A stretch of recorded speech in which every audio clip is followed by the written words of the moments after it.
represent an institution that has been accredited 3 times, and I have been part of the steering committee that made it possible. Our last accreditation took place in 21 with A++ and 3.7 each as our CGPA. One of the highest CGPAs we had seen in an arts and science college in 2021.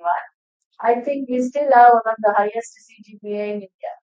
So based on the experience on working for our accreditation process, we are trying to study the binary accreditation framework that is now currently under perusal by NAC. So the framework is not officially released. Framework has been only discussed in several consultative workshops that have been formally organized by packages.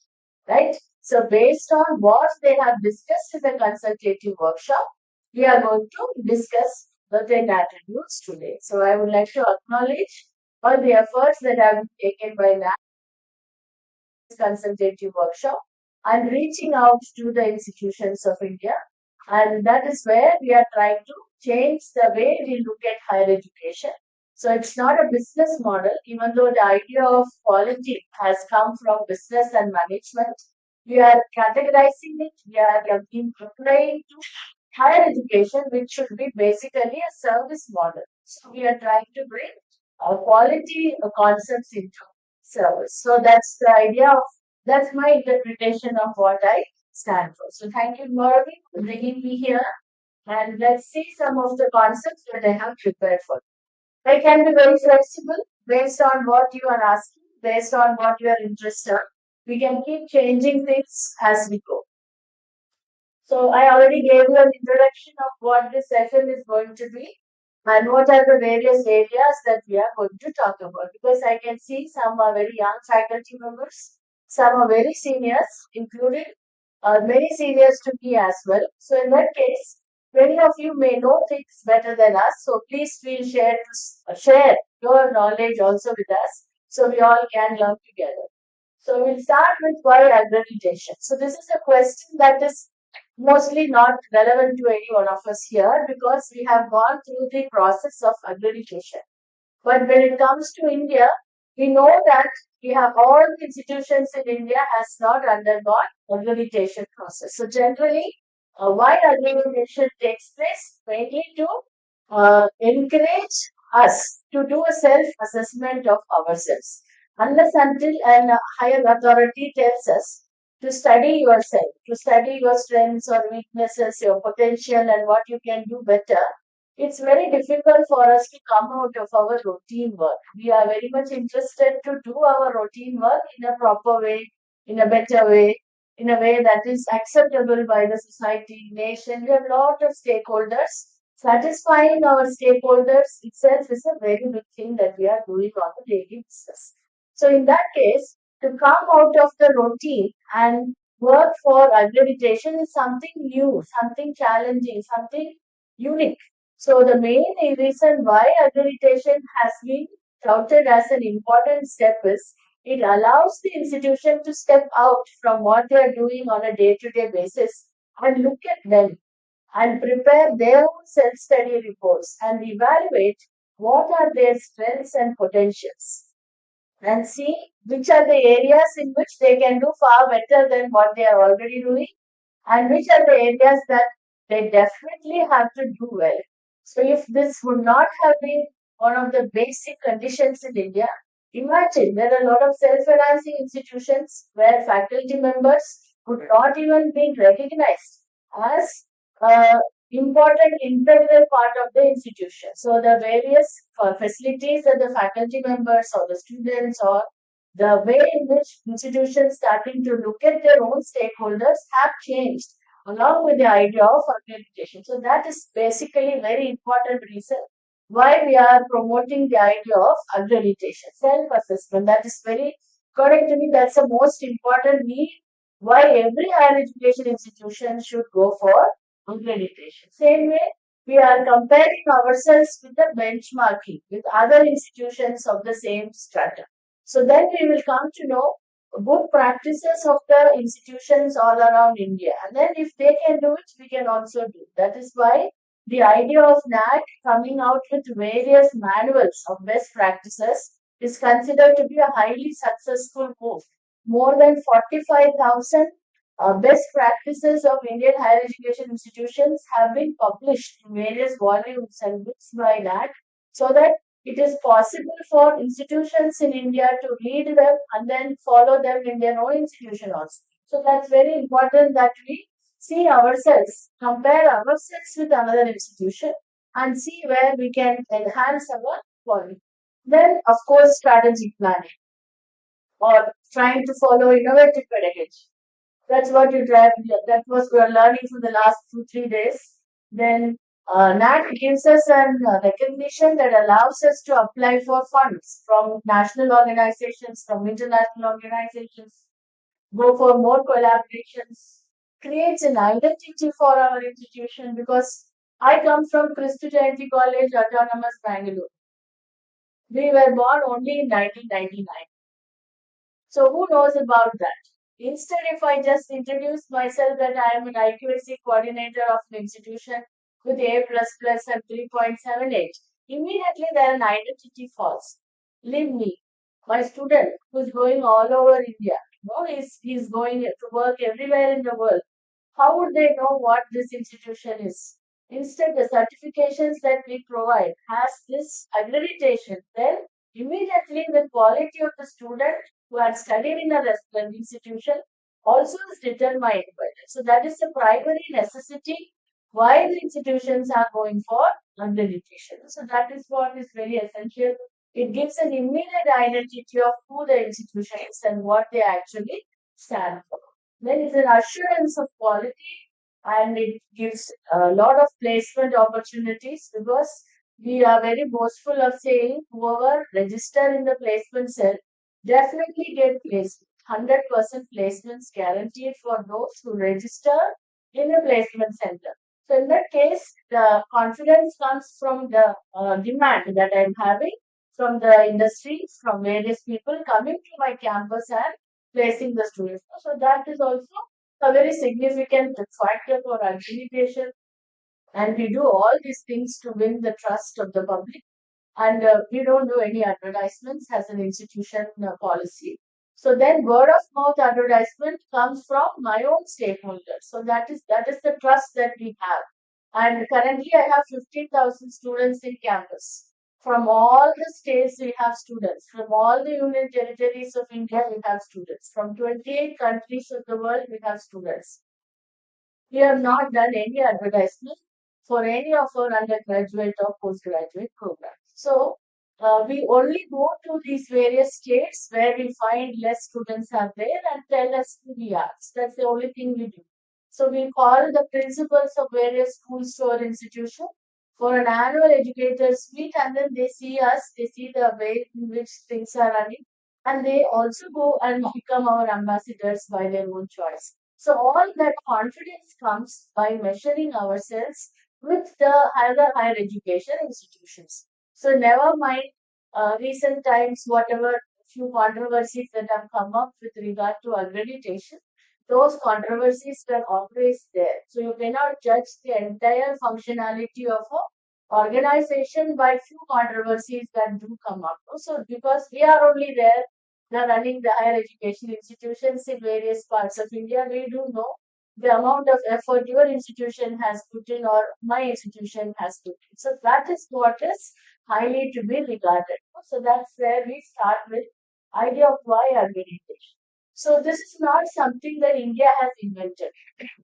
Globally, we have a lot of ethical practices with regard to why accreditation is happening in the world. So, right, they want to align accreditation with global benchmarks that promote the student mobility and faculty mobility also. So, when we ask for international collaborations, then the national accreditation standards are first looked at. Then only they will ask whether you have been accredited by any other international accreditation body. So that way, we are trying to be on par with the global accreditation standard.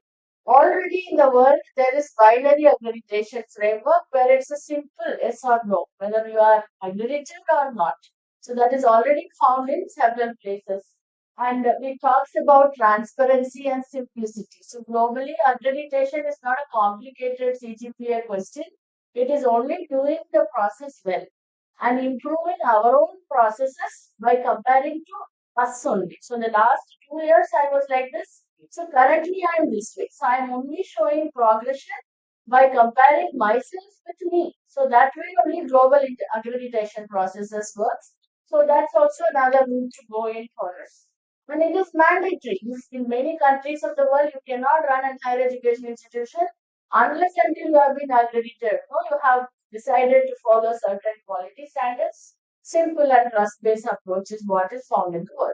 So that means India is not different from what other nations are doing. We are already in comparison to many other accreditation systems of the world. So it's right time that we also look into the accreditation history of India. So NAT as an organization was created in 1994. No, I'm a history teacher, so I can't come out of history. So NAT as an organization started in 94. But the idea did not come in 94. The first commission that we created to study about Indian higher education immediately after independence itself recommended that we should have a body that will maintain the educational standards of India. So that has been recommended in 1986 Education Commission also. So the idea of having an agency to monitor quality was always there, but it takes time in India with lot of commissions and lot of work that we need to do. And finally, 94, that had officially come into existence. So I was an undergraduate student in 95. So from being student, see this accreditation also growing along with me and how students are engaged, how teachers are engaged in the idea of getting accreditation for our institutions. So that's what 94 NAC was born.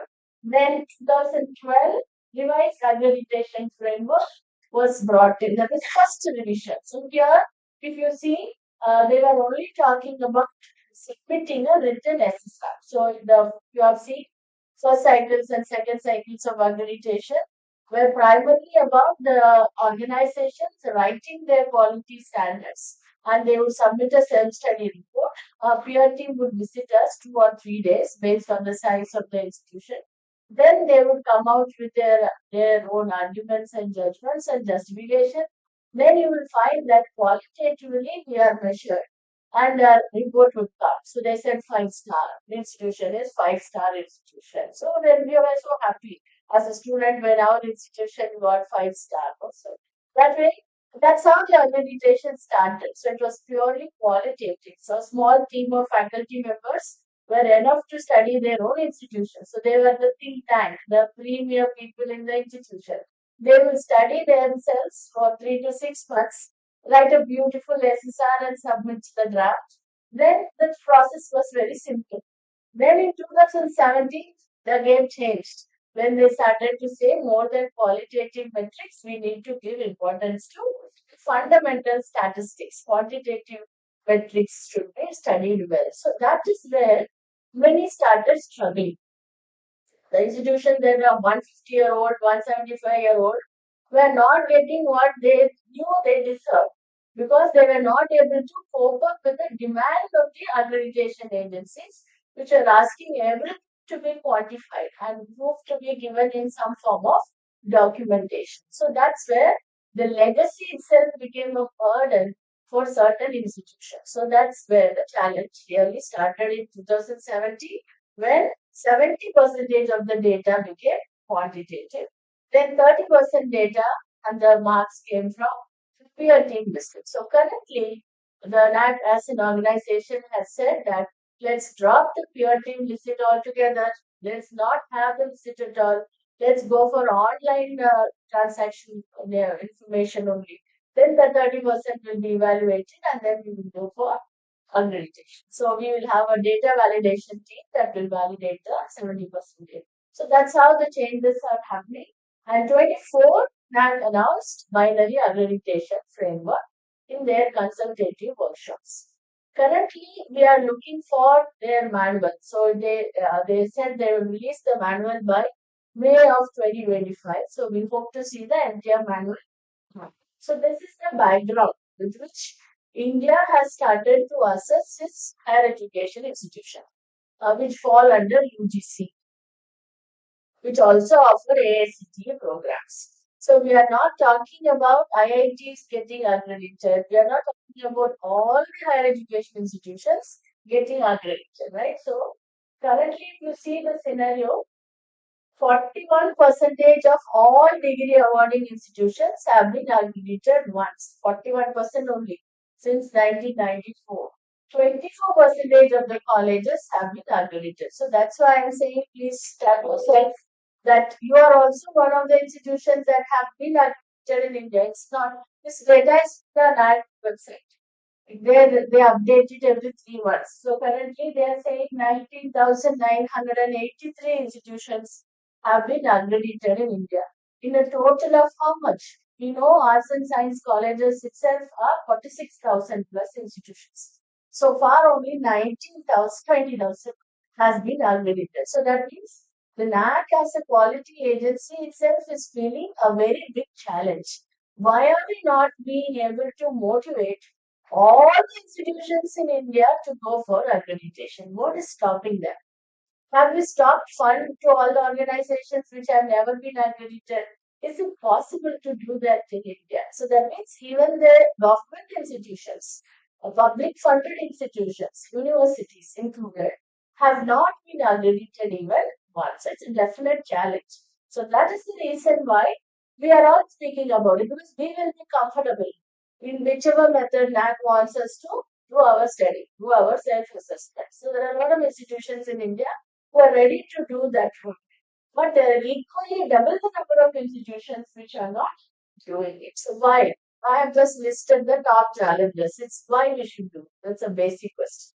What will I get by going for accreditation? So that's a question that's asked. What will the institution get? So then now it's a carrot stick policy. The stick is I will stop your fund. You will not get any kind of recognitions from the governments, whether it is central government or state government, you will stop the funds. So that's a stick policy. I will deny you certain privileges and facilities that you are enjoying if you are not doing a bit. Or you give them some carrots, you give them some incentives that I will give you extra funding, or I will give you the fund that you deserve only if you are getting a bit. So that's the technique that we all classically follow in India. But we also acknowledge the challenges because it's not simple for a faculty member in an institution to decide that instead of doing their work alone, that's very important.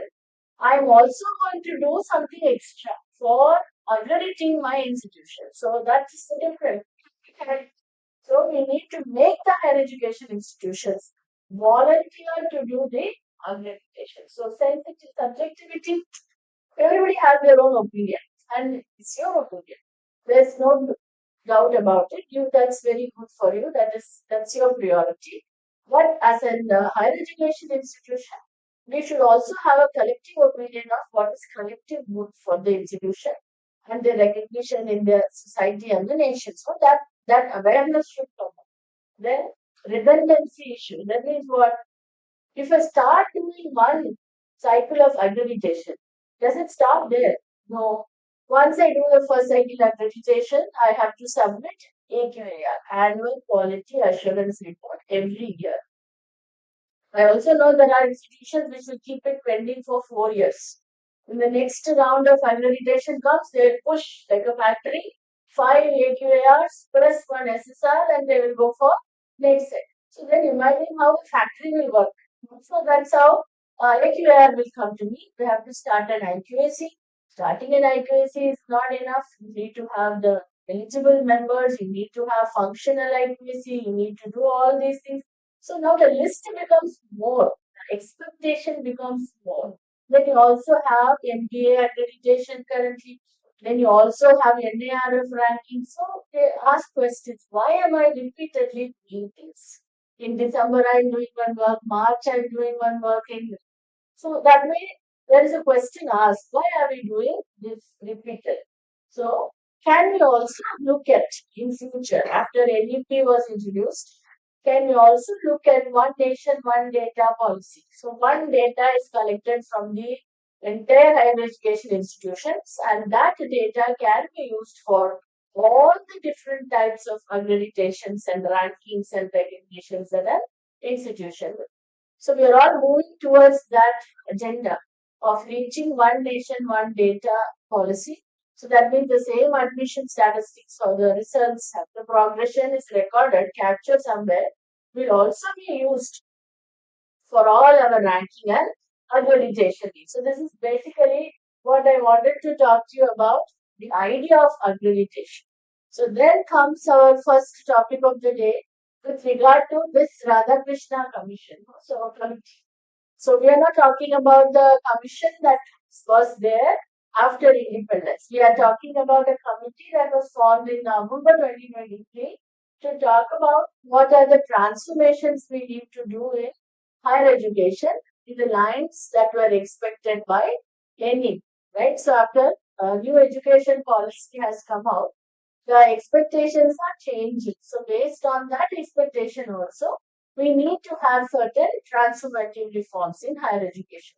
See, we are the first and the last to accept change. Who we teachers, we will be the first to say yes, we are not redundant people. We always want change. We always want refreshing ideas, innovative ideas, but we are the last ones to also practice those changes. So that is what we are, basic nature, because I told you our routine itself is 400 plus work. You are not doing a singular job. Being a teacher, you make the maximum decisions. It's not my idea. If you go to read several psychological books, or if you talk about higher education psychology, they will say teacher is a person who takes maximum number of decisions within the shortest duration every day, every hour, every time you go to a classroom. We are taking that many number of decisions. So we are not saying that we won't change. We will change. We are always ready for change. But whether we will practice change is another question. So that's we are in that place. No? So in that case, when NEP is introduced, even today it is highly debated. Was it good? Not good? Should I adopt? Should I not change? Good. Whenever something is discussed, I would say it's good rather than forgotten. Rather than thinking we are already the best in the world, let's discuss. No? So Karnataka was one of the states that first introduced NEP. In my campus, Karnataka education minister came and we launched victoriously NEP. We are the first to introduce NEP's guidelines. We are the first state, can say. And 4-year degree program, everything ceremoniously done. And we were the first state to say no to NEP. 3 years NEP went glorious. Fourth year, change in the government, change in the party. Then this another party came to power in Karnataka, and we said no to NEP.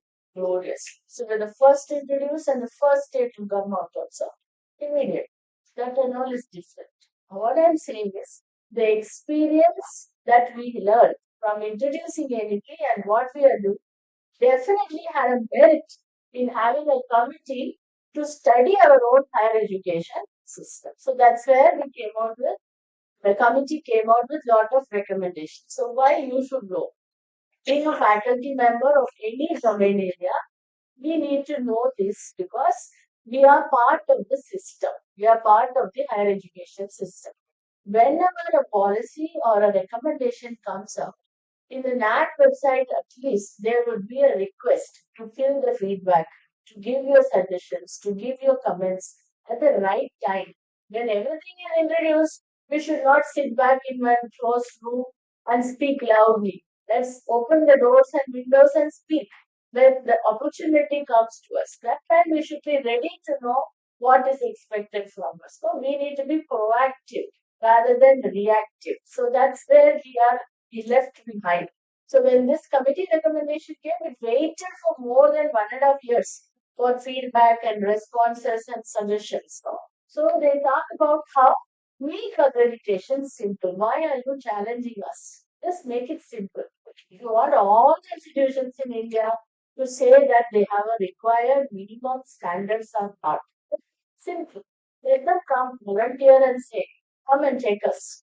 And then say whether we are qualified to be accredited or not. Simplify the process instead of thinking about CGPU. Make the process simple. Yes, qualified to be accredited. No, not yet. You are not reached there. You are verge of accreditation. To little more of these things, then you can get accredited. So that's a simple decision, yes or no. So that's a primary recommendation of the committee to go for binary accreditation.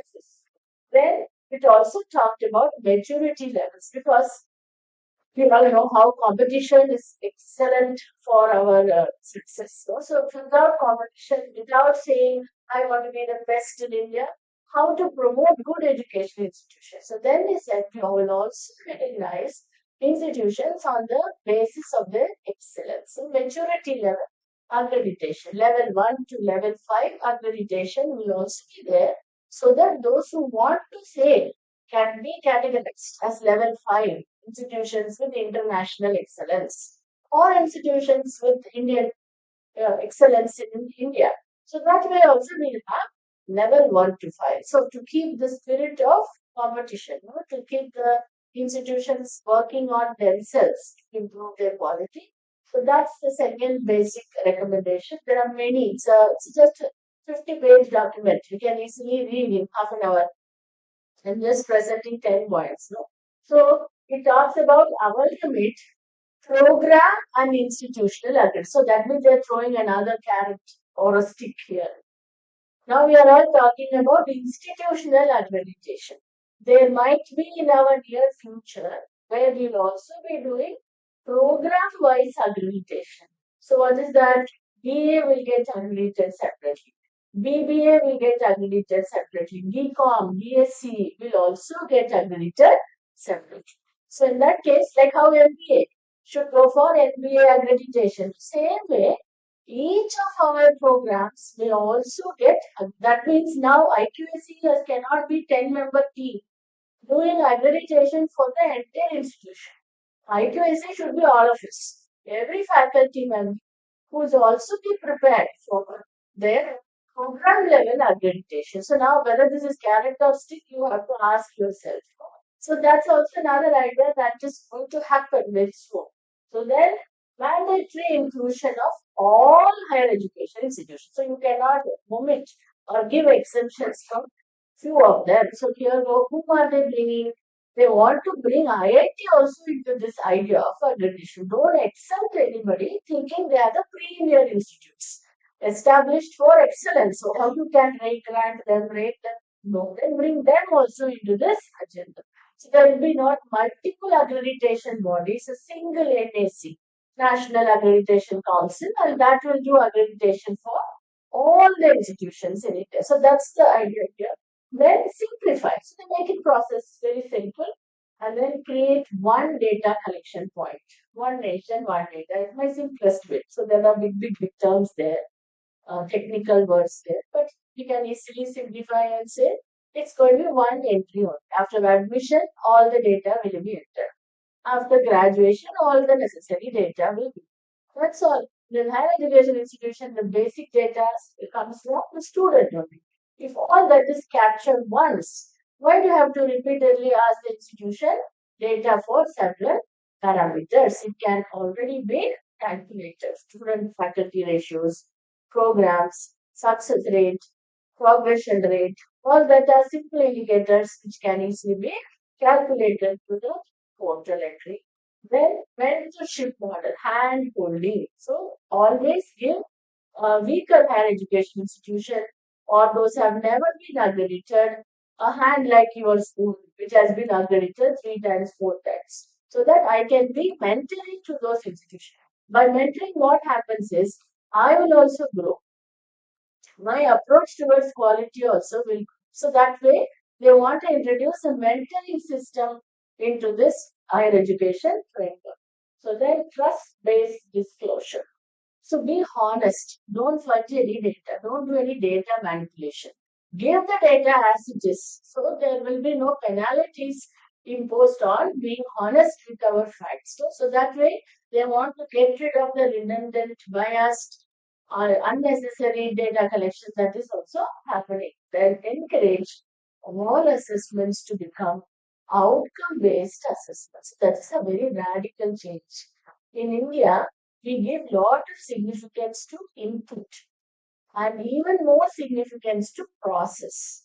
Our strength is the process. And then because basically input will be seen. So input also shows the importance. But we cannot see the outcome that easily.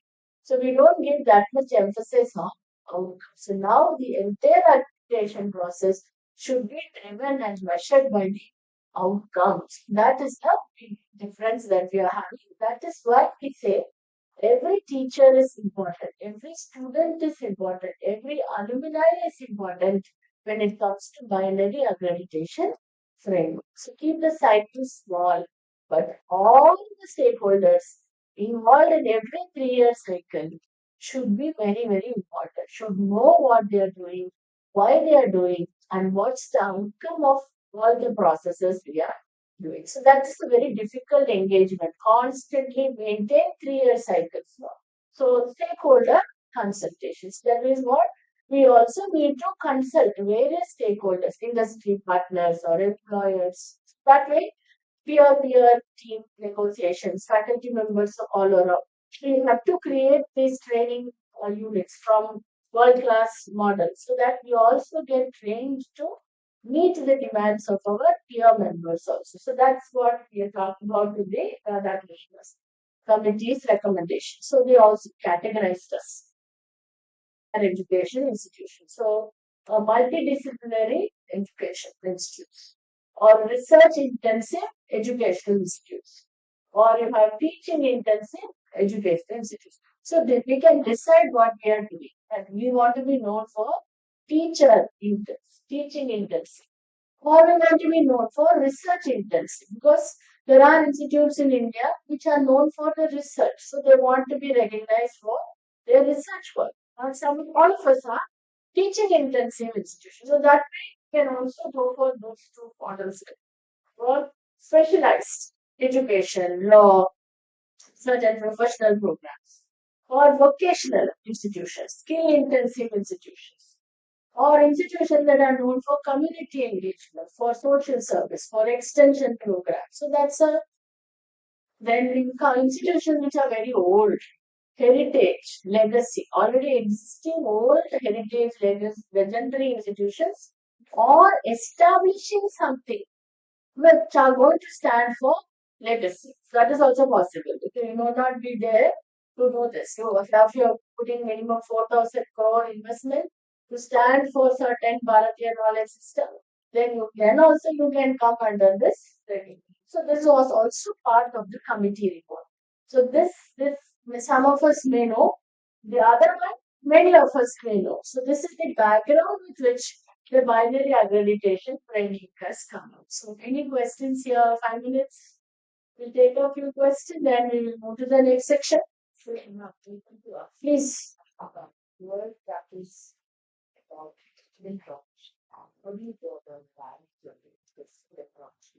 you want to know about student progression? Yes, sir. Any other question? Sir, please. So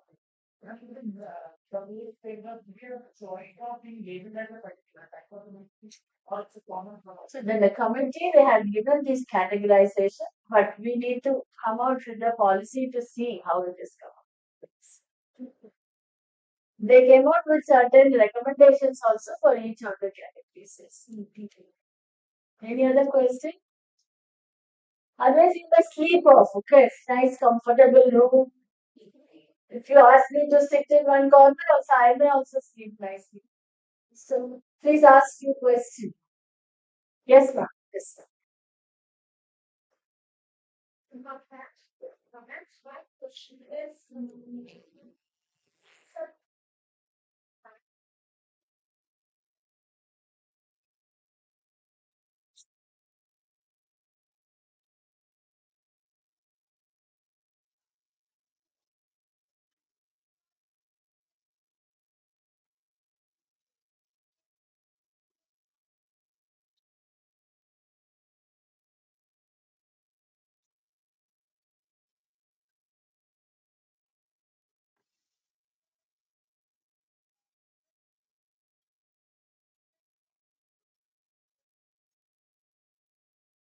Thank you, ma'am. You're from which department? Education.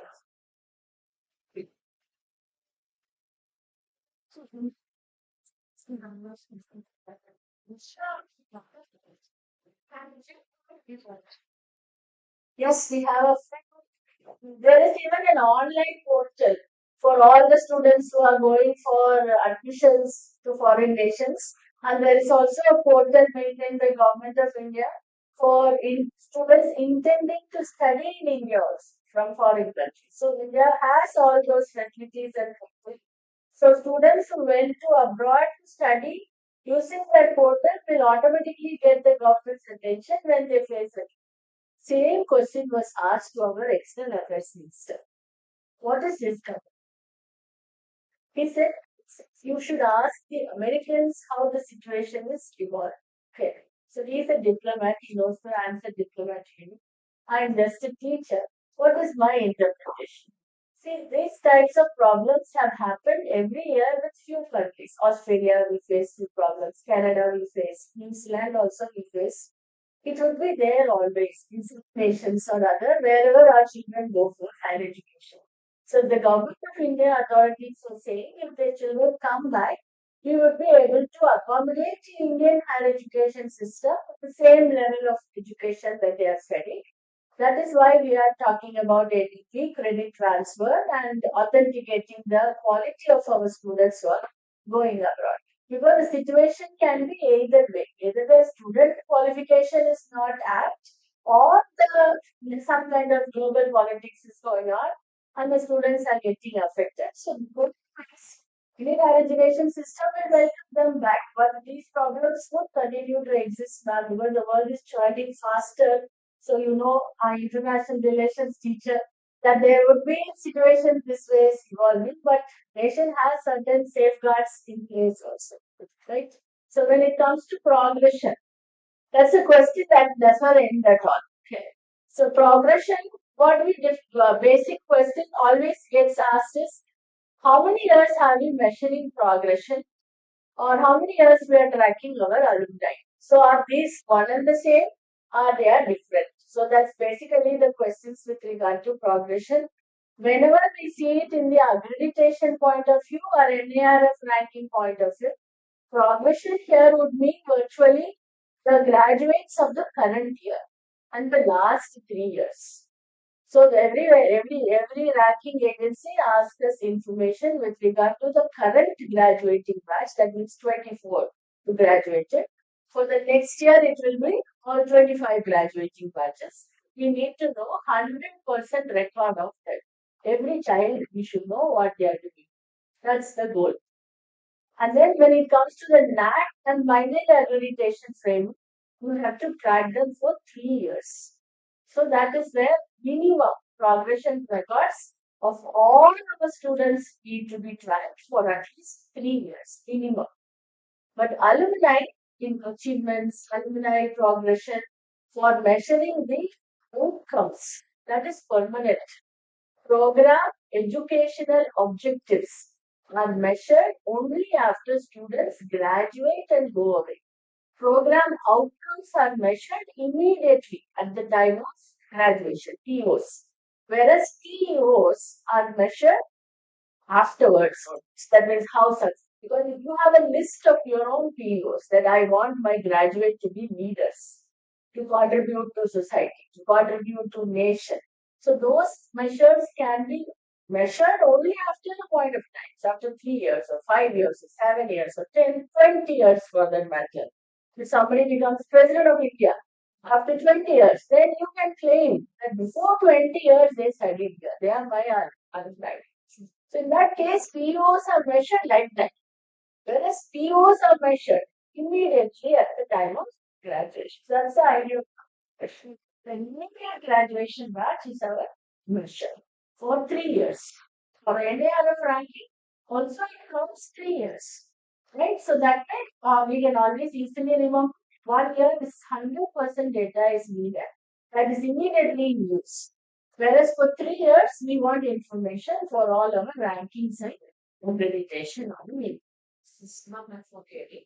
No, that is the anti-level activities of the students. it got and how long it's supposed to go. 3 years later, sometimes it will be very difficult to find the answer after second year, third year. Okay, this answers for both immediate also, long term also. For measuring POs, successful entrepreneurship is one of the indicators. So we have to always have the data of alumni entrepreneurs separately, student entrepreneurs separately. So that way we need to have entrepreneurship data.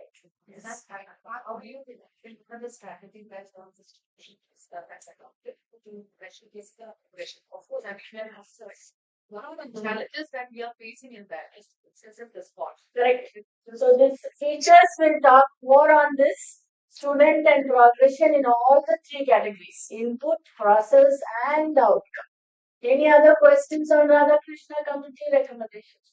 I like so I'm seeing progression. Like how do you collect 100% progression data of students? Yes, secret of success. Yes, they will evolve a whole recipe for success. Yes. Any other question? I have questions. Because she had parts in a different way.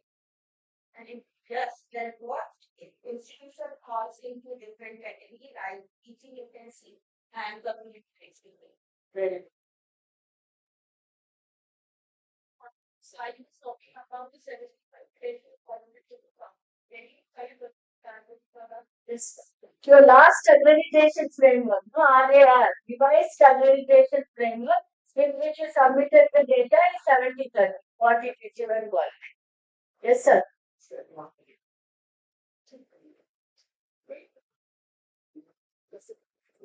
Ha, sir. That also keeps coming again and again. Yes, sir. Yes. Sure, sure. Thank you. I remember all these questions and all of them are coming up. Okay, so we will say at least two, three times. If you have any more questions, please let me know. You are okay? I am audible. I am legible. I am reaching out. Anything to check, please let me know. If any one of you really want to sleep, please sleep. Yes, ma'am. Yes, please. Bishop needed so correct. Yes. We cannot drag every child after that. We need to know certain. See, how many of our graduates have become world class dacoits? Corrupt politicians, corrupt human beings, murderers. We don't know. Does any college knows how many court cases are filed against their own graduates? No, I will say no. I'm teaching 21 years. None of my teachers have become, none of the students have become criminals. Notorious, most wanted people. Success of me. That's me. We all is like that. When something becomes rich, then where the students become well known. Right? See, even after 40 years, 200 years, say, students of this particular institution. So that's the law, that's the aim. But how many of our institutions can also say they produce Prime Ministers of India, they produce Presidents of India, Cabinet Ministers of India? That's the way. So also, so what way we are contributing to nation building? If you are not destroying the nation also, you are building the nation. Even at your own level, you work at an NGO, you are a second teacher, you are a sports person, you are an athlete, you're contributing in many ways to nations. So you measure all the small successes of your students, your graduates, your alumni. Then you have to map it with your PO of the institution. So when you frame your PO, say 100% of my students to graduates will become world class leaders. When difficulty comes, when you say all of them become leaders, possible. A kindergarten says that is their vision mission statement. 100% leadership development. Possible. So then who's asking you to keep that as your vision mission statement or your PO or your PO? So coin certain quality terms which are measurable, which you can also say, this was our statements. And this is how I can prove that both both qualitatively and quantitatively. Who is framing these statements? Us. So when you make an essence, you make in such a way that it is measurable ideas. You cannot produce Gandhi every day. Every college cannot have Mahatma Gandhi. Every college cannot have medical college. Every college cannot have Rahul Gandhi also. So for that matter. So we don't frame certain things that you cannot follow. So you should have certain principles that objectives or outcomes that your institution can work on it. And then these types of quality attributes for various types of institutions. Already NAT is doing. They have their different attributes for undergraduate institutions, PG institutions, law institutions, education institutions. So they have their own categorization. Currently, in the binding education framework, we don't know whether they will go for various categorizations or they will go for standard slab models. So they're already doing this categorization. And the 70/30 is already done from 2017. So shall we move ahead little bit and again go for question? You're okay? Yes. So this is with regard to what is binary aggregation standing for. What is the basic feature? And why? We already know the answer. It should be at least a gateway for this all higher education institutions which have never knocked the door of accreditation should knock at least once. We also want to be accredited. Basic minimum. Why forever? Because it's a challenge. A government college, if you are appointed as a principal of a college tomorrow, please imagine yourself as a principal of a college. It has never been accredited. So it should be a very big task suddenly for a principal going to a new institution. It has never been accredited, even though it is run by government. Every month my payment will come. Whether I go for NAC accreditation or not, my salary will come. I will get the same respect. I will get the same privileges. Why should I do extra another 2 years? I will get the name. When I am the first principal, under whose leadership from NARF rank 1, I came down to NARF rank 2. We're in the house back to back NARF 1. One principal change and one position slipped down. There is absolute no correlationship between the post of the principal and the NARF rank. But that's a risk for the person who's sitting on the chair. Oh yeah, one time, one this year, he applied under my leadership and he came down mountain. NRF2 is a big position. It's not small. It's a risk. You appointed as a principal for a rural government college and you're taking a risk and you're getting B plus plus. People will be unhappy. You get A, people will be unhappy. A plus, people will be unhappy. So to satisfy all your faculty members, your students, your stakeholders, and take the risk of knocking the door and getting a CGPA of 2.5, it's a risk. Many don't want to take. So the Biden accreditation want to come out with a system that is simple. Take the risk away. So it is just going to be one certification. Yes or no. Because accreditation standards are not the highest standard. It's the minimum standard. Please understand. I'm just jumping over the minimum standard and I'm saying, best in India. Okay, so it's a minimum standard. To get the courage that I can do it. So that is why we are looking for binary agreement. That is the basic idea that wants all of us to understand with regard to binary accreditations and take the risk decide to be accredited. Then only quality will improve. How will you know till I take a risk that whether I will be accredited or not? NEP has brought certain changes in the system of education. Then how to make all of us to comply with the policies under NEP, irrespective of all the politics that we see around.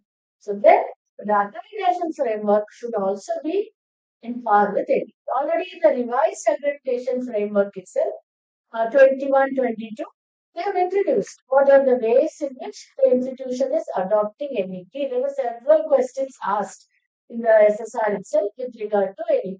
And that's just a question answer. We are very good in question answer. Whatever question you ask, I will answer. Correct? No.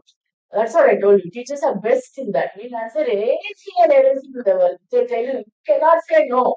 Should always answer with yes. Yes. What is the question?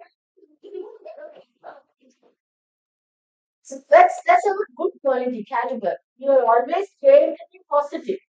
Never criticize anybody.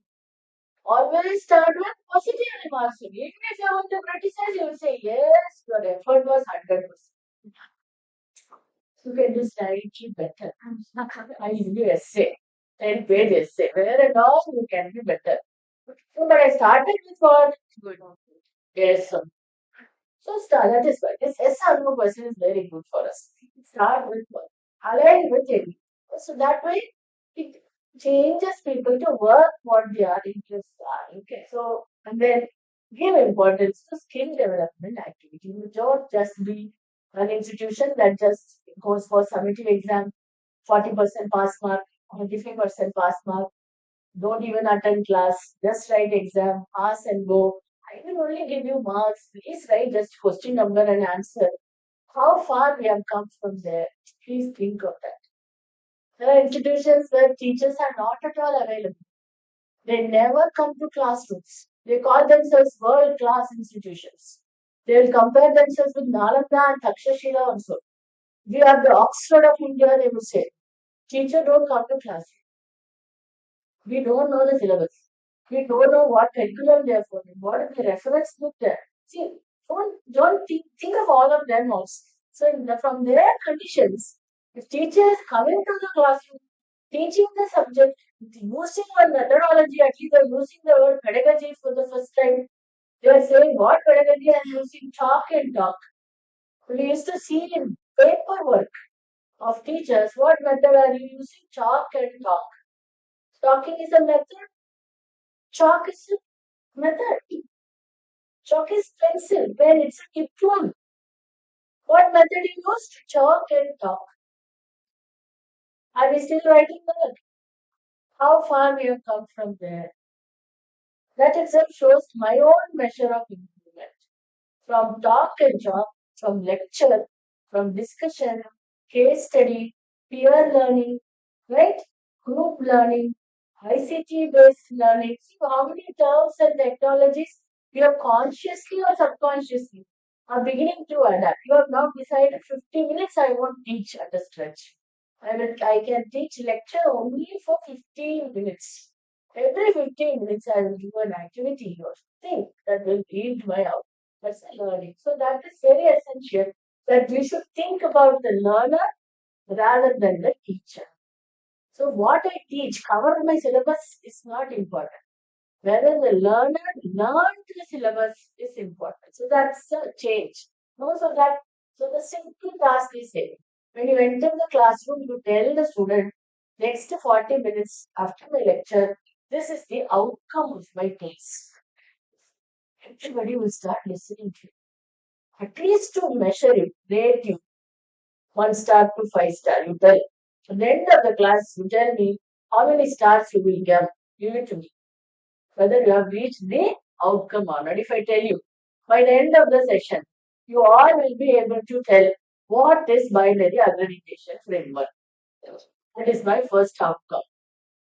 And at the end of the hour, if you are able to tell me what is binary aggregation framework, class is over successfully. Give me 5 star. Teacher also can collect stars in the bucket and go home.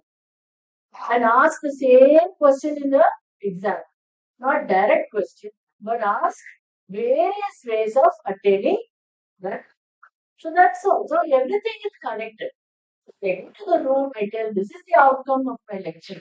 That will be the same thing that we measured as assessment. So that game changes. So that's very essential that everything that we do will be based on the outcomes rather than the syllabus. Taking into consideration student wellness, faculty wellness, everything. Simplified process and data requirement. Yes, the RAR is slightly complicated for many to understand. So they want to simplify that process then, and we should all be compliant with the national standards and be accountable to our standards. So this is the basic idea for BAF. What is new now? If you already know about accreditation policy. What is currently new? It's going to be only 3 year validity. That's new. So far, we are having 5 year validity. Some of us had 7 year validity also. If you got about 3.75 as CGPA, even before RAR also, especially NAC used to give 5 plus 2 year extension, 7 years. So you need not be accredited for the next 7 years. This ranking will continue. Currently, I have for 7 years. 2021, we were given the accreditation for 7 years. So next cycle for me is in 28, right? So that means long time gap was there. Now that gap is taken out. It's going to be every 3 years. So accreditation is simple, but you have to constantly do every 3 years. Every year you have to submit AQR. Every 3 years you're going for accreditation. So this mechanism cannot be taken up once in 3 years. Why? Even for a 5 year cycle, we'll do like that. 3 years we'll run as it is. Then we'll catch up. Like election year has come. Not year has come. Special committees will be put. You are in charge of 1, 2, 3, 4, 7. And all of us will work for 1 year. And the last year, whatever you did, they will throw it out. They'll put another 5 people. And they all will know after 1 year. Right.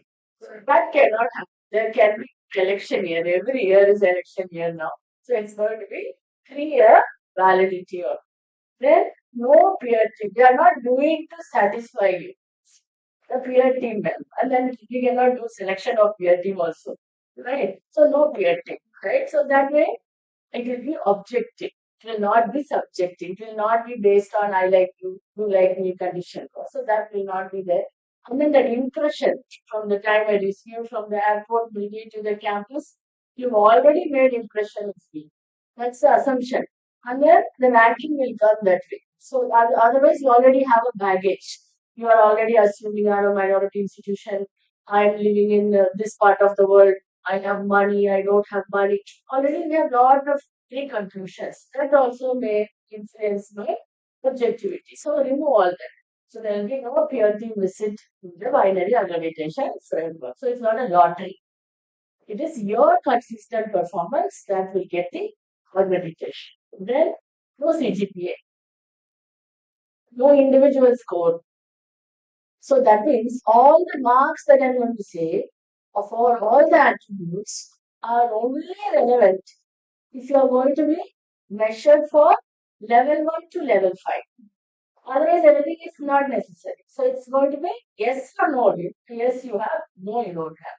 Or you are on the way to get pat in the back. Next year you will get kind of. So that way, no scores or no CGPA. Then it will all lead to one nation, one data. Like how research data comes currently. Criteria 3 people will know how much ever work you do, how you collect the articles or how you put it in your website doesn't matter. Finally, end of the day, after you submit SSR, you will get one notification. In Finnet, we found this is your score. Say yes or no. Everybody will say yes or no. We have been trained to say yes or no. Ah, yes, you have done great job. Appreciate yourself. Otherwise, what?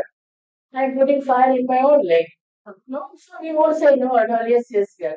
Same way, NIRF also will give you a score. This is your research score. This is your citation. Yes or no.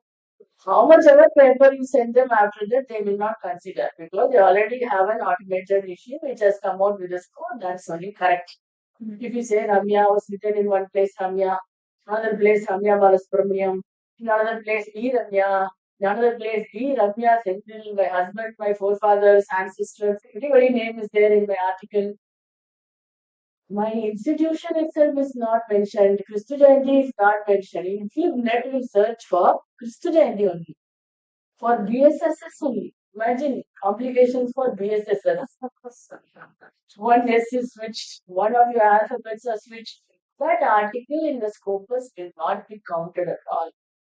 Inflict is a mission. No, it is only whatever the formula you write, they will result. So that is your research code. Same thing will happen if you go for one nation, one data. Set your formula, something will be written, it will generate the score. So to do that also, your system should be simple. So that's why we are talking about. You cannot have a buffet model here. So yes or no. One idli or one dosha. That's all. Choice is one idli or one idli. That's all. Choice is only as simple as that. So that's why this is very new. So even if I tell you it is simple, simple, simple 100 times, it is simple only. But we have to work. Okay, right. So this is this the reason why we have to work is it's all now tied to OB. Binary hybridization is completely tied to OB. So it's self question hour.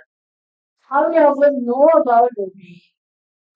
How many of us really know about you never say no, right? No, yes, you know OB. Really know about OB. Really know its implication on my domain area. Because when MDF person would have written something on OB. He knows management discipline only. He doesn't know history, political science, English, Tamil, Hindi, Kannada. So then a domain expert should read OB based on their domain expertise. In engineering, because this OB directly comes from AICT, engineering norms. From the Washington Accord came to AICT, AICT went to engineering colleges. From there, suddenly, boom, it came to us. So then, if everything is in engineering terms, IEEE sentences. How to make it possible for a Hindi faculty to accept skill development activity, technology development activity through Hindi? Chemistry professor will say, chemistry and Bharatiya knowledge system has no connection, madam. Don't ask me all these silly questions. How many of the chemistry courses are promoting entrepreneurship? How many of your physics programs are promoting employability?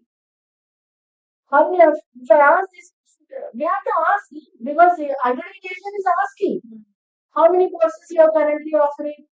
The year we went for accreditation, we had 1,380 unique courses. For 1,380 unique course, for that one academic year, I need to give an answer. How many of those courses are promoting employability, promoting entrepreneurship? Correct. So then, chemistry professor also should answer this question. Hindi professor also should answer this question. Or skill development at least. Baba, those two are not there. Tell me skill. We were the enemy number one that year.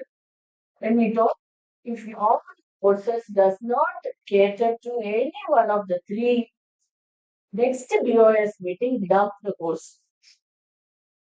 We don't want the course.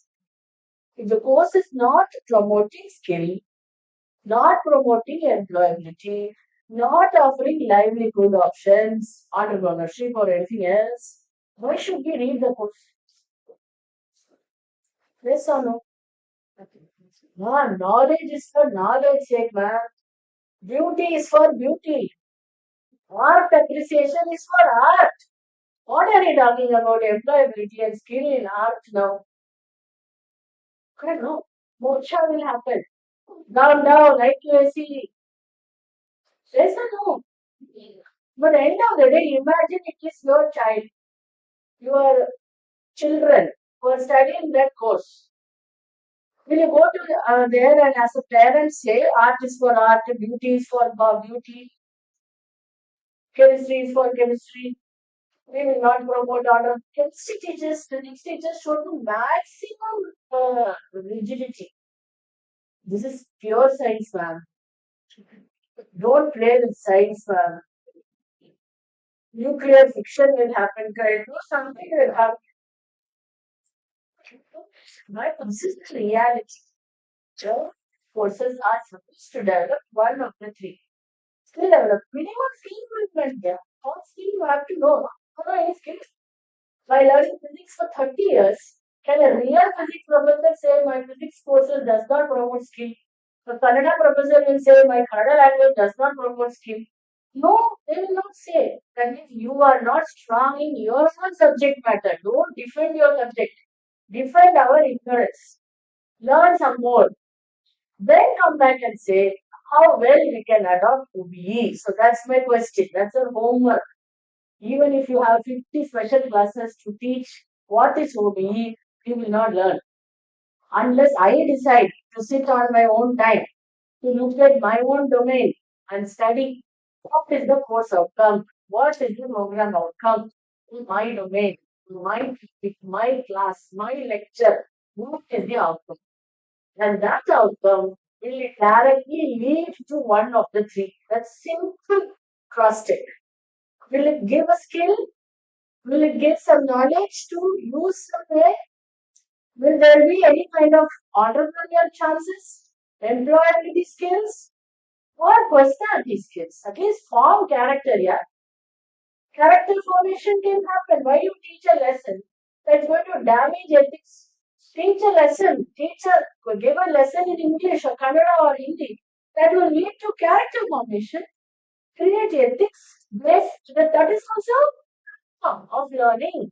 So connect to our domain strengths. Don't say this is that will happen only by self introspection. So this entire binary accreditation success comes when all of us are strengthening our OBE skills. Outcome based education. We are here now, currently working in the academic year 24-25, just one stop to 25-26. I will retire in 26-27. Even then, you are here right now, you have to know OBE. Don't tell I will retire in 1 year. Not possible. You cannot escape. When you are a teacher today, when you are an education today, we need to have clarity with regard to OBE. So that's my biggest request to all of us. Be a master in your own domain-based, outcome-based education, not engineering. I will not help you. It will be like reading one newspaper. You will not understand management terms. Understand to your domain specific terms. So that's the important change that would happen because we need to show demonstrable outcomes whenever we are talking about how the input and the process is promoting our education. We need to work for how our outcomes are significant. So it has to work with that, equipping students with basic skills that will make them deliver, do, perform whatever knowledge that you have provided to them. So that one, please don't forget. Then consistent fulfillment. This approach will not measure you once in 5 years or once in 3 years. You need to measure it for yourself consistently. Your self progress is important. Teaching quality, research output, because the expectation will go high and high only. Earlier, if you are able to give two research papers once in a cycle, 5 years, nobody questioned you. Two of my papers came in Scopus. I published one book, or I published in presented a paper. It came in a proceeding. Nobody questioned. But now there are certain benchmarks for the faculty also. Every year, I need to attend a refresher program, a faculty development program. Every year I have to do a publication, which is minimum of peer proceedings. That's one.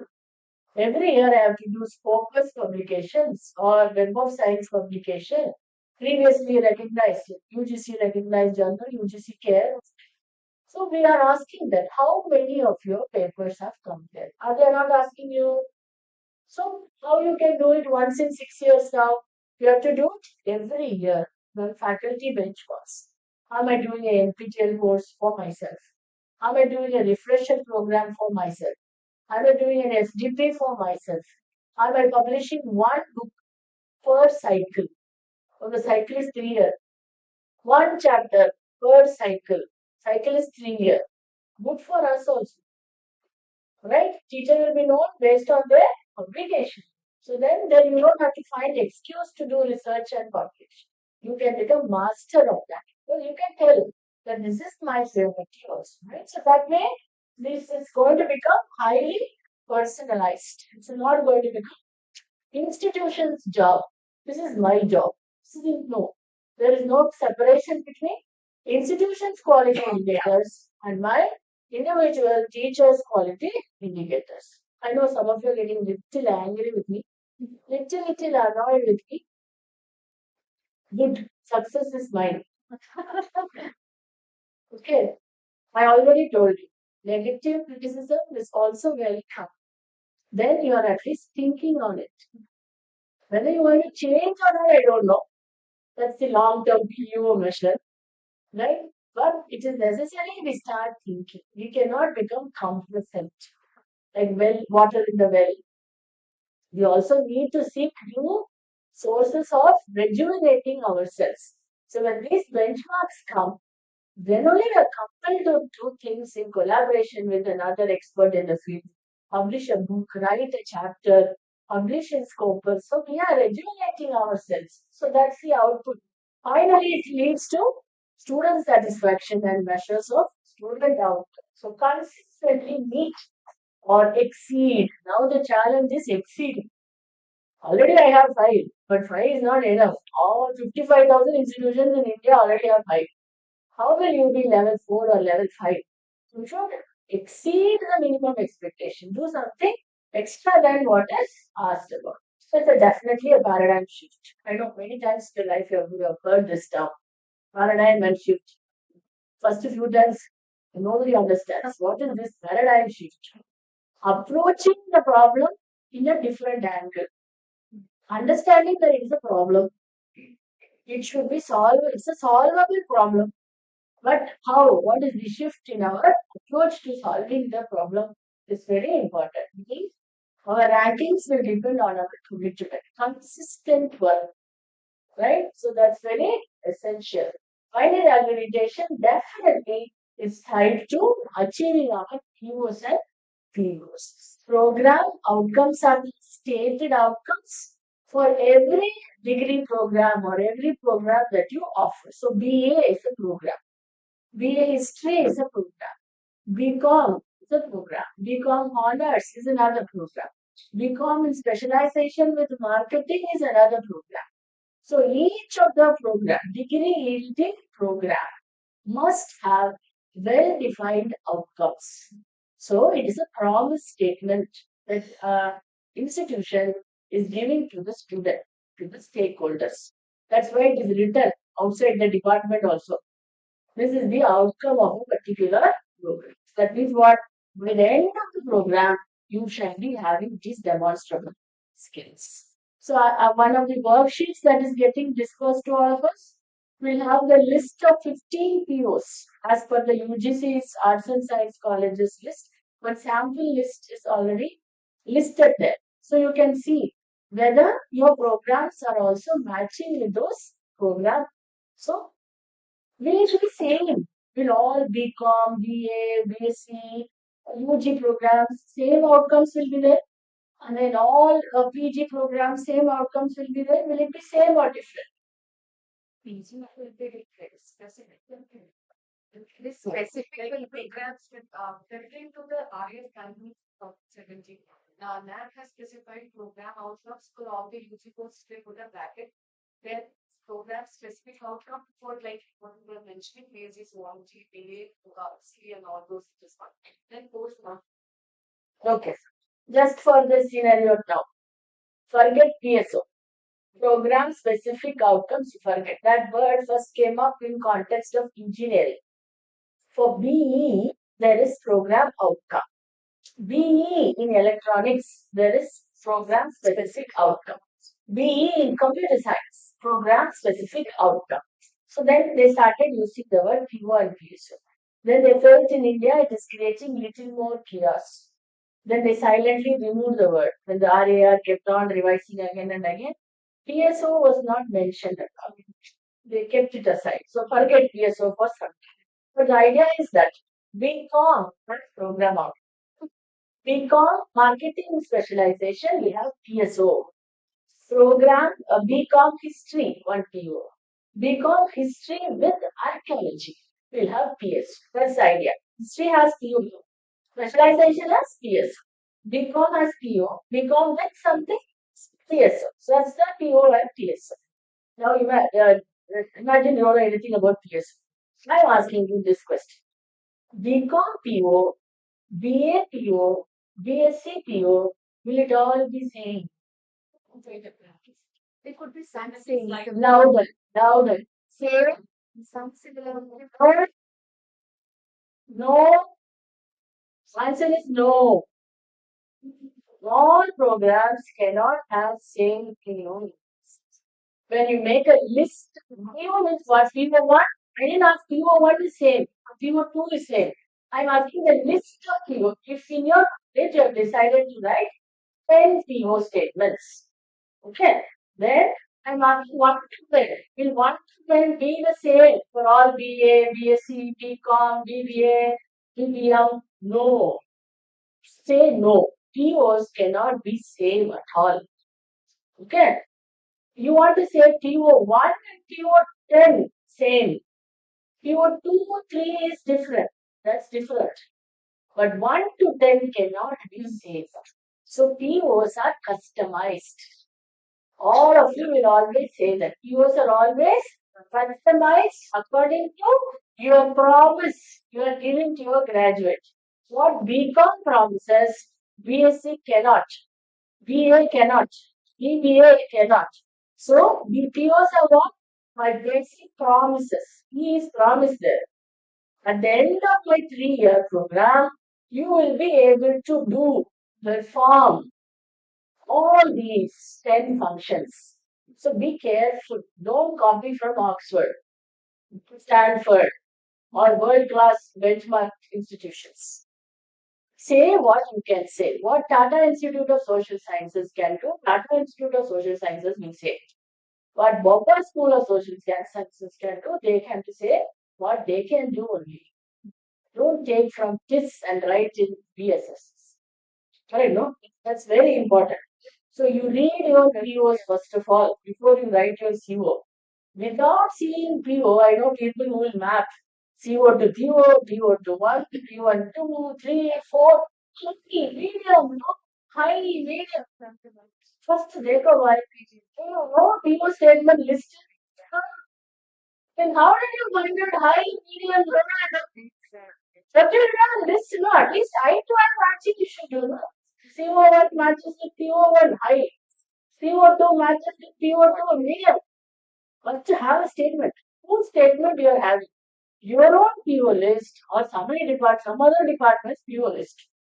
That's why I'm saying this is our job. Each and every person's job.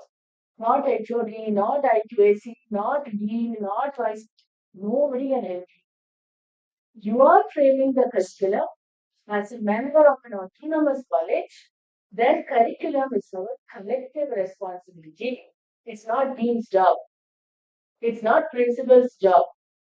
That's why now in our curriculum framework, they are writing at the end also. Curriculum prepared by so and so. Curriculum approved by so and so. Now stamp, seal, sign, everything is put. Then please read. Your name is going to be printed. Where in the world? We have never seen the PO list. That's our problem. Right, no? So please never ever say college makes PO. I have no choice. They will make IQAC one coordinator will be there.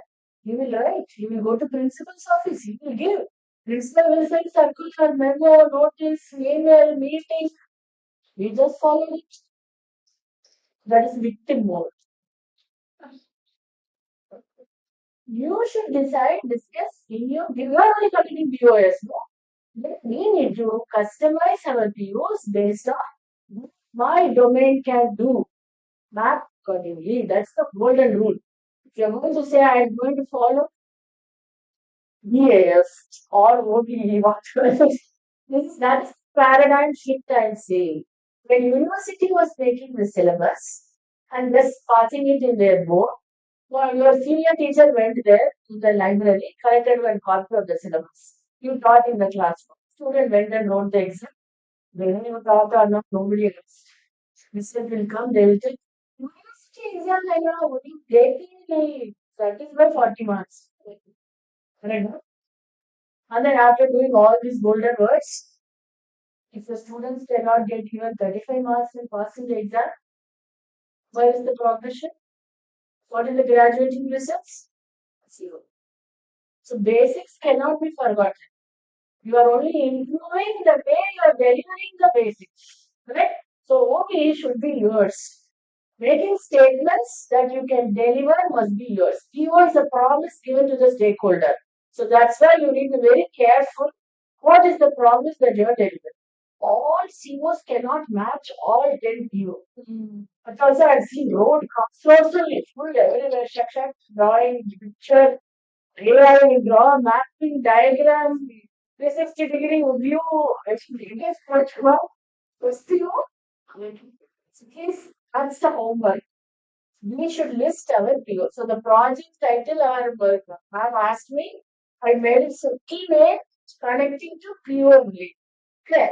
So don't worry, you are going to clear this FTP. Nobody is going to fail you. But when you do the work with little bit smile on your face, find your PO, find your silver and try to map it. That's hitting you in the long run. Okay. Yourself. So that's the paradigm shift we are talking about when it comes to organization. It's a game changer. It's not just institutional A plus plus. Right? So what's the difference? Yes. EO is a promise statement to the primary stakeholder. Then EO is also a promise statement, but Yes. it should be Program educational objectives is what we are making for the entire UG programs, entire UG programs. So that will be of a higher order. Communication, leadership, little big agenda. Not societal, nation agenda. Whereas PO is specific to what your domain can do. Then of my level, I will be able to write a program. At the end of this level, I will be able to compare the politics of these two countries. Compare between ruler A and ruler B.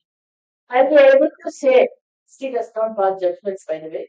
So at least I can say slightly 10% B was better than A. Or this is a policy that we should have followed little more. Why did we drop it? Do an analysis. Or the same policy has come up in new version. Say that there's an analysis, evaluation that we are doing. So then the course, my student will be able to do. See, BE computer science is there, BSc computer science is there, right? BCom specialization in computer science is there. Will all of them deliver same outcome? No. Then why statements are same? B computer science PO same. BSc computer science PO same. Then as a student I can see now here I have to pay 20,000, there I have to pay 1 lakh. If I'm going to get the same skill by paying 20,000, why I should pay 1 lakh? So let's be very careful. You should know what actually you are going to deliver at the end of the program. So that's a serious business. So it gets in our brain. You are the best developer, curriculum developer. You can find anything and do it only. So that's the objective here. That's why PO can never be measured at the day of graduation. PO can be measured at the day of graduation. Yes, yes, I'm ready.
right.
And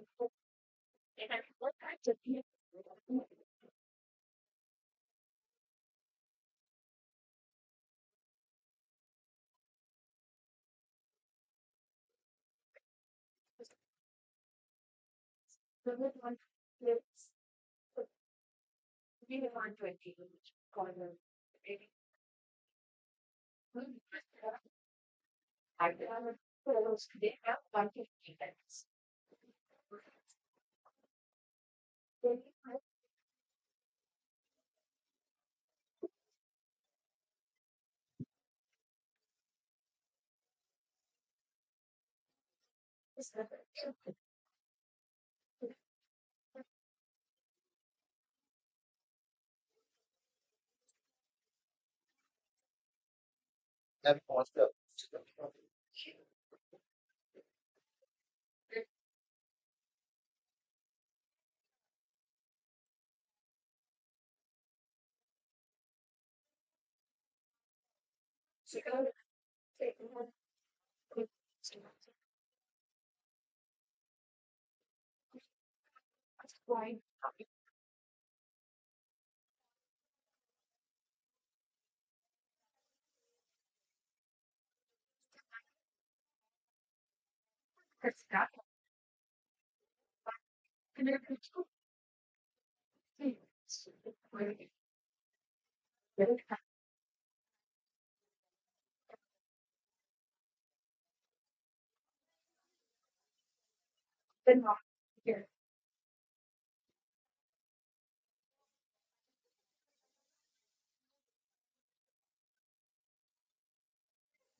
Shall we get back?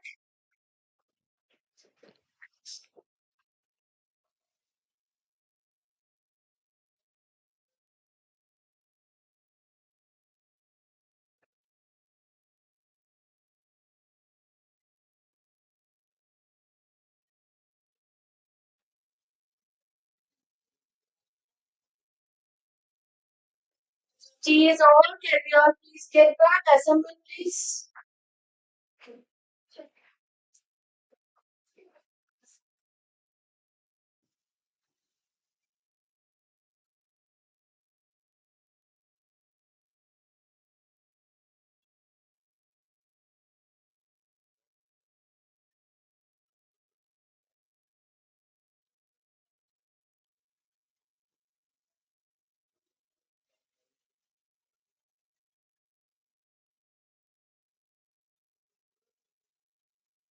Yes.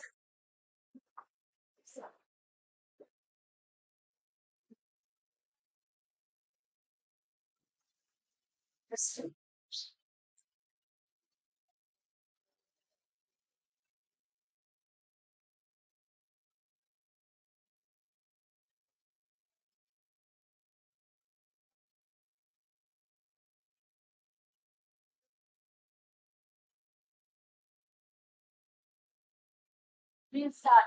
Whoever is here, we will respect and we will start. We may lose some of our discussion hour. That's the only thing. If you tell me to finish next 10 minutes, also I will finish.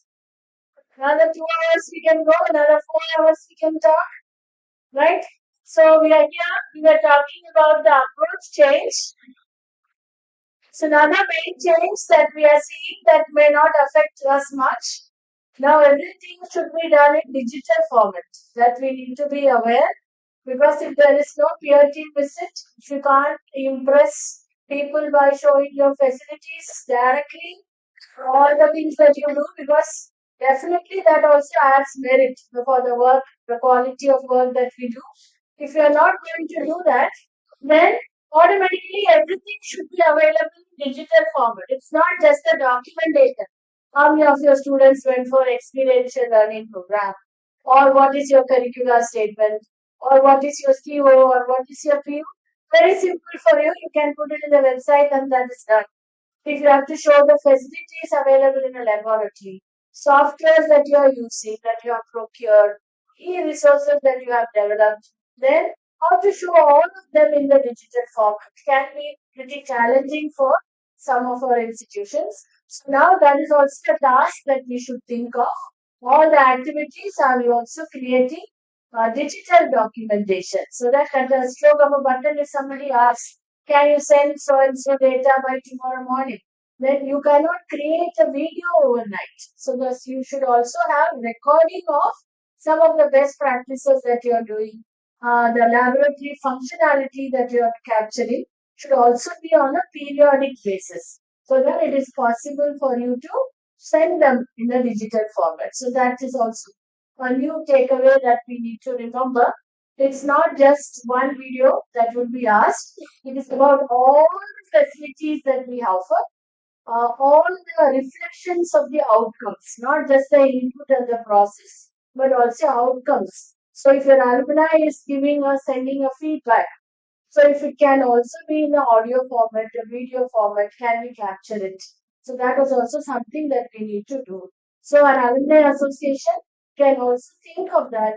Can you also document some of your alumni statements through a video recording so they can send it across? So when you conduct an alumni meeting, you can play some of those videos also of those alumni who did not come for the meeting. Then you can capture the video and play it, and that also becomes part of your document. So because sometimes that the doubt will be always there. Did we write a script and give it to alumni? And are they reading from our script? Are they trained actors or they are your students? Because there are corrupt institutions that can also do such activities. So in that case, we need the original files, dated, formatted, everything. So it's better that we capture even that in video recordings. Industry collaboration, industry ventures, when you took a student for a visit to certain premier institutes, then try to capture a video of 2 minutes footage of their learning and their outcomes. So then that can also be stored as part of the documentation of the department. So now that is a big window of opportunity. If collecting all evidences in digital format was that we did not see. Usually for marketing or advertising or PR, people only will talk on all these matters. Why should have, as a faculty, think on these things? So now all that is also evidences, documentation of all the activities that we do.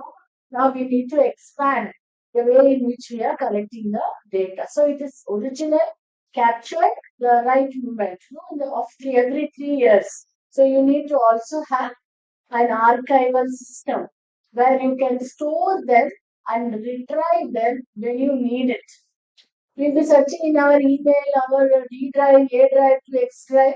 That A drive crashed, my computer went away. So that problems also can be sorted out.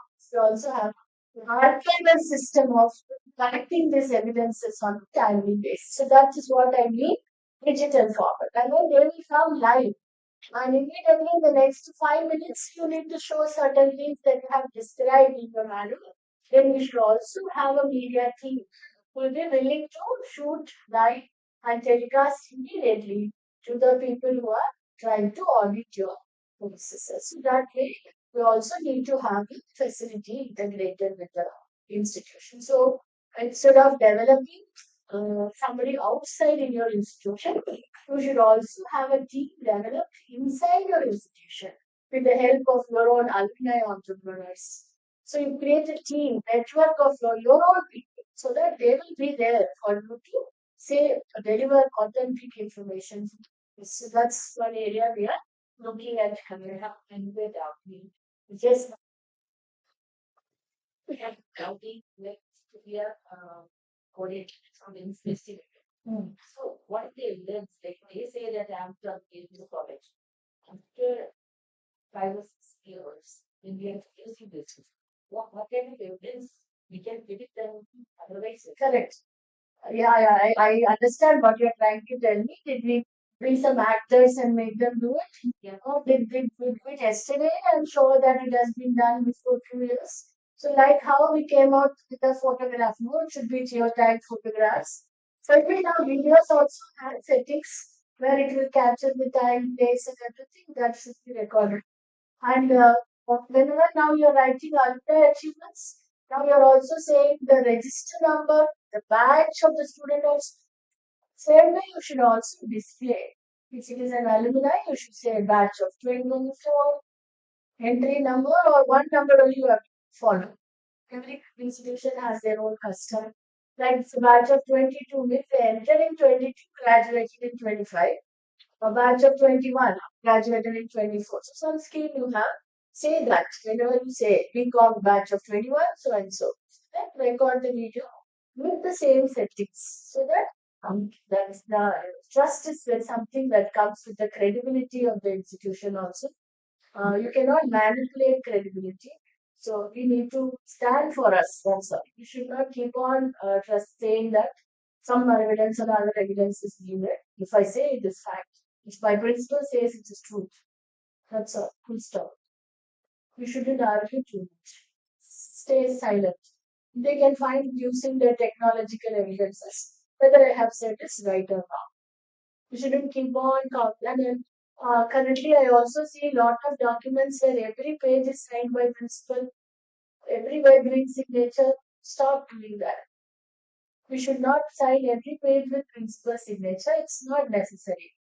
It's a final sign at the end of every document. Every page of every document need not be signed by the principal at all. So that also we should know where we are. Then we are cheapening ourselves by keep signing green everywhere. Green has no value. So that means if I put one sign of my principal father, then that's the sign. You can check their validity in whichever methodology you want. So earn the credibility. So we shouldn't stand behind any other doubt masters. Do things in a correct way. That's all. Whenever you record a photo, always have a geotag photo. For aesthetic sense, take a photo without geotagging also because it covers the entire picture. Sometimes you don't get to see the photo or relive the memory for which we took the photo. So always have both the photos also same. Same way video also, same the settings. Tech people will know how to do all that. So that's why develop a team. In this, we cannot hire a team like that. It should be our own in-house people who are taking care of the publication, who are taking care of the video production, video release. So it is released by my production. So that is Christianity College production. So I have a mass communication students. I have a lab, media lab. So they will produce, they will release it with their tag. But it is Christianity Productions. If it is done, it is done with time stamp with certain features and stuff. So never doubt ourselves. So this done, we talk about OB, and this the second section. We talked about the difference. What is RAR with the BAF? So what's the major differences we have seen? And I think I'll continue. Then we'll go for your question answers. So the next section I want to see is the component. What is this input, the process, and uh, outcome components of accreditation. Quickly, we will see some of these components. Then with attributes, we can see the relevance of these components. I will try to make it as interesting for every person who is just a joined new faculty member, or I'll take information from the senior faculty member, right? So this BF model is mostly about how to bring all the integration of these three components. So binary accreditation framework talks about. That's the basic premise. Earlier we know about 7 criteria. Currently we are talking about 10 attributes. So has 7 become 10 suddenly? Is it increased? Is the basic question. Just the number matters. So we can say 7 became 10. And then I also have certain principals asking me, already I have 113 committees, Ramya. You want me to make 145 committees now? Why? For every number, there is a committee. 1.1.1, one group. 1.1.2, one group. 1.1.3, one group. So, principals are saying that way also. So if I'm going to make every number one committee in this institution, I'm not joking at all. I don't want to take the name of the institution because they are doing very well. They are very serious about what they are doing. In their handbook, they have listed all the committees in the college. That handbook, middle 25 pages, is about NAB committees and they have listed every teacher's name who is part of 1.1.1, 1.1.2, because people have to work 1.2.12. So that principal is asking with serious concern. Should I make more now? Because from 7, if it becomes 10, what should I do? See, the idea is you can never own a number. You can never say, I am a master of 111. How can 111 exist without 141? 131 and 2.2.1 should talk to each other. So they are talking about same institution. When you make this individualized compartmentalization, they don't carry with each other. An institution, if you've seen some of the SSR, how will you learn? See some of the SSRs which are already, it's a right to information data, already available in the NAC website. Whichever institution you want to study, we studied for 36 months. Whichever institutions you want to study, write their name in the NAC accreditation portal.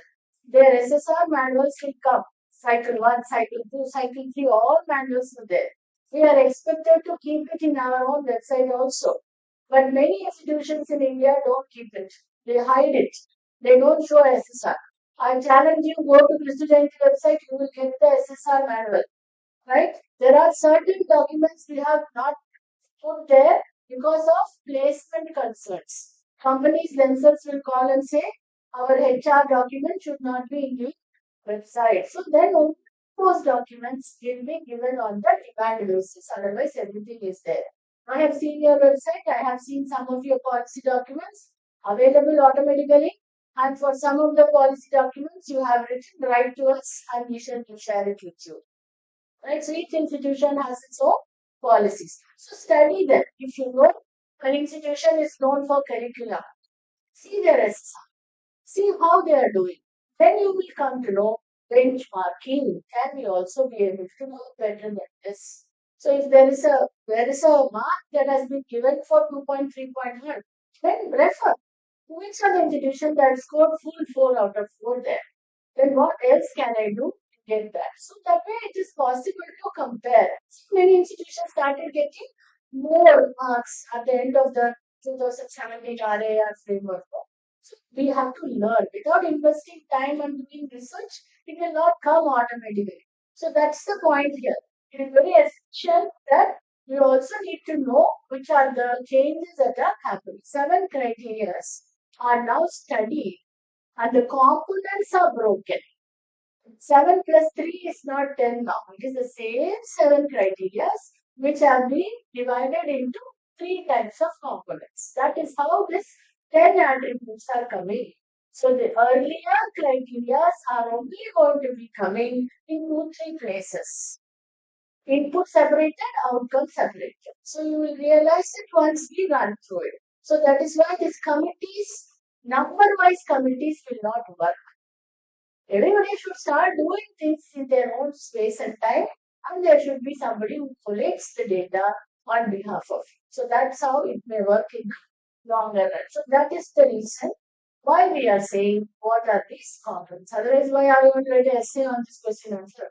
So the point is we are trying to understand what is the change in the BAF. So the first is the input.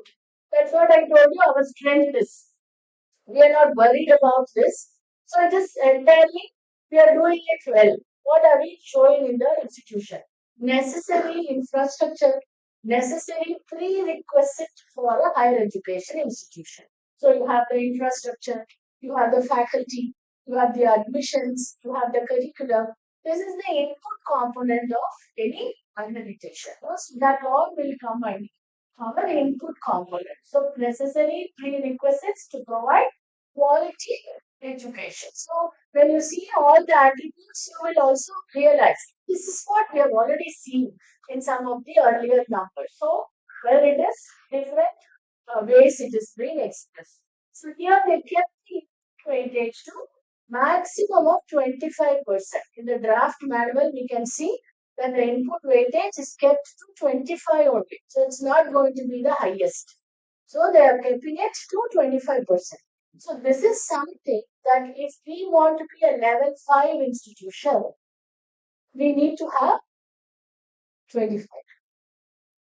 This is the prerequisite, it's the basics that a quality institution is supposed to have in order to perform. And if you have an intake capacity to admission, it should be full only. There is no second argument, third argument. It is expected that your intake and your admissions match.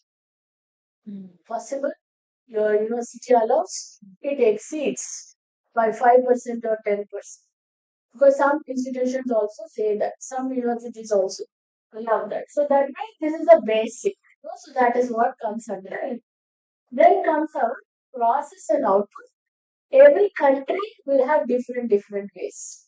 So the binary accreditation is 42% and 33%. Okay, so we'll see that once it finally comes out. So here they have kept this into 75. Okay. So process component is what is our strength, our teaching learning, our research output, what we do on a regular, day in, day out. So this is our daily bread and butter. So we are known for research, governance, leadership, IQAC processes, all the attributes that you have seen in the 7 criteria that will be in this have all brought under this attributes. So that's all, as simple as that. So the 7 criteria attributes relating to processes have all come here. Same thing we can say on the outcomes. Why are we doing all these things? So then they have come up with a very simple list of the outcomes. Many questions are not there. They are very precise, simple number of questions that will indicate that we have achieved the outcome components of the accreditation. So student performance is the biggest outcome. So whether it is admission 100% to results 100%, oh, that is your what you are saying. Then progression of the student, then achievement of the PEOs. So alumni achievement. So 4 levels for the student. Same the faculty. Faculty outcomes. What are the outcomes for faculty? So they talk about publication outcomes, the funding outcomes, all that will come up there. So stakeholder satisfaction. So instead of student satisfaction survey, now the shift is to stakeholder satisfaction. So that means the questions are not just going to go to your students, it is going to go to a bigger window. It is also going to go to your alumni, definite. Who else is going to be there? We have to wait for the documentary get released. So the achievements of your POs and PEOs. Okay, so that way we have divided the 7 criteria once again into these attributes. Right. So it's highly comprehensive. They have studied it in detail and then they are making it into the new 10 attributes. Basically, it speaks about the quality culture of the institution. You cannot do a makeup just one day before accreditation. So that will not work. Because fundamentally, your basics should be correct. If you are doing what we are supposed to do, basic level, simple way, everyone is doing it the same way. We need not have 100% results everywhere. But are we improving every year? So that is the question. Am I able to compare myself every year? Say all the processes. Is it improving year by year? Are the efforts being taken at the right time to show the improvement? So that is the self-study that we are going to do with the binary accreditation. So I would like to acknowledge and say none of these are my points. NAC has not formally released binary accreditation framework in any way, in any manner, other than conducting consultative workshops. My basic ethics to proclaim it. The only analysis part is my part, the effort of the IQAC members. Whereas the entire attributes list is as per the Southern Consultative Workshop that I have worked on. There is no relationship, there is no recognition. I am not a consultant in any recognized body. I am not selling my services as a NAC consultant anywhere. I am just a faculty member like you. an IQAC person. Through my experiential learning, what I have understand is what I am sharing with you. Right? So this is very important declaration to make. And I am not in any YouTube channel selling this view to anyone. Okay. So we are all fellow faculty members discussing on this that reforms the best of my abilities. Okay. Right? So this is the 10 attributes framework that we are talking about. So I have put a pattern that is easy to understand. So we'll go attribute wise only, and then we will also highlight the ways in which it can be understood. Okay, so as per the discussion, we are going with it. Whether we are a university or an autonomous college or an affiliated institution, all the 10 attributes belong to all of us. So only the gradation, the way the expectation vary based on the type and the nature of the institution, right? So the first four metrics will fall and attributes will fall under input. And the last one is the uniqueness or situatedness, which is besides the 10 attributes that we are seeing. So the first four is input, the next three is process, the last three is outcome. So if you see finally it is 900 each for university and autonomous, 875 for affiliated. So it has come down from the previous manual. So it is not 7 plus 3 technically. They have actually removed some of the repetitions and they have tried to minimize some of the attributes also in this manual. So that is why it's supposed to be simpler than before, right? So here also, if you notice, everywhere we are going this way, attributes are mentioned and criteria as per the NAC's discussion. And whether you are a university faculty member or autonomous college faculty member or an affiliated institution faculty member. So open FDP, people have come from other places as well. Some of you may be affiliated institutions, some of you are in autonomous, some of us are university. So you can also follow for your sake what is relevant, what is not going to be very relevant to you. You are not saying don't do because it is not relevant to you. Do, definitely. Say, I do extra than what you have asked me to do. It's best strategy than saying, not applicable, so let me shut my eyes. No, that cannot work out. Okay, so that way, the first one comes under curriculum. So this is the simplest question asked in the entire manual. Do you follow OB or not? What's our answer? Yes. So are we adopting OBR? Because UGC has said in 2018 onwards, all higher education institutions comply with OBE. So it's a UGC's order from 2018 that institutions comply with OBE. So in different states or different universities, they have taken efforts to come out with sample manuals so that institutions can follow OBE. Even now, if you go to UGC website, there is a definite reading material, sample manuals with regard to how outcome-based education is adopted in India. Okay, so please read them. So even if you want a model curriculum, which is implementing OP, we have the UGC website has samples of those model curriculum also.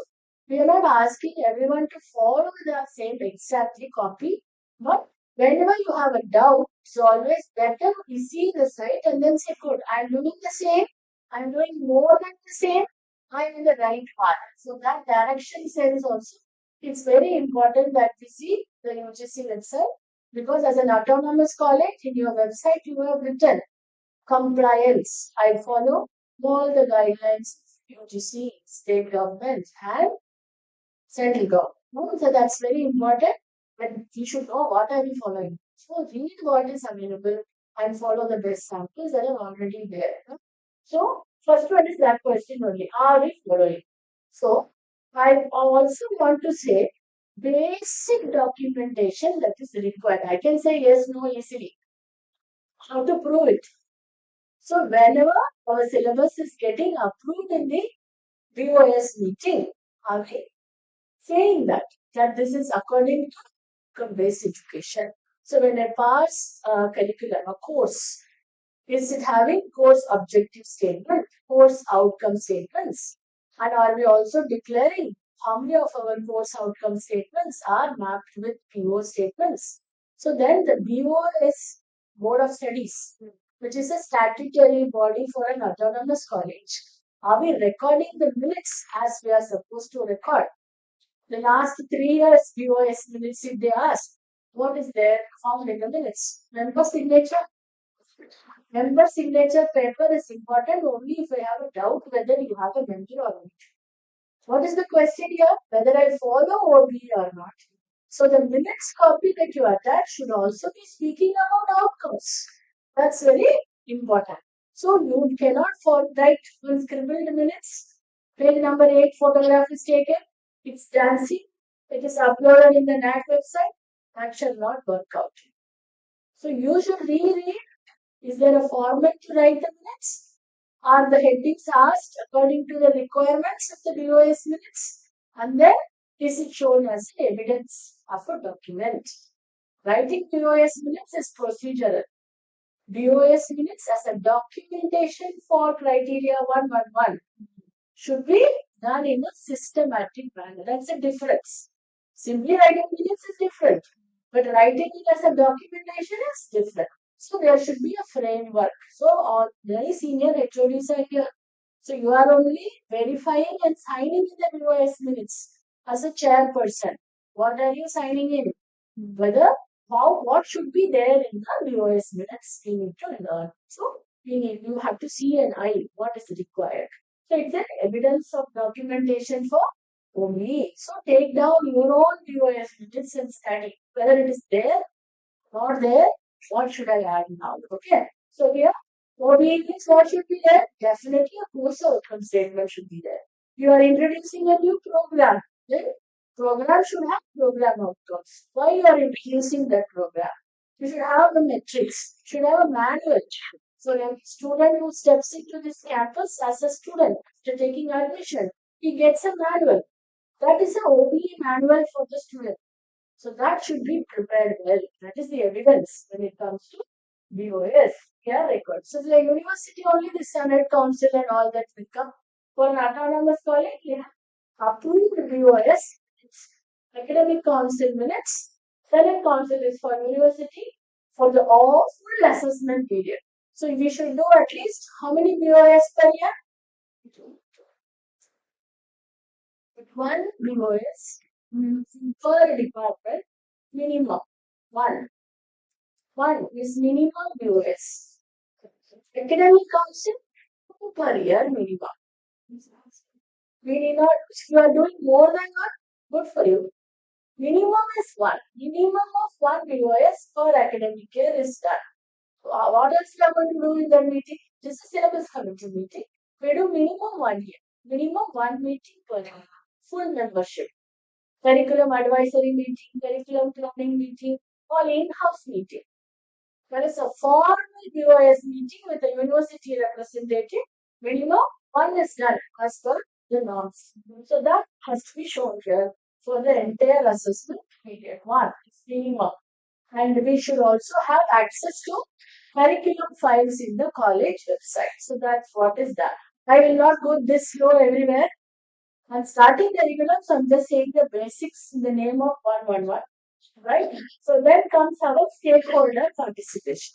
This was definitely not there in our BOS minutes. Please note. We used to write curriculum feedback 1.4 for the previous manual. Curriculum feedback is collected from students, collected from teacher, employer, alumni, 4 stakeholders. 1.4 mentioned these 4 stakeholders. Collect from them. You should have the form ready, fill the form ready, analysis ready, action taken report ready. 5 things. Empty form, empty form, suggestions list, action taken, uploaded in the website. Done. But where did BOS minutes come there? It never came. Now it is coming. So BOS minutes is an evidence of action taken based on stakeholders' feedback.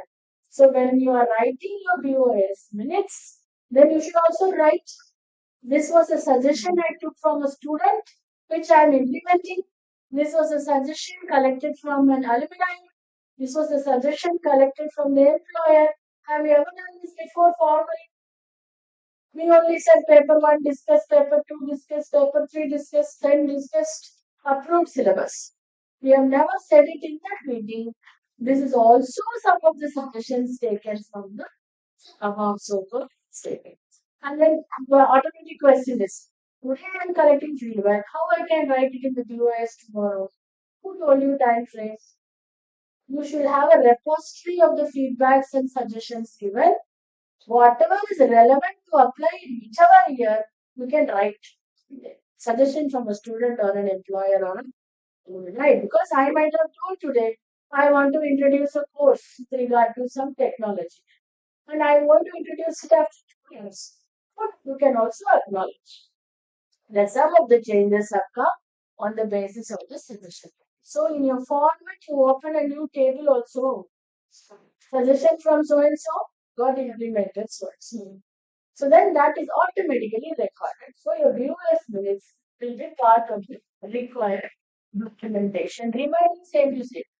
No change in the agenda with regard to documentation of this stakeholder participation, student, teacher, employer, alumni. So that's what is stored. So please very systematically record the BOS minutes. It's not a fun to revisit 7-year BOS and rewrite again. And it's not correct also. It's not ethical also. You go and rewrite the register, the books and everything for a meeting that took place before 4 years or 5 years. So when you do it today, do it with the proper system in place. Right? Even if they don't ask it, it's a very good way of recording the stakeholders' feedback in clinical path. So that way we will not, it's not harmful to make this into our organ. Then comes curricular flexibility. This was not asked the previous manual. It's a new term that has come inside. Here they are asking simple questions. This first one was already there. Whether we implemented CBCS system or not was there in the previous question. Along with that, they have added the NEP terms also now. Whether you are complying with the NEP, but that is what is basically come here. Whether we allow multiple entries, it's a pure yes or no question answer. So, what are we expected to say? Yes. Okay. So, multiple entry and multiple exit system is allowed. Yes. Well, you're an NEP state here, your first batch graduated here. Nowadays, multiple entry, multiple exit is there. Yes. So, there should be a policy document found in your academic council or found in the institutional policy manual that will clearly say this institution allows multiple entry and multiple exit. So a student who went out after completing 2 years comes back to you into 2027, you will admit him again because 2021 any Bengal student can come back again in 2027. You cannot say golden rule of the university 5 years after graduation, all your credits vanish. You have to redo from first year. No. So if you say yes there, you should also have a policy.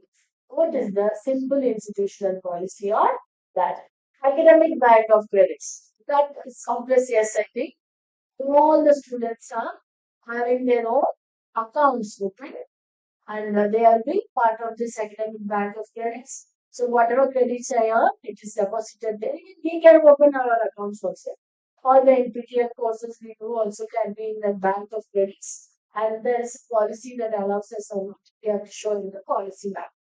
Then credit transfer from other institutions. So here we should have standards. For having standards, we should have our policy manual. Whose credit will I accept? What credit will they accept? And how it should have been done? So those questions are answered in the policy. Anybody who walks in with some number, I cannot say come and sit in my campus. You should also have certain guidelines. So that guidelines is coming from policy panel because we are not allowed to say straight no. We have to refer to the policy, then only we can say yes or no. So that's why policy is needed for credit transfer also. Institution above this scale institution who got above B plus plus. Student is coming from there. I'll consider that applicant. I will see the number of credits from abroad. Then what is the transfer with regard to foreign university? Online courses. A student has already completed 40, 50 credits through MOOC and then he wants to join. Can we take it? Then what is the policy regarding? Or I want exemption for only second semester. I want to do second semester in a foreign university. And I will come back.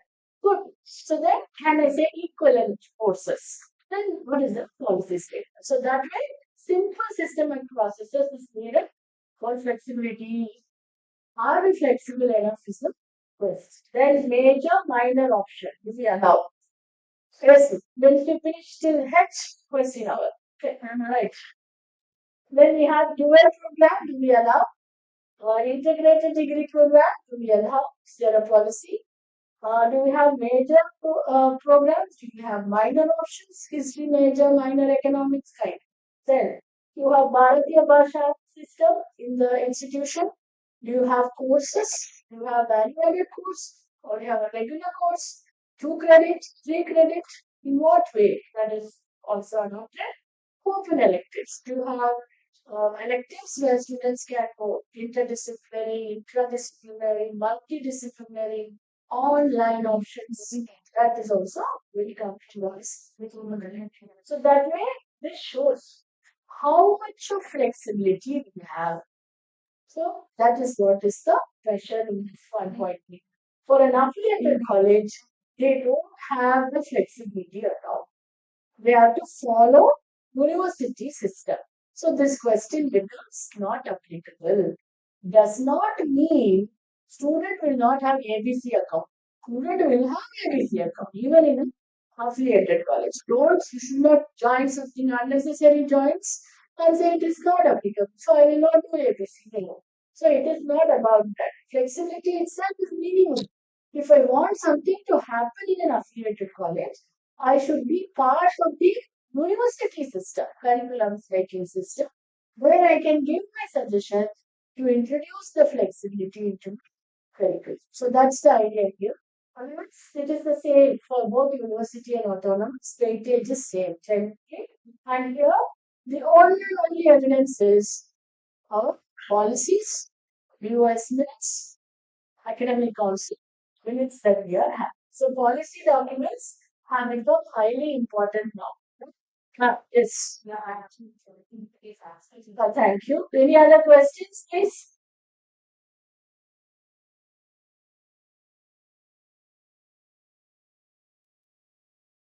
There is a word there, circular. Yes. Previous question, stakeholder. It was never there. The curricular feedback, they were never there. Curriculum was never there. Even 1.3. That means then what will college do? They will say that my parents of my superior graduate should have interest, knowledge, curriculum to give me consistent or creating some kind of subjectivity in the system for curriculum feedback. So stakeholder is needed. So we never asked if the curriculum parents feedback. No satisfaction survey, you can use. Ma'am, this policy document basically like say for example, for this entry and multiple entry and exit, and we within autonomous, maybe the higher education has another policy that the institution itself can Every institution have the should same. have a policy calling for themselves in line with the institution in the state government, central government, UGC, AICT, based on whoever is your affiliating or bosses. In their lines, we should have our own policy. and been approved at the academic council. Yes, and governing board. What kinds of policy? Madam, can you just for the exit and the multi entry? For everything, we need a policy. HR, we need policy. Finance, we need policy.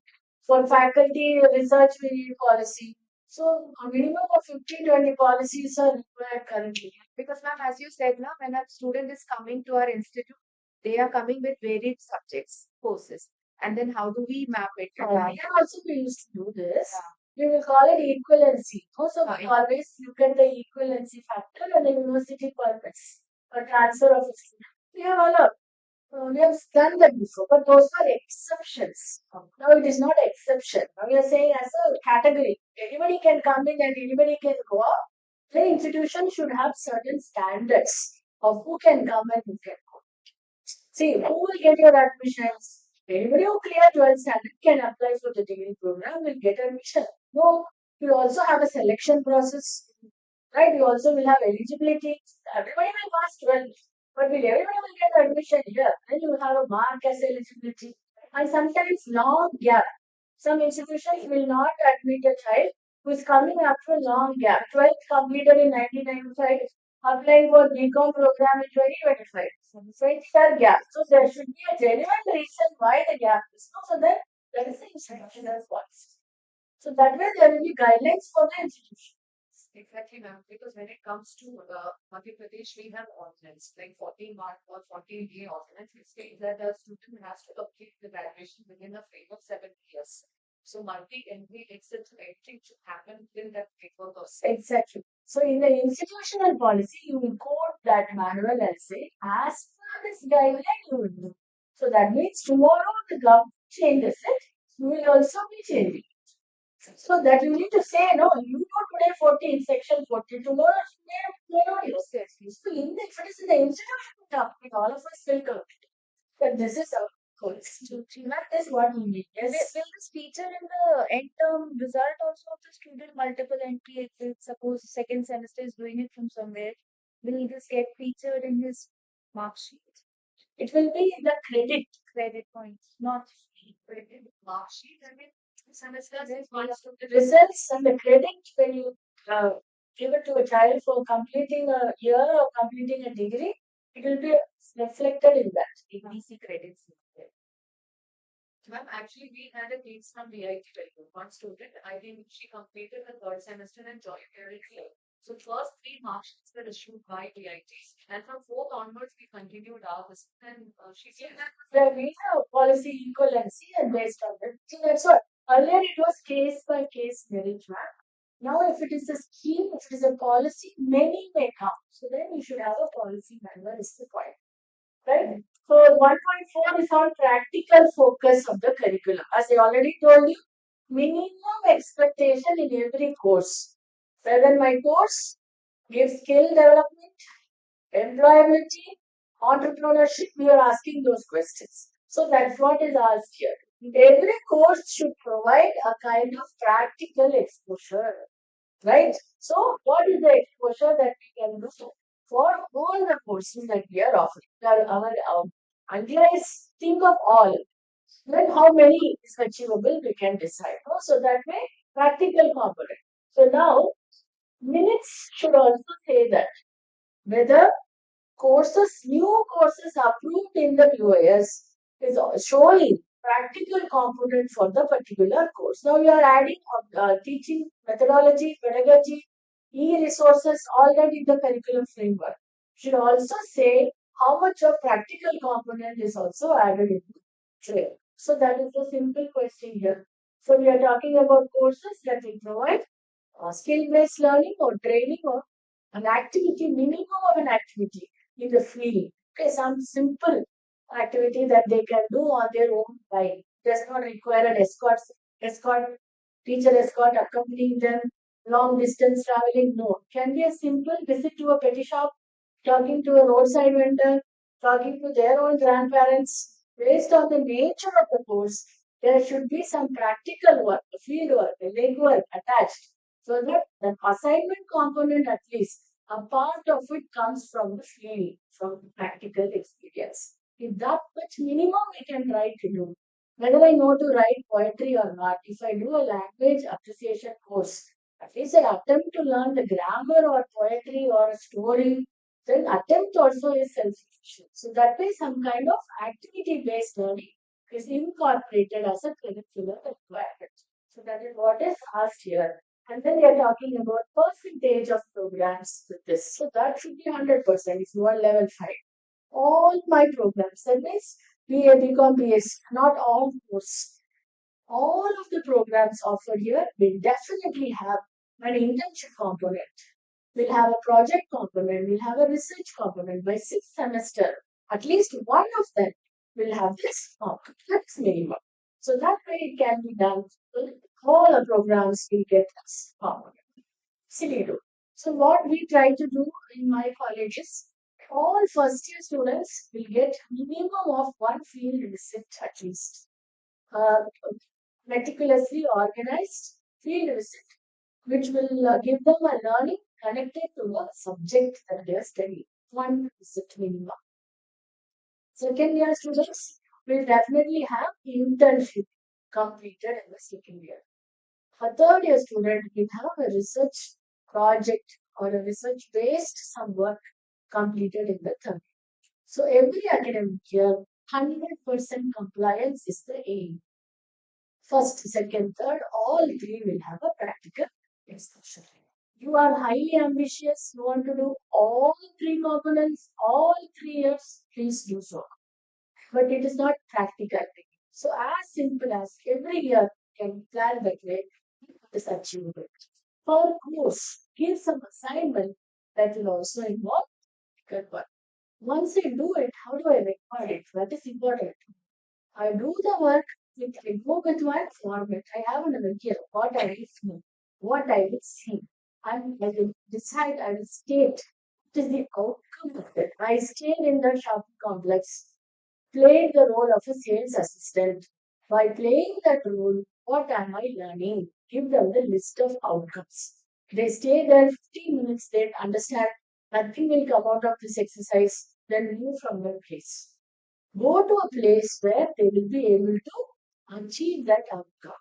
Either they are learning marketing skills or people skills, communication, something should be there based on the curriculum that I am doing. So then student also knows for what they are standing there. They are not standing there as a model. They are standing there to learn something. So that's why outcome statements are given. This is the task you are doing in your own time. You go to ashram, you go to old age home, you go to your grandparents' house, no problem. I want you to complete this green agenda. Plant one tree, 5 saplings, do water conservation, design a plan of garden for a society, for an apartment. Do. This is the green agenda you have to complete by the semester. They themselves will write the report based on your outcome statements and give it to you with photographs, with video. Work done. So that's what design is your problem. Framework giving is our issue. But tasks can be done by them in their own time, in their own convenience, the way they want to live. That is regret. For the students of current generation, if you tell all 40 to do one work, they will definitely not do. They want customization and their attention span of a bee. So really less attention span only. So within that time, what they will look maybe better than what we thought of also. So that will give practical framework. Then skill, this is a compulsory component. We should first of all know what it is. Our objective is to go up to compliance of National Higher Education Qualification Framework, National Skill Qualification Framework. So there, what's this? It's just a list of skill level at the class 10, class 11, class 12, UG1, UG2, UG3, PhD 1, PhD 2. So they have put all levels. For each of the level, this is the expected skill they listed out.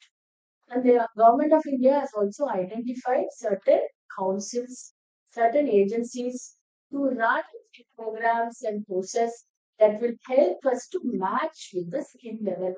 So as a department, you have to identify which are the courses, which are the skills that will be relevant to your student, and then write to them, ask them to offer courses for your students.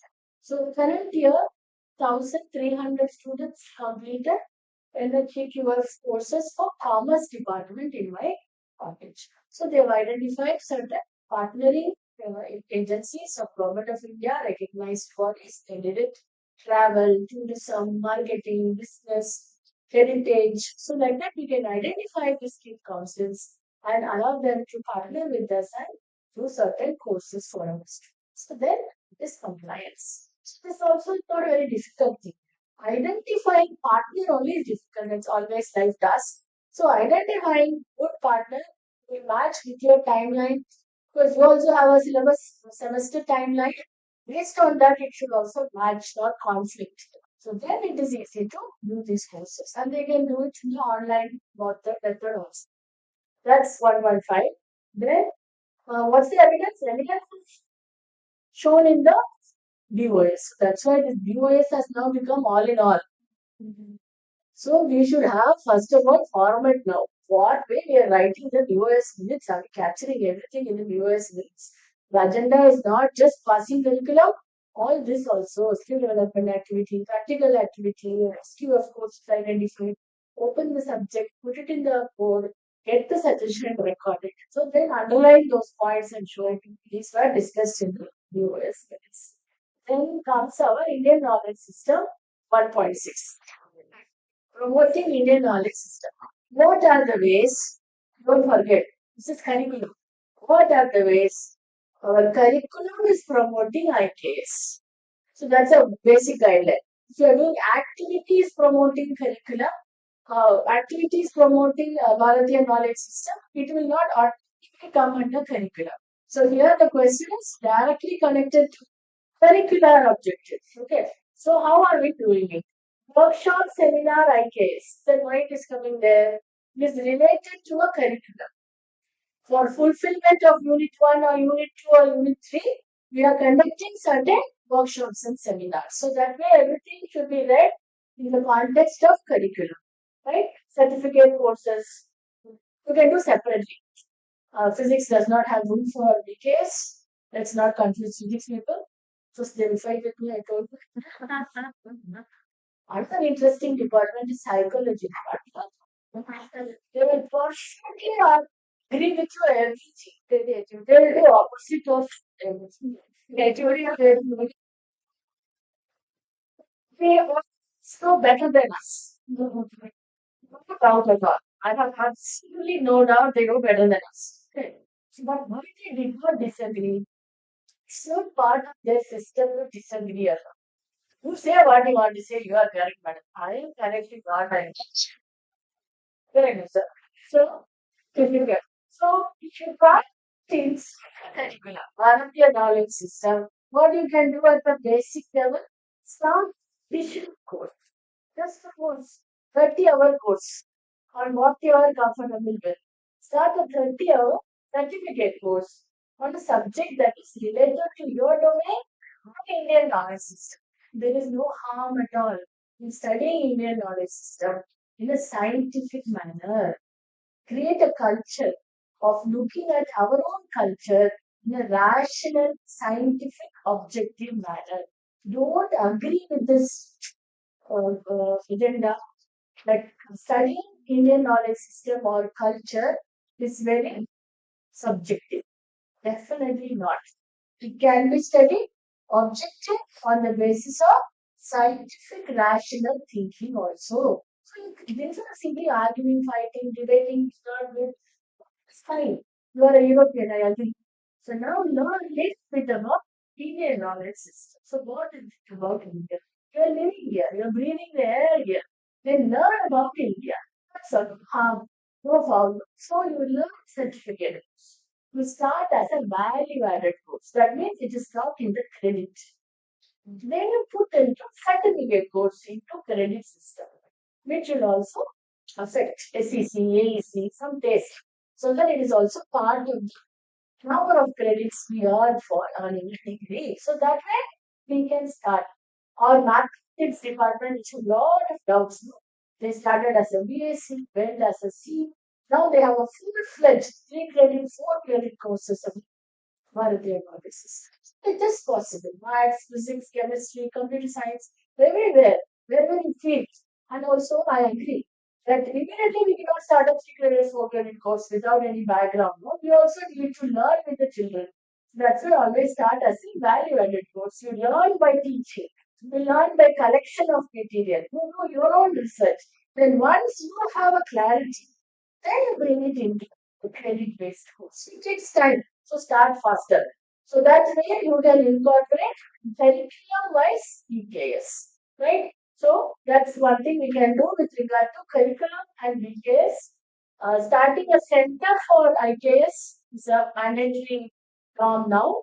So we can have an organized way of approaching Indian knowledge system. There are funds coming from Government of India for starting a center for conducting programs, exhibitions, workshops, and all the other things. So that also can be taken advantage of. And when students are proposing a project or a research for their credits, which are also aligned with Indian knowledge system, don't say no. Give them encouragement and support to do so such projects and programs also. Scientific, rational, objective manner. We have lot of tribal history, culture, social system, marriage, family, but things we have not learned at all, not researched at all. Or it was learned in one corner of India, never disseminated to another corner of India. So that way, this is an opportunity to learn it in rightful. So please say, don't say no. We start working out in whichever way. So otherwise, you have to tick F. No activity pertaining to IKS. Then you can escape this question. Okay, right? If you are doing, then you should also get a proper approval from DOS and Academic Council if it is credit system. Otherwise, as part of the activities of the institution, you will present a report in the academic council. There, if it comes also, it is enough. Otherwise, if it is curriculum, it should come under curriculum file in the academic council. The academic council. Okay. Then I think I MS 1.7. I think this we are all doing, including online learning into curriculum. Now we are talking about blended learning system and whether it is nationally recognized courses, so I am NPTM courses, or internationally recognized MOOC courses. We should set certain standards. Courses should have assessment. There are some courses I can turn the video on. At the end of the 3 hours, video automatically shuts down. I get a certificate. There are certain platforms like that also. I never listen to the video.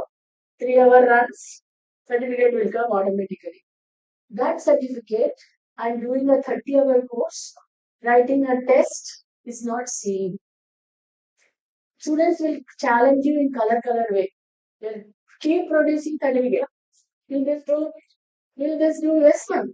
Different way they'll give you certificate. So what's the fundamental question? How many hours course?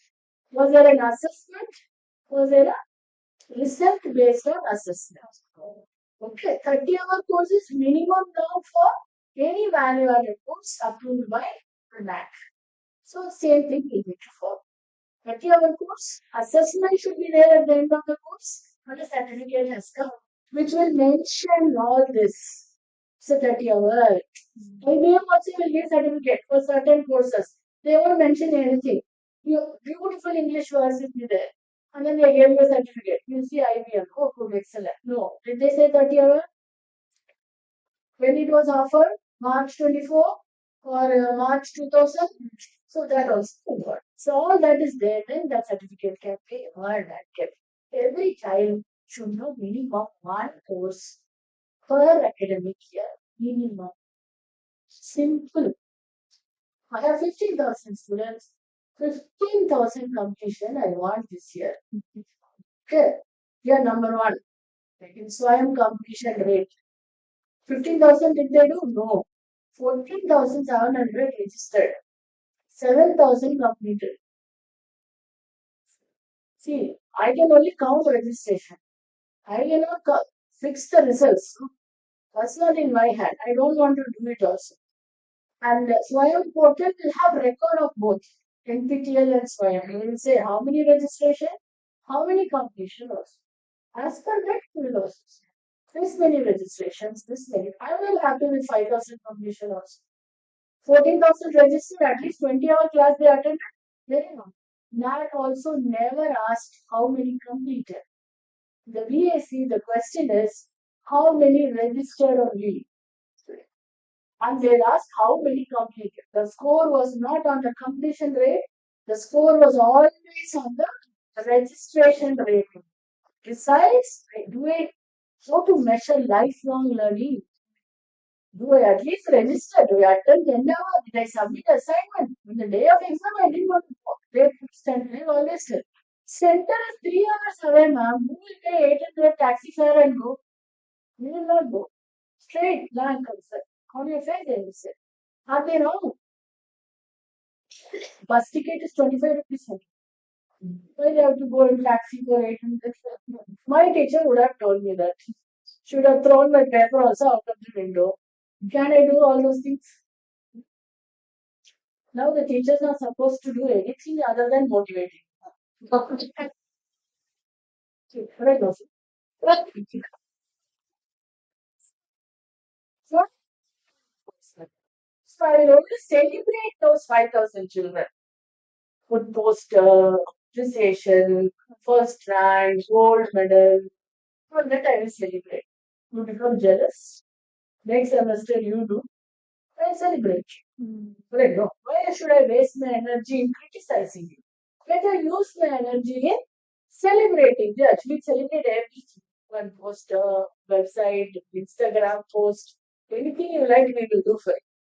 But you complete the course. Okay. That is what is the norm here for simple. So that will work for you also. Simple. We are trying to do this online and blended. Okay. Like when it comes to curriculum revision. This is a simple thing we are all doing. There's nothing big to discuss here. Don't follow the stale curriculum. Once in 3 years, all our courses have to be revisited. This is golden course prepared by father of a domain area. What it is, even if anyone is from that course, he will revise every 3 years. He can be father of history. No problem. Okay. Kalhana's perspective is different. I will add Kalhana in Herodotus paper. Correct. No? So, why we should always follow Herodotus? Let's follow Kalhana 1 year. Right? 20% revision, 20% change. Change includes both addition and deletion. Change is not just addition. Keep adding, no.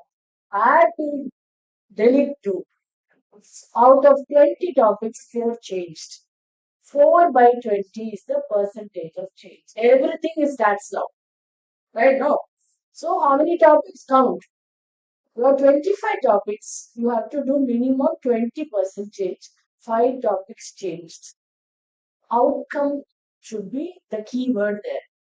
Which are the topics that will allow me to reach the outcome? Keep them. These are the topics that are not helping anywhere. But ma'am, without this, how will I teach the next? Very good. Put one video. Make that as a course requirement. See the video, read, then come to my class 1. Correct? No. There are a lot of basic concepts. Commerce should know, physics should know, history should know. Good, good, good. Put a video. Put it in LMS. Read that video. Attend the quiz. That is the entrance ticket to come to my class number 1. Yes. Correct? No. Finished. Your fundamentals there. It is not affecting your time, your curriculum, your methodology, your wisdom that you earned after 25 years. This video. Put it in the video, give it to the class, make them attend a quiz, then come to classroom number 1 or class number 5 or class number 16. Put it as a prerequisite. That's all. Every 3 years revise. How much? Minimum 20%. Right? So that is the minimum curricular revision we are doing. See, I'm sharing so many secrets, okay? Right. So if you are doing a course revision, please record in the POS minutes. Because when they ask for percentage of revision, many people will ask me this question. How to find a percentage of revision? First of all, the minutes you should have written, no, I have introduced these 5. I have removed these 5. So that means 10 topics got changed. Out of 20 topics, percentage of revision is 50. So that should also be there. That is where many curriculum files came back from back office saying this curriculum revision is not shown in the BOS. They kept on pushing back document. How to create curriculum documentation? Can you redo a BOS minutes? Not possible. So you have to have a format that will also record percentage of change. New course, no problem, 100% new. Revision only requires all this efforts. So add deletion also, addition also, right? So now, So that option is not available for deletion. You can add 20%. So somehow I've really expanded the syllabus over the years. deletion is also. The university guidelines do not read anything from syllabus that have been set class. So, Set that are sir, I have heard this argument before also as well. In the university guidelines, it says an autonomous institution can diverge, change. Three words only mostly comes. So up to 20% of the suggested curriculum. They never said delete or edit. Right. Change, divulge, differ by 20%. I'm differing by 20% by removing or adding. That is my interpretation. some of the common perception excludes religion. Sir, this is fun. Child to learn. Be there in all the senior faculty member who will come to QoS minutes. Actually, the university No, so that's what I'm saying. In the presence of the university representative, if the curriculum gets approved, addition or deletion is also approved. now Now, analysis is done by us in the curriculum advisory committee. When we present to the BOS, we never present to them what is K plus or what is A minus. We present to them Unit 1, Unit 2, Unit 3, Unit 1 outcome, Unit 1 objective, Unit 2 outcome, Unit 2. Why am I drawing a picture for them and saying this is where I am differing from you? You are a master of the subject, you should already know. So many departments have never faced this problem, sir. Additionally, we also have the same golden rule, 20% difference. Now we have courses that are 100% different, approved by the BOS also. Ma'am, we have obviously taken the liberty to make the enhancement in the 20%, but the decision for what they have given us enhancement. The term that they have. Correct, ma'am. That's why I'm saying you submerge it as part of your pedagogy. Then online LMS content is there, so We are not getting. it is not part of the assessment. So remove it like it is not part of the assessment. Because paper is like for you. It's like a dog, yeah. Yeah, it is reading, suggested reading. It will come to suggested reading. It will not be, suggested reading is not in a question paper.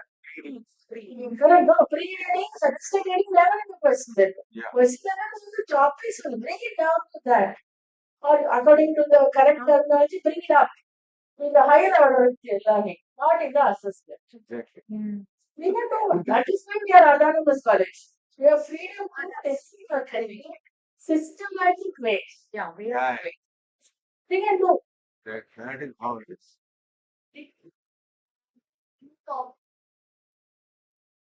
No, if you already feel it is overburdened, you can delete. No problem. But up to 20%. Always minimum change is 20%, ma'am. You point out deletion also. But you cannot count in that variable. But number of revised courses. You can count only if the course got revised by 20% minimum. And it's not required to add a minimum of the other topic like If it is already lower than much, you should just justification for the change. Absolutely. Correct? Name on the paper you cannot be hampered. Because of any research. That's anything golden bucket. Yes, I agree. That has happened. It's like my research paper, they say if there is a no research paper where there is a fancy title followed by a colon, and then the real title follows the colon. You have two titles for the same paper. It happens. Sir. First batch will be like that. After that, that will reduce. You will have flexibility to change the title also. Also, only one batch will be like that. Then it will change. This. You can design the titles also. We can design the title also. Yes, sir. That's what's good. No, no, I see should actually of course what it's natural. They can change the diet. The FD verification on Currently, no. Currently, we shall follow as per the guidelines of FDP at university. Stop. No, no debate, no argument. Yes, things will evolve. Latest one which Surely will be like that.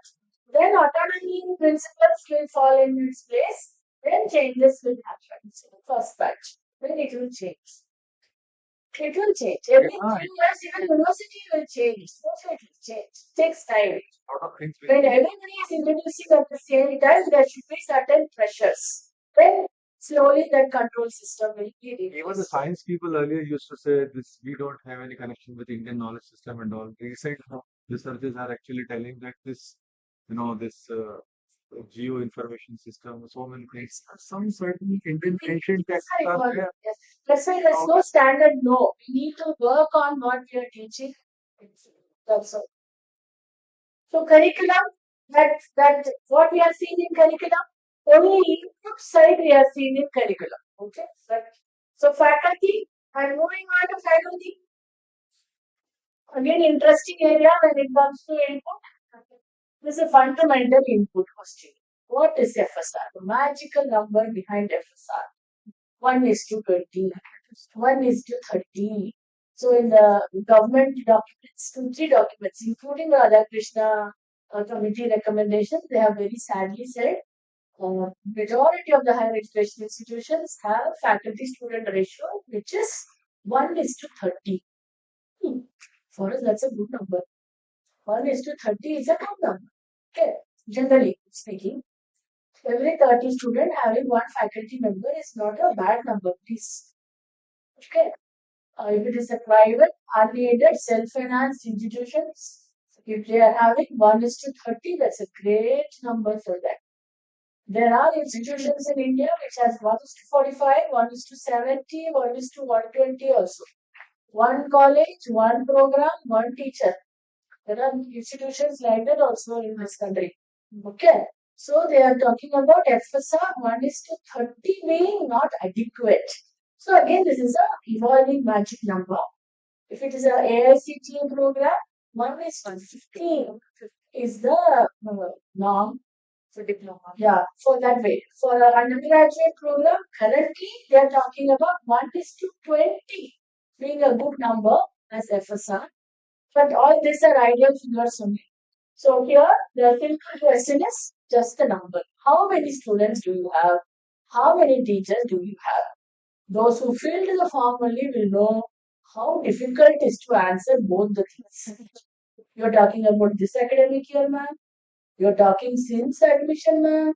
You're talking this month stata, ma'am. You're talking of after TC, before TC, re-entry, which magic student number you want to get. Correct, no? If you have done this number, you will know. Fixing student number itself is a big issue. Okay, clarity, lacking clarity. The day you submit your list to the university That is and present it in the academic council, number locked. That academic year, that's the number. Student leaves, student comes, students rejoin, whatever it is that meeting. Please the number. No, they never attended any class. They are in the row, they are the number. Exam. Attended one exam in the entire academic year, odd sem or even summer, they are there in the list. You cannot dump the child because they did not appear in even sem. You cannot dump the child, but they appeared in the odd sem list. So there are golden rules for this number also. Yes. Same way F. Who's F? Full time, part time. Ad hoc, urgent. Contract, non-contractual. So many vocabularies are there. So who should be counted for F? That is also a golden rule. So that will give an additional book to define who is a full-time faculty. 90% of the workload, 9 months of service without break in an academic year, then the teacher can be considered as full-time. Oh, permanent or temporary? Sure. Okay, so this course will come. That somebody will be there, will answer all the questions. Yes, most probably an IPSC coordinator and your vice principal will do this answering this difficult question. We'll keep the principal in reserve because anything goes wrong, principal will say, I didn't see, I didn't know. And we issue a new statement, you will give a statement. Okay. Any mistake comes to me, every credit goes to all of you. Okay. So that's the idea behind this number. That's the basics input. In that itself, college cannot know. What else are you doing? That's a reality. If you don't know who's your teacher, who's your student, what are you doing here? So that's why that's 2.1. Okay, right. Faculty retention. Number of, that's a good question. Another column. Okay. Cadre-wise faculty strength for the latest completed academic year. So this is important. Another place also the same question follow-up will come. Here, read the question. Cadre-wise faculty latest completed. That means 3-year assessment period, third year. That number only are to give. So they themselves are giving some few words. POP, ad hoc, contract, visiting faculty, all of them can be shown here.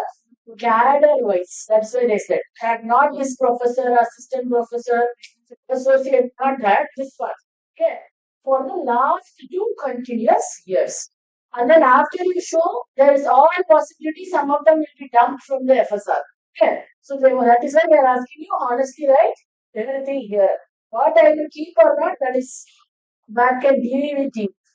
Okay, here honestly, spend for the latest completed year. And this should be approved in the academic council. Every year, no. Proper sanctioning of new recruitments, post, all that will be done in the governing body, management. That is the record. See, there it will be recorded. So that is the annexure of those minutes. Right? Academic qualification. Again, simple question. What is the qualification of the doctorate? How many with doctorate degree? How many with other qualification? If you are having a doctorate degree, which university you have to find out. After saying doctorate, then they dump the university itself, then your count will be questioned. Your credibility also will be questioned. That is the biggest harm. It's not the count. Reducing the count from 190 to 189 is not the problem. You recruited a 190 from a doubtful university is a problem. That speaks about governance. There they will take away 50 marks silently. No, nothing is asked. Okay, so that's why credibility comes from the way we are showing the qualification. That's why for all the faculty members, every year when your recruitment is done, qualification certificate copy is collected, segregated, and validated also backend. That is the action for this experience. Here, probably it's a good thing. They are not mentioning in the same institution. Here the window has opened. They are saying average teaching experience of full time. They never said the word in the same institution. The RAR said that word. If I work here only, you can show my experience. If I work elsewhere, you cannot show. Currently, this manual has not come out, by the way. Whatever paperwork I have, it does not mention in the same institution. What does it mean? Everyone who joins here is already working here should give a proper proof of the teaching experience now itself.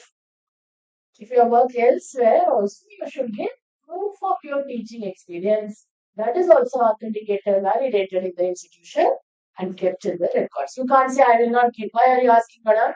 It is irrelevant to you. That shows something is wrong whether with you or with me. Okay, so that way that has to be also clarified. Then, attending training program. Simple.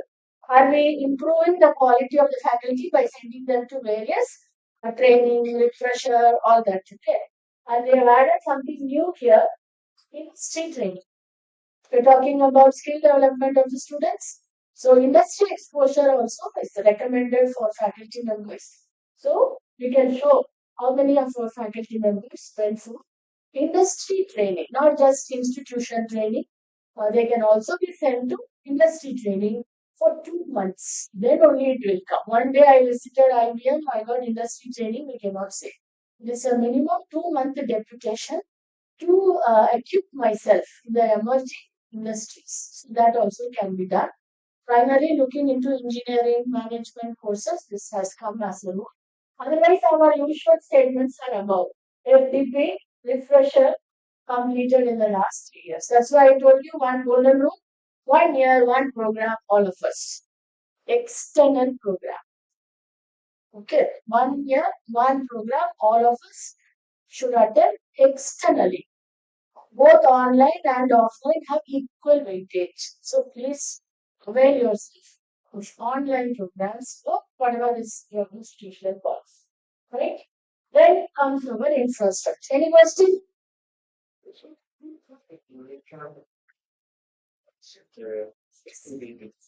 FDP means 7 days. 7 days and 7 hours, almost 6 to 7 hours. So we are not talking about hours so far. Total hours. Certificate should read 7 day FDP.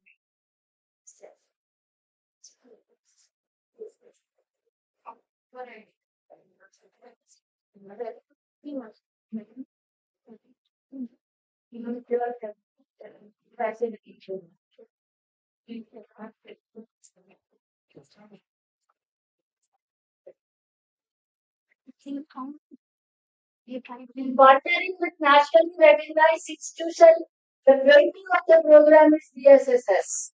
But this will come under external. Yes. So this program that you have attended will be counted for this year's FDP. Any question? Other question?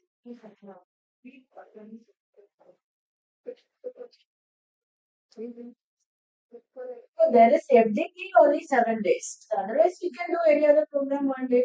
As per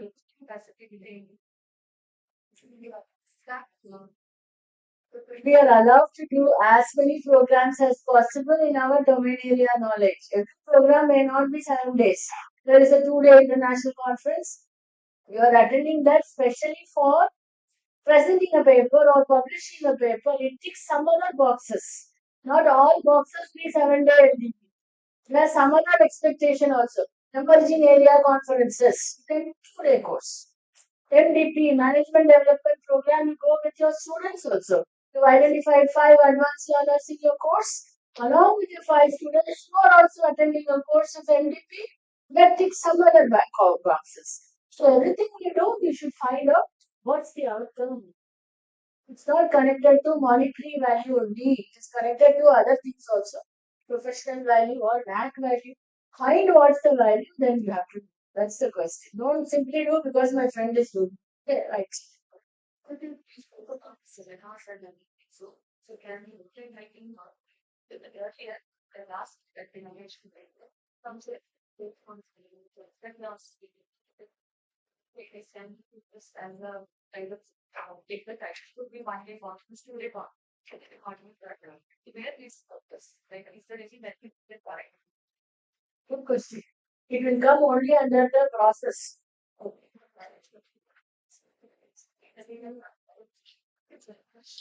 Are we good to go? We are moving to next. This is infrastructure. I'm sure this is not a big input value for any one of us. I'm only going to say the difference. So earlier in our manual, criteria 4 was infrastructure. Same thing is repeated here with only one change. The types of infrastructure are listed. What is essential and what is auxiliary? Because always that there was feeling of some trying. No? I work in this place. I don't have this many resources. Some song always following infrastructure. There is one song saying you are from this place, you have this much of money, wealth, and all that. Infrastructure is always not connected to input resource for quality. It was always associated with the identity, wealth of the institution. So to cut that, they have decided to put this essential. Want to run a higher education institution, there are certain essential infrastructure that is required. So I always say, when in doubt, ask whether your child will go to that college. So, what are the essential infrastructure that will be the teaching learning resources that you require? The classroom, a laboratory, research facility, basic hostel facility, sports, clean washrooms. That's a big problem in some places. They will be waiting for a special fund to build a washroom, to renovate a washroom. 500 students in one building, there is one washroom for girls, one washroom for boys. Beautiful campus, 110 acre. Teacher has to walk 1 kilometer to go to a restroom. What is the need of 110 acre when I cannot get a washroom access in 500-meter distance? That's a minimum rule. You should have a washroom which is clean, separate for both girls and boys. So that's a basic step that good they brought it under essential, along with the lab or laboratory or library washrooms. Then portable drinking water facility. That is also something that every higher education institution should provide for their students. So this is one list. Then comes all the other things we are known for. Number of labs, library, auditoriums, economies, auditoriums, library, gymnasium, seminar halls. All that is are important. Nobody is saying it's unimportant. But there can be institutions in India which may not have them directly. So I can collaborate with another institution and provide this facility. Auditoriums. That's why they are talking about consortium of institutions also. I can work with someone else. They are good in having language lab or auditorium. So that way they are given one list. Health, we have everything basically. Do we have a health and wellness center? We don't say clinic now.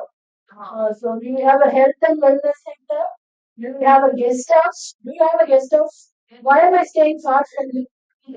Transportation facilities, museum, right? No, so artifacts collection. So these are not, if it is there, good enough for you. So that's why they made the list separate. No? That's the beauty of this list.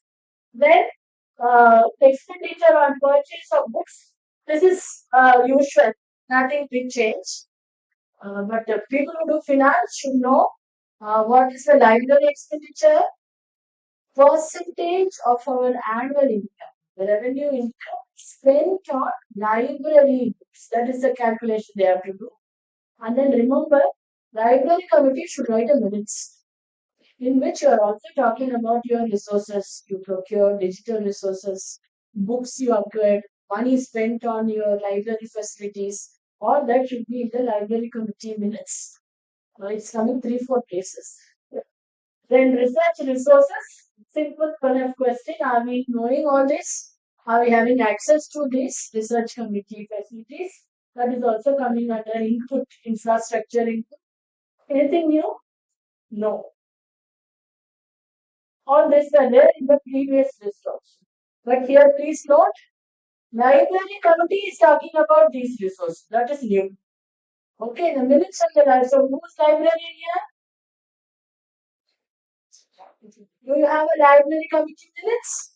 It is written and submitted whether we mention these resources. So next time when we write a committee, there should be agenda points. We are discussing all these things. What is available we say, what is due we will say, so that that is also part of the committee list. Right? So we are not doing format. We are only saying what is there and what more can be done. So that's the idea here. Same way with IT infrastructure available. And the student computer ratio is also asked here. 1:50 was good enough before, so it should be good enough today also.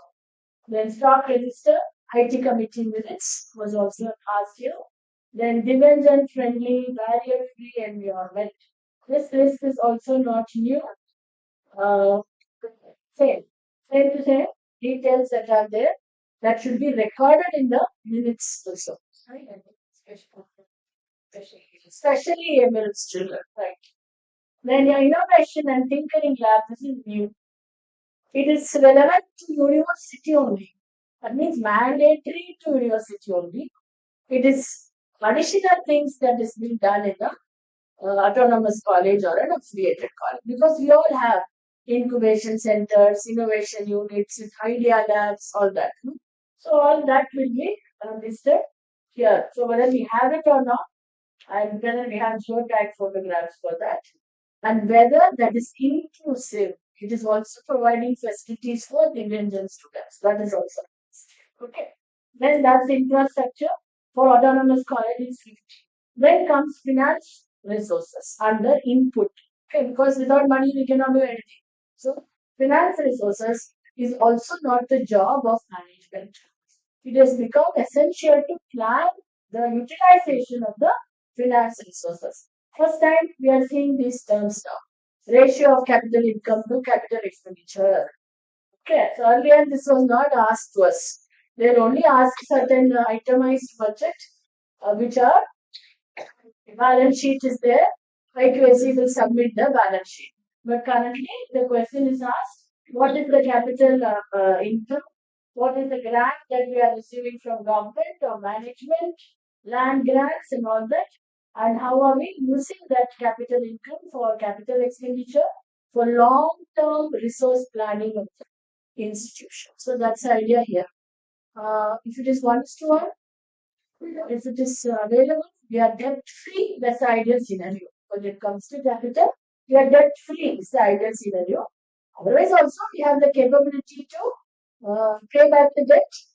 Do we also maintain a corpus amount for the institution? Are the keywords asked here, and that can be easily done by big institutions. Others need little more planning with regard to this infrastructure development. The point is, self-financing institutions will spend a lot of money in the capital investments, but they will spend less in the maintenance because they are new buildings. So maintenance expenditure will be less in comparison to capital. But for NARF ranking and all the ranking people, maintenance should be higher than the capital. That's the catch here. If I have money, I keep building, building after building after building. So capital expenses will be high. Whereas I cannot match my revenue on the maintenance along with that. So then this becomes a difficult situation for such institutions to overcome. Right. So then that's the question on capital. Then revenue. Ideally, revenue income, revenue expenditure is 1:1. Money comes, money goes. Otherwise, 1.1 is to 1. Income is slightly greater than expense. Okay, so revenue income is what? Fees. Whatever fees I get is the revenue income. Research fees, admission fees, what fees we are getting is revenue. So revenue expenditure is high in the expenditure. My salary, maintenance, to run day-to-day business of the institution, what is required is the revenue expenditure. So that should match. So money in, money out. So I'm able to rotate. I'm also having my corpus. That means my safety fund. That is also maintained. So then the institution is financially sound. The question here is, why is this important for accreditation? Isn't it between the bank and the management and the institution? How is it affecting quality of the institution? Suddenly COVID came. Okay. Classes did not happen. Parents are telling, school parents did not say this by the way. College parents are saying they will not pay the fees. Correct. You will pay exam fees because you're going to conduct exam. My child did not come to your class. They did not use your classroom. They did not use your fan. They did not use your lab. Why should I pay fees? Okay. 10% of Indian higher education institutions went into a deep financial crisis. They did not come out of it at all. Finished. Institutions have to be shut down. What is the guarantee that the institution which is admitting a child this year will survive the next 3 years without sound financial system? Understand? So that is why the quality indicators also must indicate sound financial practices. Governance, it indicates governance. It all will be written in criteria 6. We never discussed this much. But since we now divided it into input, process, and outcome, it's all coming out in financial input here. That's my understanding. See the words here. Creation of corpus. How many of you know what is the corpus of this institution? Why should we know is another question. Okay, but do we have a corpus? What's the answer? First class. Then, does the institution also do diversification of investments? Yes. Yes. They should be. They must be. Oh, so that way, do we do it? Of course. How do we do it? They are asking because of transparency data. Okay. Then any other, if you want to say something more than this, please say. Okay. So CA is very, very important. Have your own CA. Don't change your CA in here. Say CA should be of long-term connection because that is also highly doubtful. One statement given by A person, one statement given by B person creates a lot of doubt. So it should be a sound CA auditing should be there. They'll be tough only. They're supposed to be tough. They're not our best friends. So we need to work the management of financial accounting also. Right? See this word now. Ma'am, Yes, just a minute. Ma'am, yes, ma'am, you said the ratio has to be 1:1. What it will be? yes, revenue. Yeah.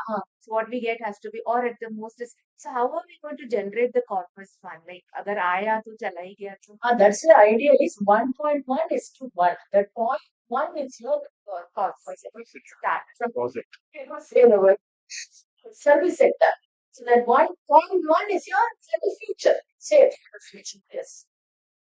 And then this is not a clean this is not say, see, any business comes and goes in India. If you see education as a business, we are the most successful business. Why this much of attention to us? You just notice and see. All businesses in the last 20 years have come up and come down, gone and disappeared. If you think education as business, they're the best business in the world. Then don't forget that. We produce not only just human capital, resources for future, that's all value system. As a pure economic terms, monetary terms also, money lies with us. The best businessmen are with us. Best minds are with us. That's why we need to work on our financial practices also in a very ethical, clean way. Where only things will happen. It's no longer practical to keep blaming private universities, private institutions. No. Future is them only. It is better. Public institutes also learn the best practices of private. It's never the other way around. It's this way around. Put lot of implications on the private institutes to be socially responsible. Whereas the public institutes should never say money is the problem, their quality is not improving. This is good answer now. Money is never a problem. We need to have a better financial system to deal with our education. I guess. Not able to do it, merge your institution with another college and go ahead. Okay, right. So that's the finance system here. And see the word here, risk management. So that's also a concept which is now entered into higher education. So we also should have risk management because of the COVID lessons we learned. Then we should also have certain risk management processes with regard to our finance system. So that's why I have a beautiful team deals with the finance also. It cannot be only in the office. We don't know that. Like that, we cannot answer any longer. There should be a connection between quality cell and the finance section as well. And by the way, all NARF audit is coming for finance only now. Okay, last week full finance questions on it. Right. Now we will teach it. So the next important criteria, where it is now process. We have finished in, we have moved to process. So we are talking about, when is the next break, sir? I will pace myself. One. Okay. What is starting learning process? Another 15 minutes? We have the lunch and then we get back. Strict. First thing, then learning process. Okay. I already told you. You are determining the time schedule. Whatever you want, we will give. Okay. I have a very basic question. Oh, yes, sir, please. In the beginning, in the context speech, you said this system, this binary system, yes or no, and there's a challenge of larger amount of institutions are not participating in this accreditation process. So, in your opinion, does this binary system encourages more institutions to Yes, sir, it will participate? definitely increase more. How come? Because it is even a more pathetic situation. Because you said okay, the minimum standards are the accreditation means minimum standards you are getting. So even in this binary process, some new institutions who are not earlier part of this, they will come. And if the result is no, so it means For that few even questions, it will be no. even the minimums they don't have. So it will be more of a shame for them, no? No, sir. Rather than having a low There will be always that interest is very important. So if that's what I said, the principle of institution, it has never been accredited. Would you take up the binary accreditation framework or the previous 3070 model? You will definitely take a binary accreditation because it's very simpler. Risk is low. So risk is less. Possibility of me getting yes is very high. And it's not going to, nobody will know whether it is C or B or B plus or A or A plus. It's only yes. When we will get the yes, I will do what are necessary to bring the median quality at least to get the yes. And so then collective quality will go up. So when you compare with 46,000 institutions, yes, quality has to. There's no other way. even if with this system somebody gets no, it means the situation is very poor. So, Yet, lesson learned well. We'll do it next year. Nobody stopping. It's not going to be in the history of the institution. They will be underrated next year. It's an effort out. So this is simpler than previous. Only if it depends on the ambition. I want to be level 5. Yeah. Work harder. This exercise Yeah. came because of that. And Maturity based accreditation is the challenge. Yes or no? Definitely. Many will be encouraged to take the accreditation. This might possibly take on the behavior. Yes. Any question? You will lunch?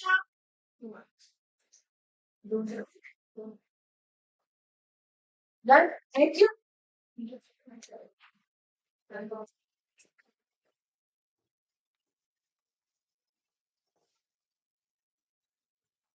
I should have asked whether lunch is ready or I'm taking.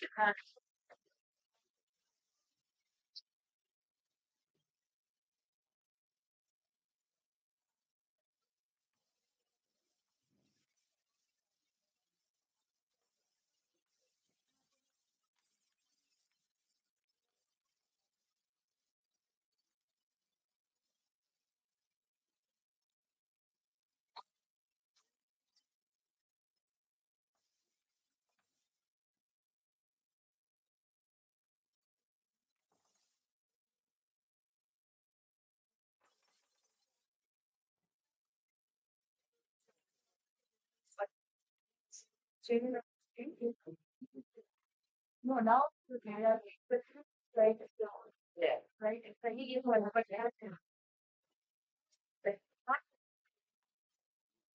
So here is when the novel for is ready.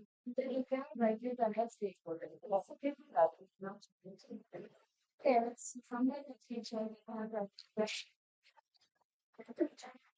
To the left, you know the trying to remember about foreign nationals in teaching. What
God, no we should. Then need the credit share the credit to the students. Saying student also said I have.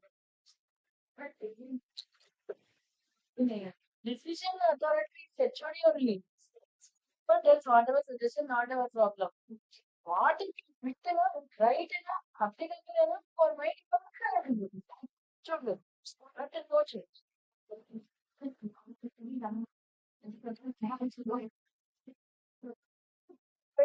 Each right to meeting a country for the sorry. Yeah. Sir, B.Com वाला B20 people, BSc वाला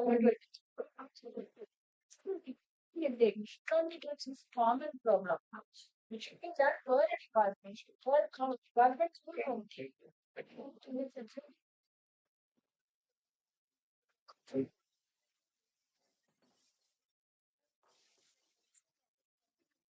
So, can be more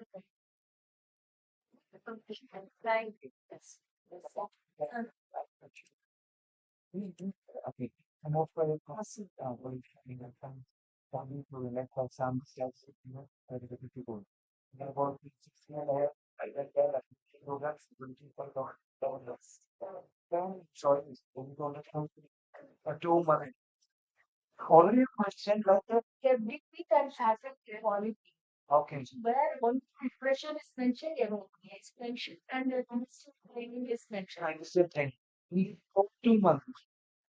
Related the course in collaboration with the industry.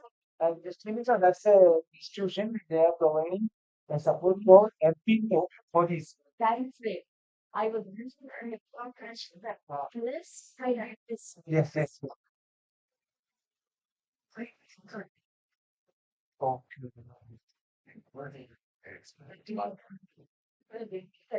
Okay. And The industry and that's value. more well. They want to develop the Yes.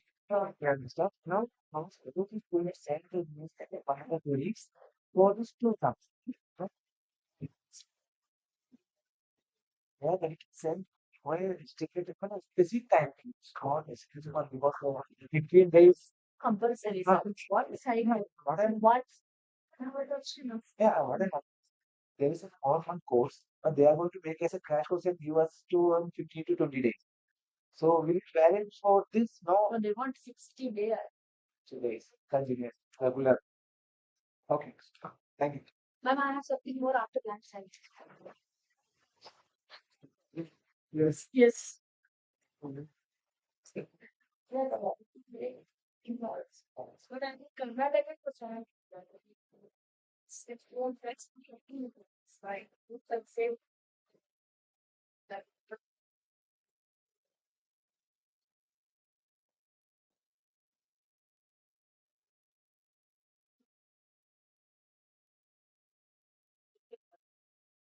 there's a very much a thought.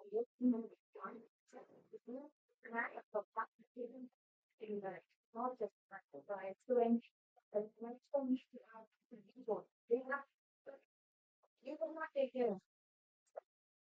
Check, but that's in my kind of get that. For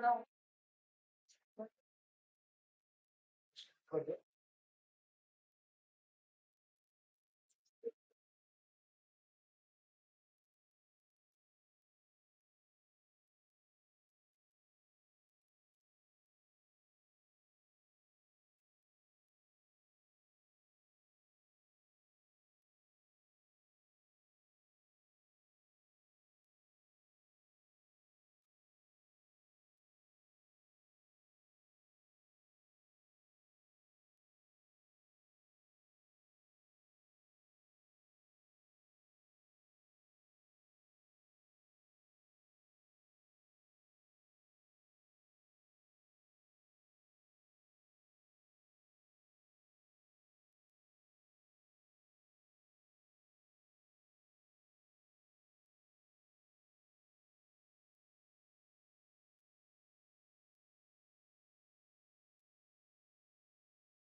Sure. So, it's a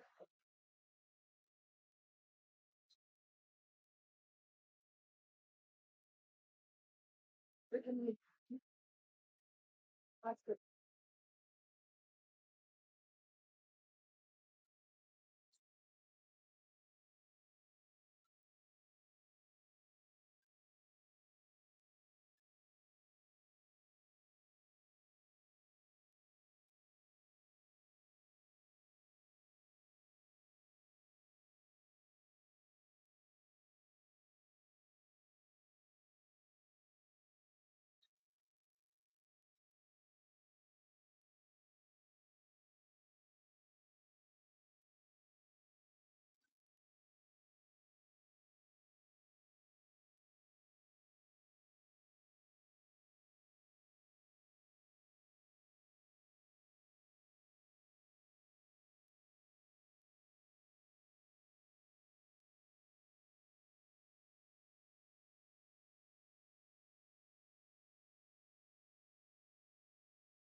Wait, how?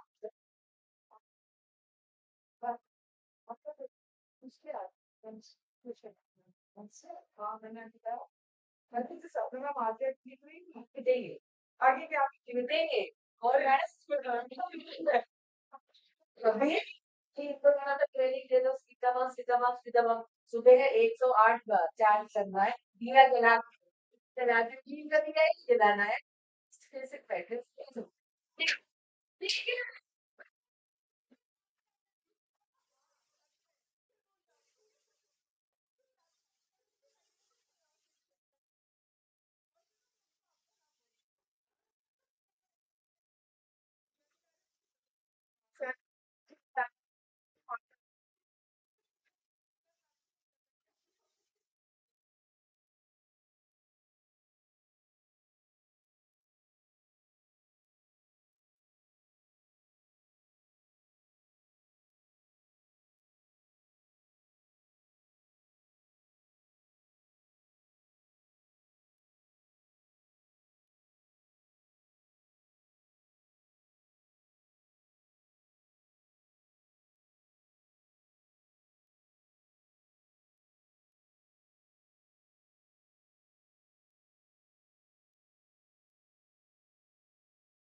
These are the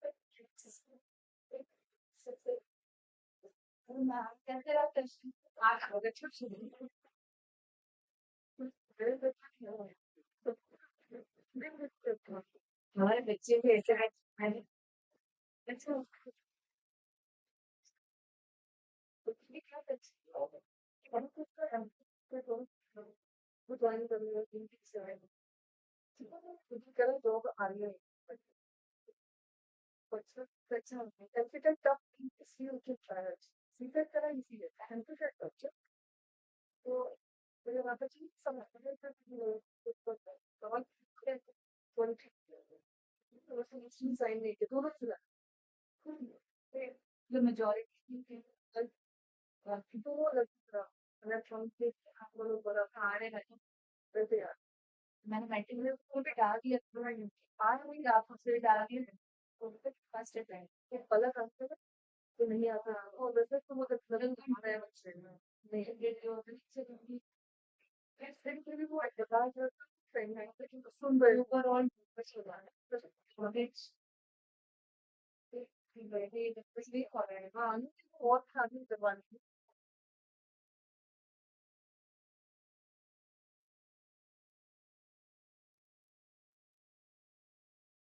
ये अच्छा देता ये अच्छा session ये तो क्या कि हाँ वही है कोर्स आउटकम में इंस्टीट्यूट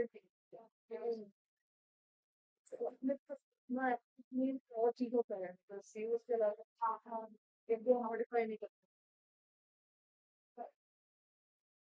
पर अच्छा अपन के लिए चलना एनी सेशन बल्कि इसी को 2 दिन पहले एक्सप्रेशन हुआ है परसों दूसरा हाथ पांच this और क्योंकि हमें इसकी जरूरत है इसको आराम से मिला दो प्रश्न हाँ प्रश्न वो अच्छी हाँ है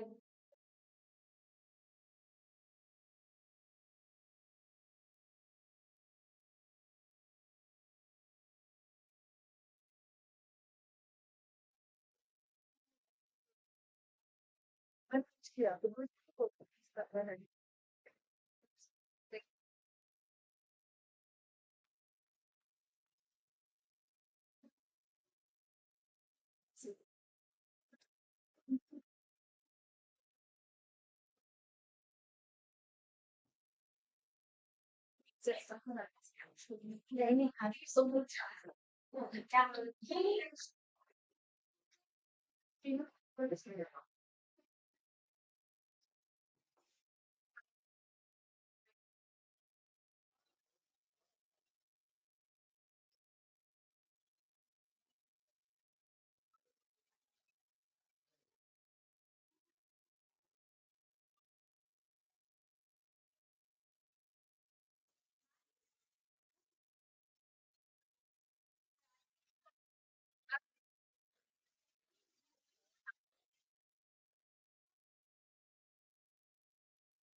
जी मैम।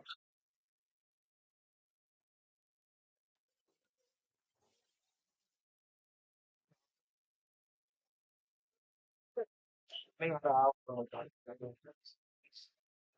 और अभी तो पता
नहीं बता।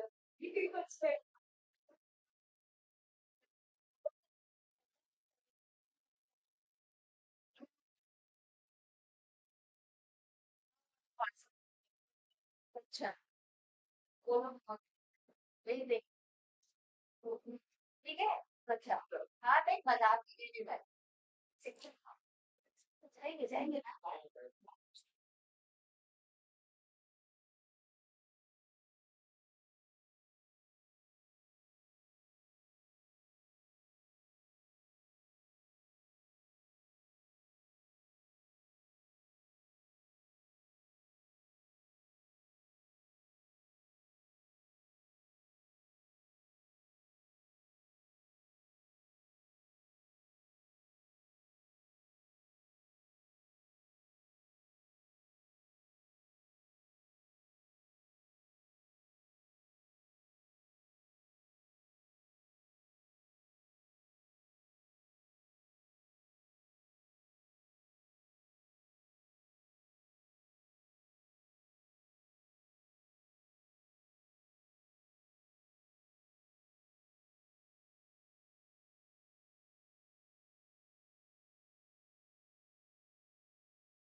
certificate and company.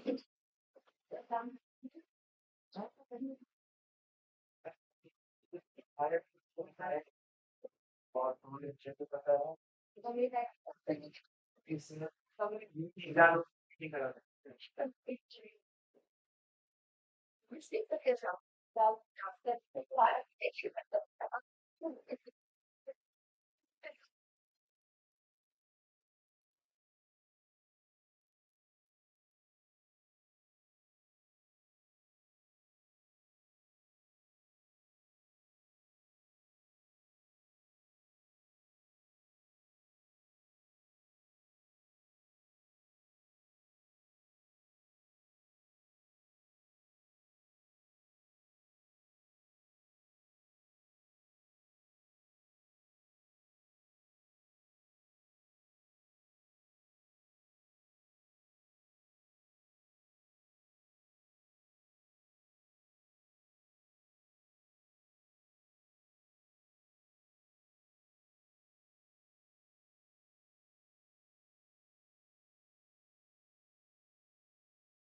We are talking about the fifth attribute, learning and teaching.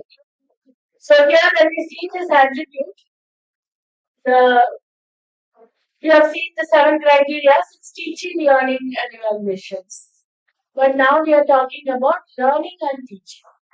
So this is again in line with our ethos, current ethos of how it should be a learner centric and how it should yield to outcomes in education rather than teaching. Teaching sounds like a process, whereas learning is the outcome of the teaching. So that is the interpretation, how it should be learner centric and how it should be a lifelong learning. And teaching can happen not just in the classroom, it can happen anywhere, but learning must happen as a process of higher education institution. So emphasizing on the outcome, I believe, because we need to see their manual on what justifications they are saying, that this swap has happened, there is emphasis on learning more than teaching as a process. So here there's a very important criteria for all the three institutions, whether you are a university or an autonomous, where the weightage is the highest. 150 marks weightage is given here for an autonomous institute. So when you see this, the first itself is about strategies that we adopt. So that's a classical question. What are the various teaching learning strategies we are adopting in the institution as a pedagogical approaches? So now we are very comfortable in knowing about pedagogy and pedagogical approaches. So from the talk and talk, what we were saying, we are using various methods. So in the revised accreditation framework, if you would have observed, they would have used terms of student-centric learning, experiential learning, ICT learning, right? So they have expanded the window now and they have added some more concepts of group learning, individual learning, self-study, game-based learning, technology-based learning, learning through problem solving, project-based learning. So these are also part of the practices that they were saying before. Now they want us to switch little higher more and speak about what are learning we are doing. It is whether individual centric, group centric, or societal centric, projects centric, problem centric, research. So that way we are moving the ladder up, keeping the idea higher. So whenever we are going to a classroom, we also need to say this, which is the type of method that I'm going to use.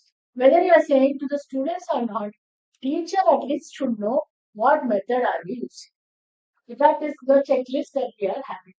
So what is the documentation requirement is very simple. We are preparing a course plan for all the courses that we are handling every semester. The beginning of the semester, every teacher prepares a course plan, right? So in the course plan, you also basic things that we would say is what are the topics that we use, right? And what is the methodology? What is the skill development activity? What is the outcome that it is catering to, right? So that is part of the activity that we have posted also in the project-based activity, which already has posted that all of us need to prepare. That I have posted one small window where we can talk about one of the courses we teach and how we are approaching our own classroom. So it's very easy to connect to what we are doing. So already we have a course plan. Basically, every college will have a week-wise schedule, topics, methods used. That's all. Now we have add assessment also, outcomes also into that. So what is the student skill development activity and what is the assessment methodology also. So that's the activity sheet is very self-explanatory only. First part of the sheet with the instruction is there. The last page is the sheet that you have to prepare and submit as part of the assessment of this course. So nobody is going to say that if you do rough work, but if you do it sincerely, it should be helping you. So that way, I have listed this only as the methods that we can do for teaching various topics for 10 weeks, 10 columns, 10 rows are being given to us. So that's 5.1. here in when is nothing then now we are teaching it. No, the idea is the student themselves to teach. So earlier they were saying student learning from the peer or teacher. Now they are talking how many students are being given topics to teach in the classroom itself. So that is where they are talking it as even teaching. So in the same subjects that you are teaching them, how many of them turn into a teacher and teach to others, either their own class or somewhere else. But they are converting their learning into teaching activity. That also becomes a pedagogy. So that's where they are using the word peer teaching. And then there's individual learning, group learning, teaching. This also are repetitive only. Different approach and words are being used. And the project-based learning is you give a particular activity to be completed but by the subject course completion. No, it's not the traditional research-based projects. Can be others also. Designing a path, designing a layout, give a model for a street arrangement, mathematical way, ideal usage of space. So you can design a place, only 10 by 10 is there. So mathematics principles can also be used to ideally design a green space there. So they can just not talk about the floor. They can also use the other spaces. So maths can be used, physics can be used, computer aided technology can be used. So that way they say project is that by the end of the sem, I'm able to complete the task using the various concepts I have studied throughout. It's not that final year project we are talking about. It's what they can do out of learning in my course. So course outcome leading to some projects. So that way also we can consider. So other things are not new. They were already there. Only new terms are there mixed up. Then we talk about LMS. Earlier also ICT based learning was speculated, but now they are saying LMS is a mandatory option. You just cannot say I don't have LMS. How effectively are you using LMS is the question here. The question is not do you have a LMS or not. What is your LMS platform? Are you using Moodle or Google Classroom, Blackboard, or some other self-developed LMS vendors? Is it an option? If the student is learning 7 courses in a semester, for all the 7 courses, is there LMS available? Or one course only is it available? All that only will determine from one place to another place. But every institution should have effective use of LMS is the question here. UGC has come out with a 4 quadrant modeling with regard to usage of LMS. Pushing the content is just one quadrant. Pushing the content in the form of lecture notes, PPT, that is only content. Content is just one quadrant. Then we talk about videos that are provided for learning. We talk about the quiz skills, that is one of the quadrants in assessment. Forum discussion, discussing and learning among the peers. So 4 quadrants are there suggested by the UGC itself for the effective use of LMS. So one you may have LMS, I'm not sure how effectively you are using, how effectively we are using all the 4 quadrants is the question here. Are you just using to share materials or submission of assessment? Any kind of assessment outcomes is coming out of LMS? Either it is a tool for blended learning, convenient learning, or that screenshot is the minimum documentation that is expected. I'll reserve this for Q&A session. If you have any question, we will come back and take it there. Then we talk about industry academia collaboration for learning. That's the idea here. This is a teaching learning file. We are not talking about having collaboration. It's more about having the collaboration for effective use of classroom learning and experience. So this should be connected to the curriculum. College may have 55 MOU or 105 MOU, but how best those collaborations are used for teaching learning purpose is the point here. So if there is a new course and if there is an industry leader for that course, I'm able to link with that. So that's a question here. I think purposefully the word linkage has been used rather than the word collaboration. Once I say collaboration, MOU becomes mandatory, signing a memorandum of understanding, formal collaboration. If I say linkage, it need not have a formal paper or a documentation. It can be informal also. Okay. So my student and my department can have friends of the department. So I can associate with 40, 50 of them who can serve as a mentor to learn certain concepts. I may not have MOU with all of them. I may have with few of them. After seeing the way they work, I can also go to the next step and sign a MOU. But for a linkage, we don't need a collaboration. So he will say, MOU is very difficult. There are a lot of rules. Why we should do? It's a difficult process for me to do it. But for LinkedIn, that's not a purpose. If you are a specialist in certain courses, then you should develop few friends who are successfully carrying out that course. Whether they are available as online mentor or directly. So that way you create partnerships for successful teaching through linkages. So it will help us to get internships, field visits, workshops, and practical assignments that you are giving. For all that, we need to have more friends. So I wanted to say bless you. Whoever was sneezing. Okay. We can have. So these friends are very important for us to do this because we have to trust them to give a good experience for the students when they go there, right? So that way, this linkage is the idea touted here. We are not talking about MOU alone. Okay, it can be an understanding, it can be an email. There are two form linkage here. Okay, MOU shall be asked elsewhere compulsorily. Here, we can also show linkages without MOU, is my point. Okay. Then we talk about evaluation, assessment component. Do we follow continuous evaluation? Obviously, yes. Do you follow these types of assessment? Or is it a one type only? Internal exam, one exam, two exam, best of two exam. So it's always exam. In some institutions, it's always about formative test, like a timetable. It will be conducted under the strict supervision of the teacher in front of my eyes. And we will never do a book exam. We never do online assessment.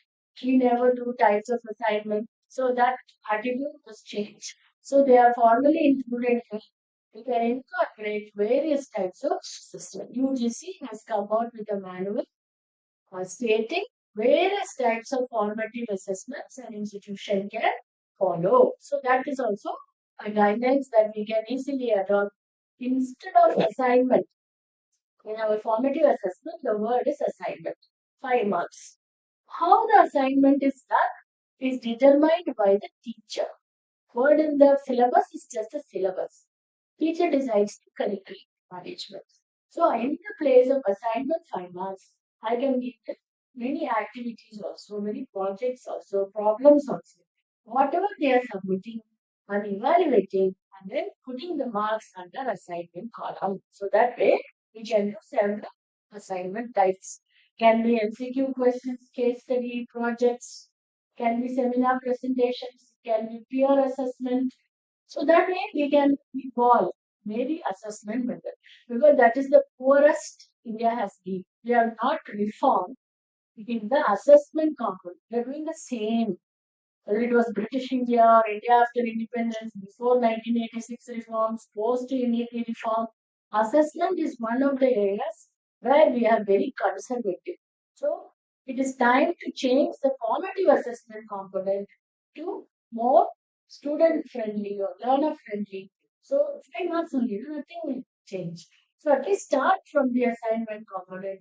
That's the idea here. They're asking types of assessment components. So what's the proof? There should be a document that speaks about viewer. If a student does an online course on their own, can you at least relieve them from one of the assignments and replace that with that assignment completion? That is a policy decision. So that will be in the document. So instead of at least start with a PG. So PG students completes an online course, voluntary course, not your compulsory credit-based course, voluntary course. But if you relieve them from one or two assignments, give them the marks for the course, then it's a policy decision. It will be found in the minutes of POE. It will be found in the BOS, BOE minutes also. That's what they are mentioning here. If you make any kind of reforms, we can enter there. So that's the idea. And then in alternative, we can give them instead of 3 credit course in campus or a 2 credit, start with 2 credit.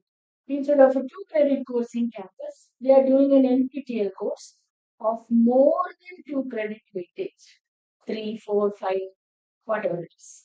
Then substitute the credit earned there to this 2 credit. That is also a policy decision. If you are willing to do it, then that can also be shown. Or waive away internal assessment. External, we have to write. At least internal assessment, yeah, 30%. What is the percentage? 30%. Waive that. Make them write semester. Instead of internal assessment, they can do the following. They can go to 5 schools and teach. They can do an online program.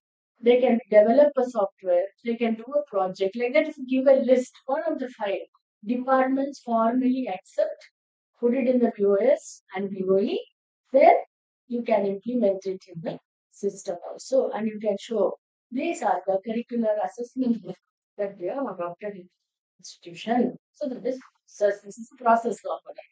So that way you are willing to reform the process as well. Then catering to diversity. This is the same for the people of various learning abilities. Earlier questionnaire used to ask slow learner, advanced learner strategy. They replaced that labels. So there was a lot of objections from our respected psychology department, including labeling the student we cannot know. Who can be slow? In IIT classroom, MCA classroom, already MCA related with this, so let's leave psychology. MCA program, who's slow, man? All are advanced learners. MBA program, who's slow? Everybody came with 99% mark. You cannot find any slow learner. So what's the answer that they give? There will be no remedial teaching. If there is no slow learner, there is no remedial teaching. But that's the wrong answer, correct? In any class, the bottom 10% is called the slow learners. The whatever measures of remedy you do for the bottom 10% is called as remedial teaching. The bottom 10% can be 99, 98, 97, 96 also. It's not 99.9, right? So whoever it is, the entire class is 99.9. But for that exam, we need to give entry behavior test. Whoever comes, the bottom 10 will require remedial. So that's the thing. I may be good in maths, I may be poor in sociology. So for sociology paper, I will get remedial. So that's how we always insist the different levels of learning are needed. So here they are mentioning it as support for students with differential learning ability. So whatever you do, you can record it. Remedial, they are very sure. That means students who score less, students who are little weak in my subject, requires little hand holding. That's what we call it as remedial. What is bridge? From the entry expected level of qualification, they are less than that. People do 12th standard in different boards and they're coming for basic accounting class only. When they come there, they don't even know the minimum things that they should know. There are computer science students who will be having advanced education when they are entering first year computer science. And there are also students who don't even know how to use basic programs also. So then there is a gap. To bridge the gap amidst the students, whatever course you give is what we call it as bridge courses. So every department may not require it. Definitely one or two courses in a program may require bridge courses. So that's where the split will come. Then language deficiency. I may not come from English medium background. So then for English, I require bridge courses or remedial courses. So that's how we talk about bridge. Then enrichment is add-on. In addition to my classroom, I can teach them little more Python or little more advanced programming. They can become better the usage of AI. So then you are adding, putting more green. So then it becomes enriched courses. No? So that's where it comes for the advanced people. So language proficiency, whatever we are good at, Language is also one of the skills we have to actively cultivate. We cannot assume I can speak well. No, I have a lot of things to improve, I know. So then the proficiency also should be found in the child. Then, Bharatiya Bhasha. There are institutions which will allow the students to write exam in vernacular language in the first semester. Allow them to write, even though it's an English medium institution. But for few semesters, you allow them to write, then you can say that this is also possible. Then any other that you have done, you can differentiate. Here, grievance redress is the same. Here we are concerned about academic grievances and how the grievances are addressed. So here, examination is the main area where we talk about academic grievances also. All the same were there. Revaluation, re-tutoring, showing the answer scripts. Now, what is added here is attendance shortage. So far, it has never been identified as a exam related or academic grievances, but now it has come into the picture. So a teacher cannot use attendance as a tool or like an incentive in the classroom. Then it can be registered as a grievance against the teacher.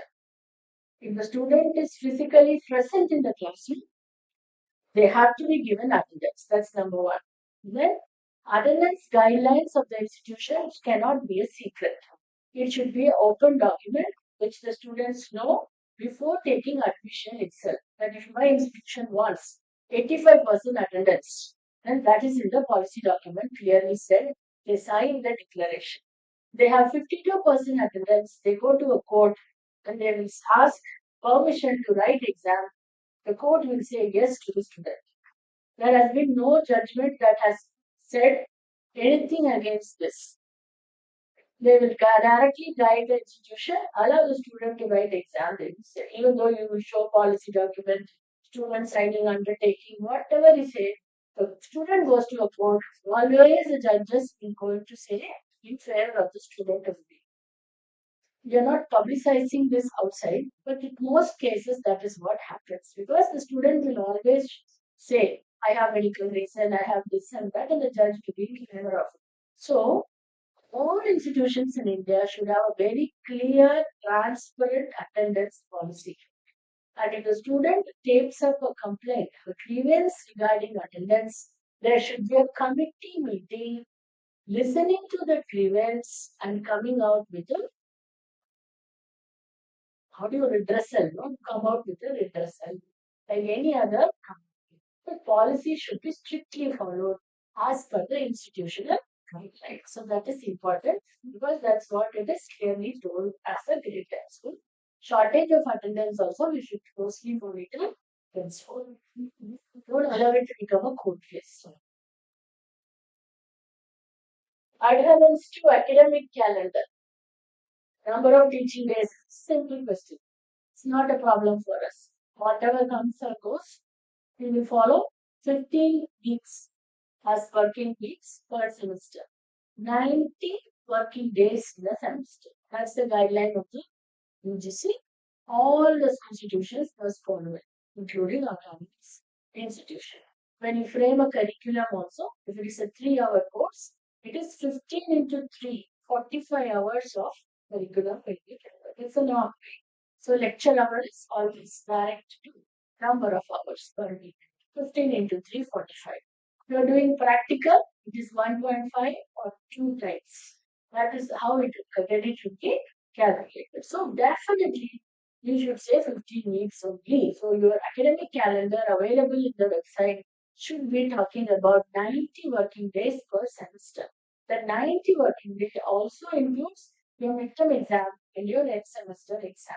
So that's how 90 is done with majority of the institution. So we try to go up to 110. So that exam also is out of the 90. We try 110. Sometimes it's possible, sometimes 101, 102 we get. We never go below 90. That's also basic criteria when it comes to our calendar. So when you upload institutional academic calendar, make sure you have 180 working days. That's important. And in that 180 working days, you're also specially mentioning all the important days in the institution, including examination, other scheduled programs. If it is a department program calendar. There's a department calendar, there's an institutional calendar. The department calendar mention your FDP, conferences, student fest, week for value-added courses, whatever you are scheduling for skill development activity. That also should be part of the department calendar. Calendar should not be ABCD, Monday, Tuesday, Wednesday. Every day, whatever is significant episodes in the semester, that should be mentioned. Interfest, intercollegiate fest, conferences, student seminars, field visits. So all that is part of the department's academic calendar. That should be mentioned. Avoid semester exams in the department calendar. Put that only in the institutional calendar so that confusion will not be there. So there is a proof where we have to show last day of exam and the result being declared. If each department writes one exam date, but they will not have clarity, they will not consult with the COE also, they simply write something, then that becomes clash of documentation. So we avoid exams in the department calendar, we put exams only in the institutional calendar. The department should remember to update academic calendar by the end of the year based on all the types of programs that they have done, which includes SEC, AEC, skill development, Bharatya Bhasha, FEST, and all that. So calendar is important here. Okay. Then COE office will be also showing calendar as evidence for number of days taken to declare results. The last day of exam, day of declaration of results. Ideally, it is 7 days. Ideally, 7 days. The maximum days we can take from the last day of exam to finish valuation and declare results. Okay, so that's the reason. In between, you give holidays, the exam schedule. Instead of putting all exams crammed together, then not able to complete the valuation also. Don't give study holidays in the beginning. Give holiday in between. Everybody gets little leaders because we are also should think practically. Number of scripts are there to value also. Schedule remains the same. How you fix the exam only changes. Then comes extended curricular achievements and engagement. Here, first time we are coming across the word domain-based clubs and domain-based activities. So you all used to have centers, associations, correct, in the departments. So that's what here is mentioned. In the previous manual, there was no room to write several programs that the department used to do. So to avoid that grievance, they are brought in here. The criteria 5 never used to consider department level programs. It always used to consider institutional other programs. So here they want to ask the departments to show number of domain-based clubs. So all your departments must have. Try to conduct inter-institutions, interdepartmental, industry collaborative, professional programs inside the domain-based jobs. So that's what we need here. How many of your students are participating?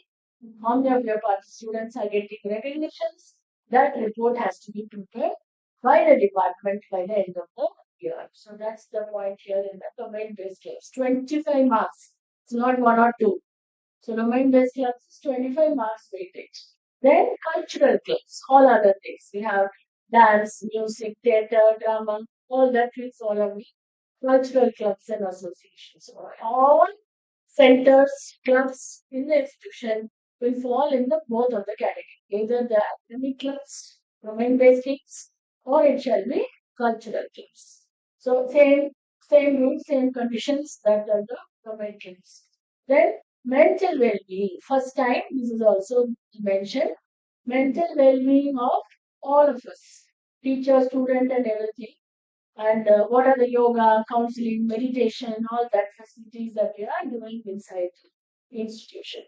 Then student mentoring. Here the question is same. Here we are talking about student counseling, training the faculty to adopt psychological issues, availability of the trained counselor. So they have put 3 levels. One, what we all do. Every class has a class animator, class counselor, class mentor. So take care of the needs of the class. When you identify some special care is required, then you send them to trained counselors at the next level for counseling. So they should be available in the campus for our student needs. So if you have an app where they can book online appointment discreetly, meet your mentors, then all that will come under your good practices. So there is a on meeting can happen. Others may not know at all. It is between the professional counselor and the student. So that is also possible. So that's the level. Then all teachers may not be effective mentors. Some of us may not have any interest to talk to the student itself. We have to go mentoring for ourselves there. That is also significant. There should be programs to teach us as well how to deal with the students and how to do mentoring. It's not a compulsion that you have to do because of paperwork, but it is a requirement for today's teaching profession that I have a connect with the student. You should not develop this distance. The more time you take, more generations will come in front of. Every year it looks like new generation, and we cannot catch up with the way they think, speak words, body language. What we understand and what they feel will be entirely different. For me, certain things are not offensive, but for them it is completely offensive. And reverse, what they do, what they speak, in their mind, they are not doing any mistake. For me, it looks highly offensive. So then this also requires coaching. So every year there should be a kind of staff development program to train teachers as well on how to find the students and how to have a good class behavior, word cycles, body language, all that. So that is also emphasized here under well-being and mentoring. Right? So this mentor ratio, it's a technicality. What we have we have to state it. We don't have to, we cannot fuss more on it. These are the number of teachers. This is the number of students assigned as a mentor. Using that number, we are going to get lot of comments. Let's welcome it, right? So we will try effectively, whatever way possible, to increase the number of mentors available for the students. So that's the thing that we can work in. 1 is to 20 is the ideal scenario. Then comes ethics, values. So activities that we talk about, value education. Again, that's not a problem here. We have to have value-based courses also. Every program should incorporate value-based education. Need not be religious-based education. That's entirely different. Teaching of ethics and values is important. It can be a credit-based course, it can be a non-credit-based course also. But we have to say yes and we have to do programs. That's the need of the hour. Then we talk about sports. Here, minimum entry itself is what? State level event, national level event, international level event. Then why the events that we are conducting, we are issuing certificates saying it is an intercollegiate program. Please ask yourself this question. You are doing a cultural fest. You are getting participants from all over your state, from another state also. For our dance fest last program, 10 state representatives came. So shouldn't that be called a national cultural fest? Yes. Why are you calling intercollegiate fest instead of saying state fest? You are in the state capital. People will come from different districts, right? So please label your program, respect your own program, and label accordingly. You send your invitations and brochures to another state also. Make it national level program. That's an understanding difference. We think it is a national level program only if other country people come. Another state will. Correct, no? So state level program means another district also. And see, then label your program state level, national level. Give my children the certificate they deserve instead of calling it as intercollegiate program. So think in that way, label it correctly, do advertisement, bring children from another district, so simple, from another state. So that way also we can So please think this way. Don't do anything that is less than state level. There is no regional level involved. But state level. See, resource allocation is same. Committee is same. People are same. Management is same. Then why are you doing less than state level? Right? Social awareness activities conducted for community-based program. This is a good list. And they're already doing well. Yes, ma'am. We don't have to add anything more than this. We can go on with the community program. Yes, you said the national event. So, is there any a different number of states that needs to participate or for international? Any one participant, we are calling it national. You have already called it national. They are now trying to bring people from another state. Right? No. No, the number of states to be covered, something like No, that. that is the outcome. Actually, When these you many are, states are this is process. The process you called it national. You declared it national conference.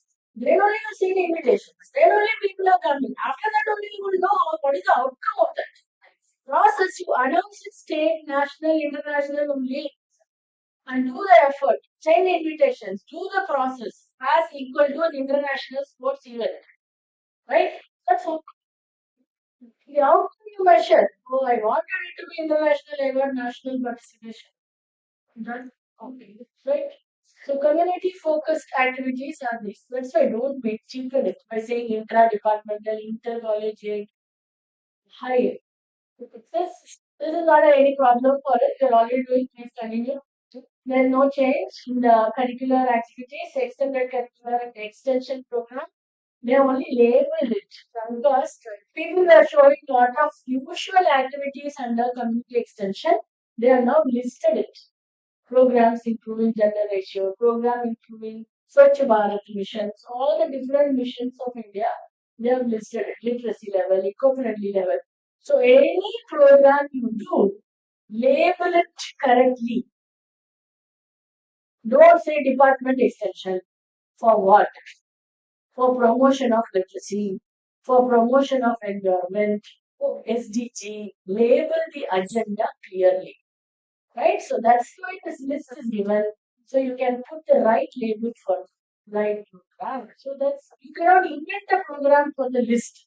Your program can be given the proper label. Right? And it should be domain based also. Right? Then we talk about medical gas, blood donation, all that comes under hygiene related activities need not be domain based. It's a common agenda for all departments. Then they talk about adoption of villages, certification for the list of villages adopted. So you just simply cannot declare, I adopted in village. They'll ask for certificate for adoption. Which village you adopted? Who gave you the adoption? Which authority signed it? What's the procedure behind it you need to follow? Right? So that's what we are talking about.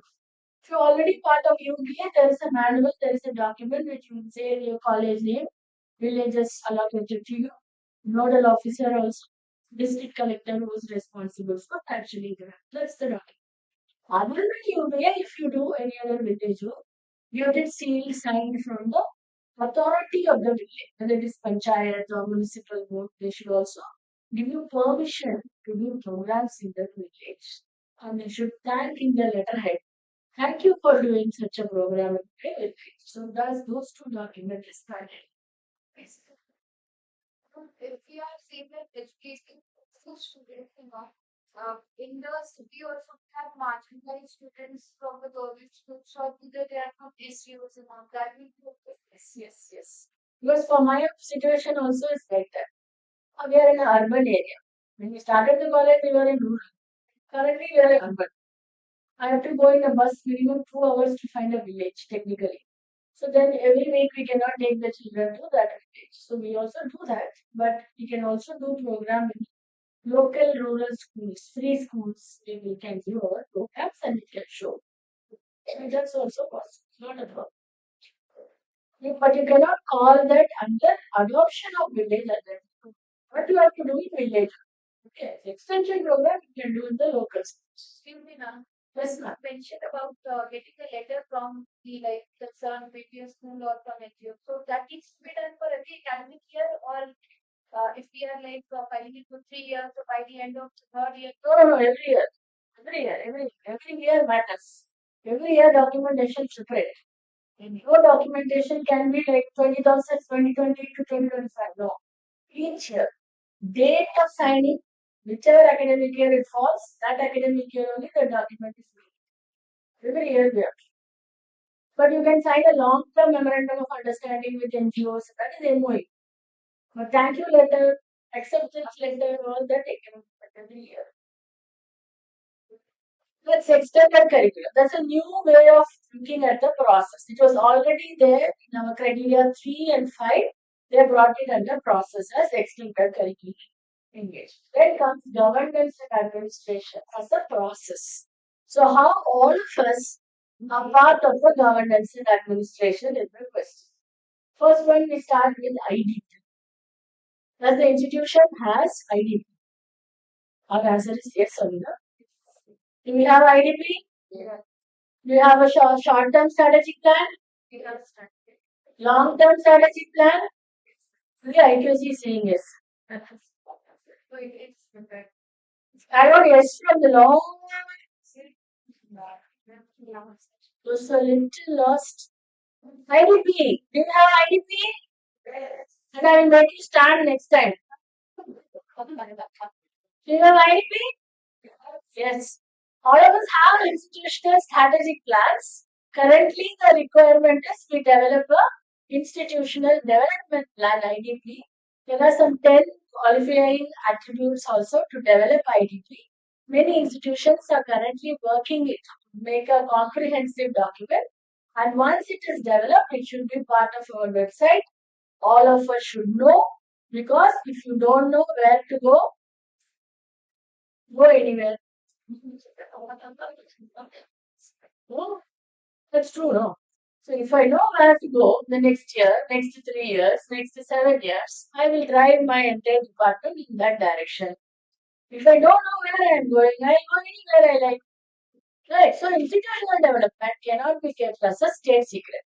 It should be known to all. It should be available to stakeholders. It should be understood by us who are going to contribute for the success of strategic plan. So that's the idea here. That's the first way, basic, fundamental way all of us will become part of the governance.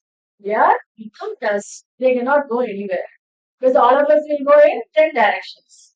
So we have to make a plan for all of us to work in the same road. No? So that way, IDP is the first way we connect with the governance.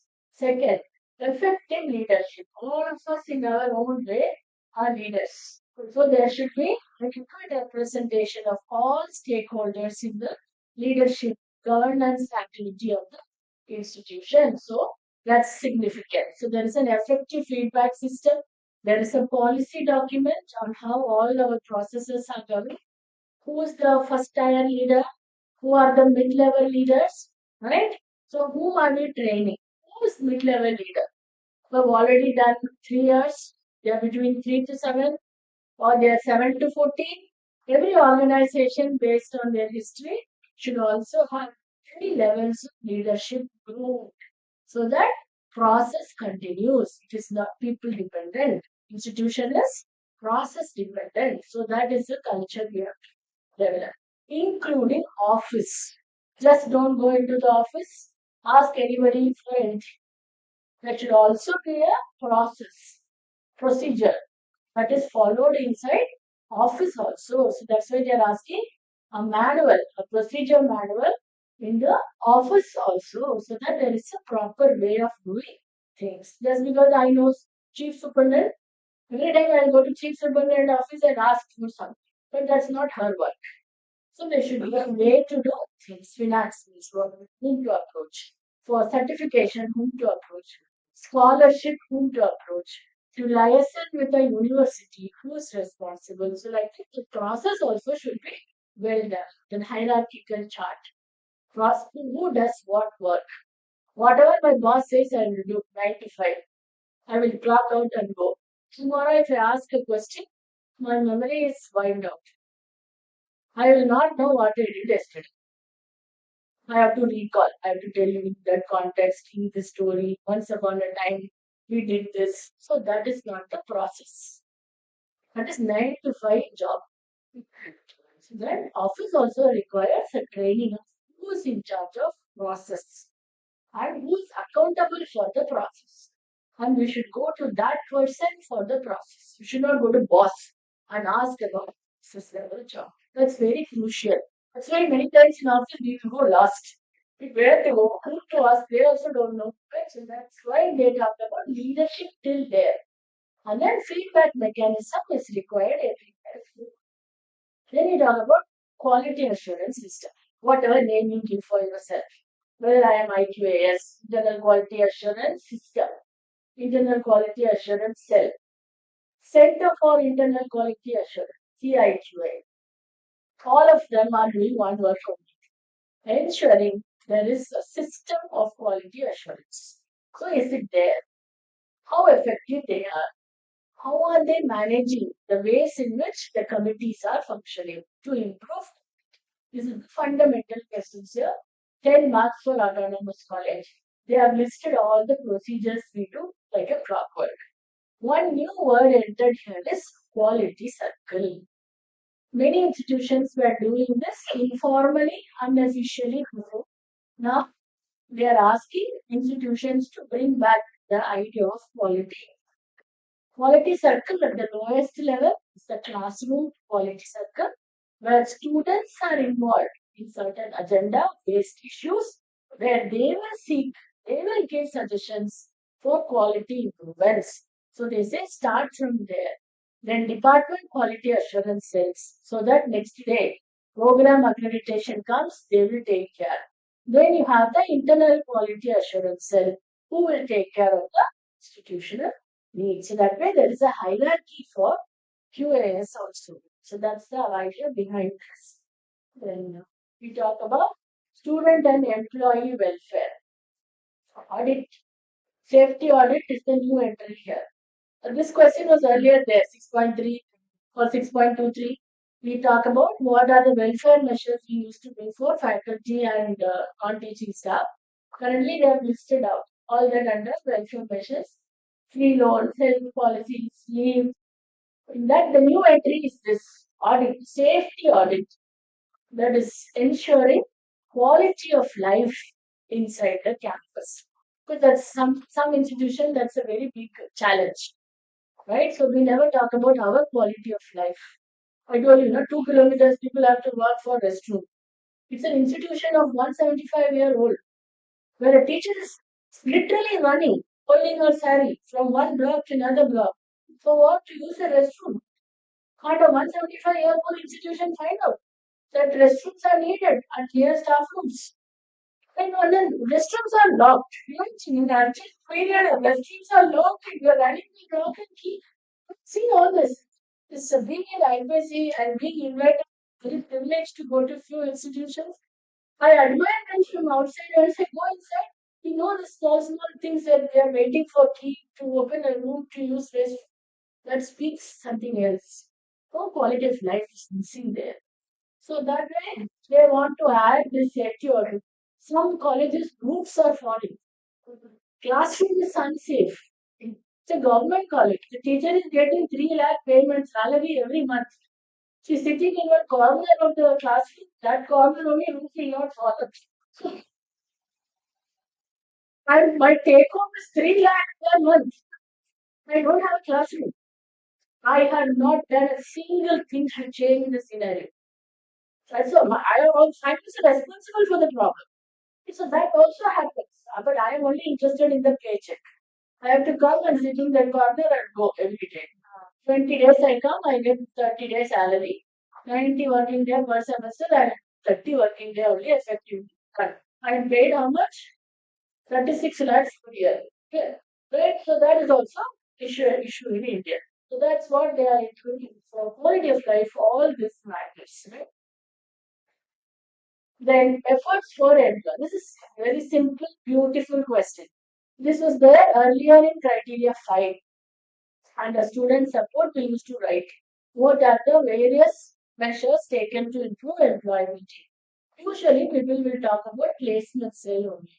Here they are not taking into account only placement cell, all the other efforts we do, no quantity, we do a lot of things, attitude development, aptitude skills, training in the classrooms, everything will come here and efforts for employability. So whether it is life skill workshops or personality development workshops, so everything we can list. So no activity goes missed. Whatever you do will find a place under activity or any other.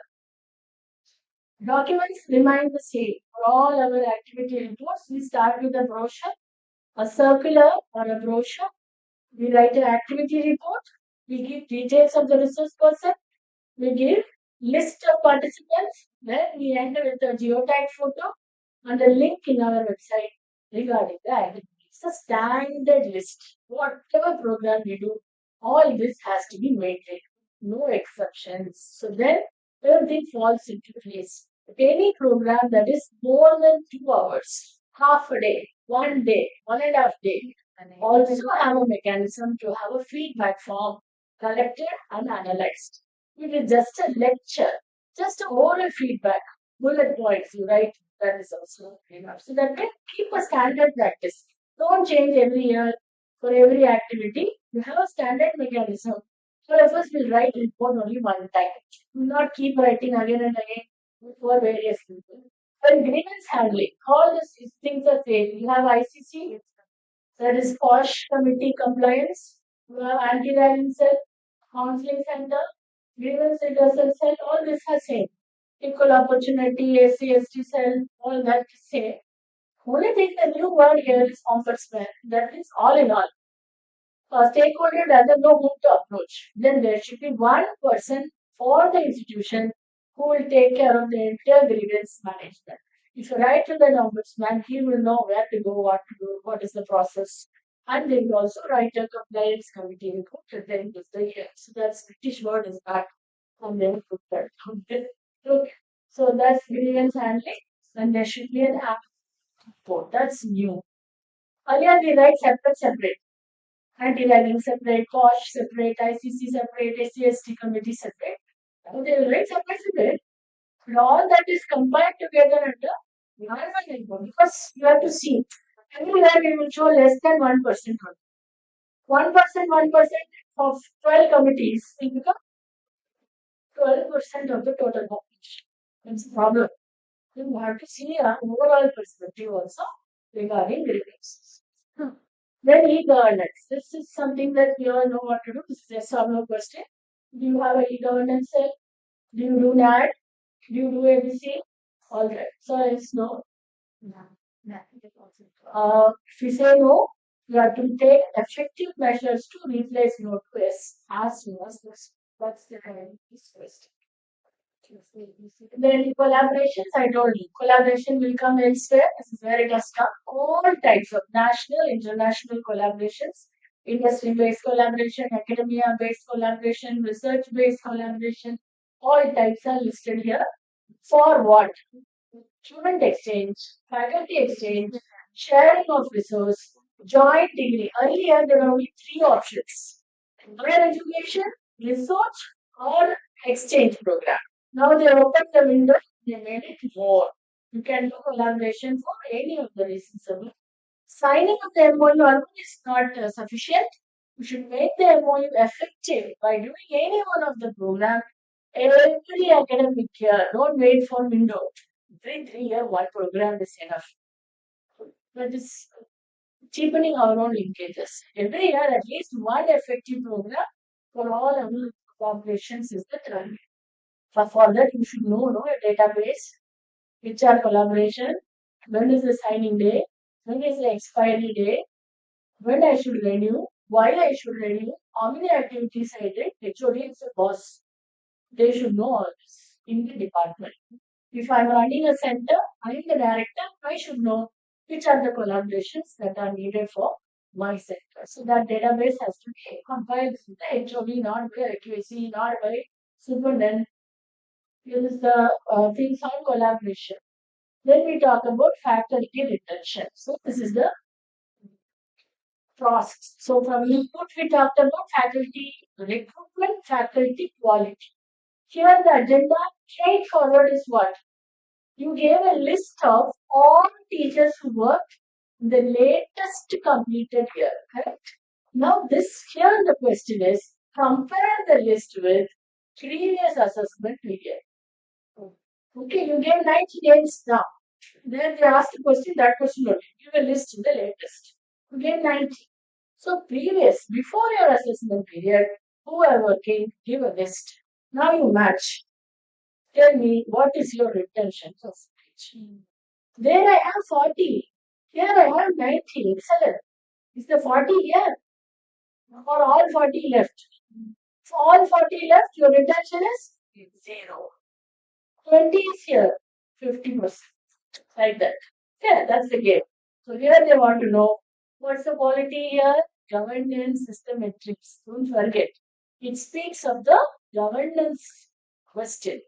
Am I having the ability to retain my teacher? Why are they running away? Right? They are not getting what they are asking in the institution. That's one way of seeing. I'll speak that side, I can speak this side also. Right? So I'll do that side. Faculty are not taken care of. Salary is insufficient. Workload is very high. So the teacher is leaving. From the management side, quality of the teacher is bad. But you only recruited them. No? You didn't train them, you did not do induction, you did not guide them, you dumped them. So that's why it comes under governance. That you recruit the right person, improve their quality, retain them. 50% retaining is enough for them, okay, by the way. So that way, they are asking the faculty that you can't plan them to stay. Retention is the question, keep me. No. 50% is enough. Okay, right.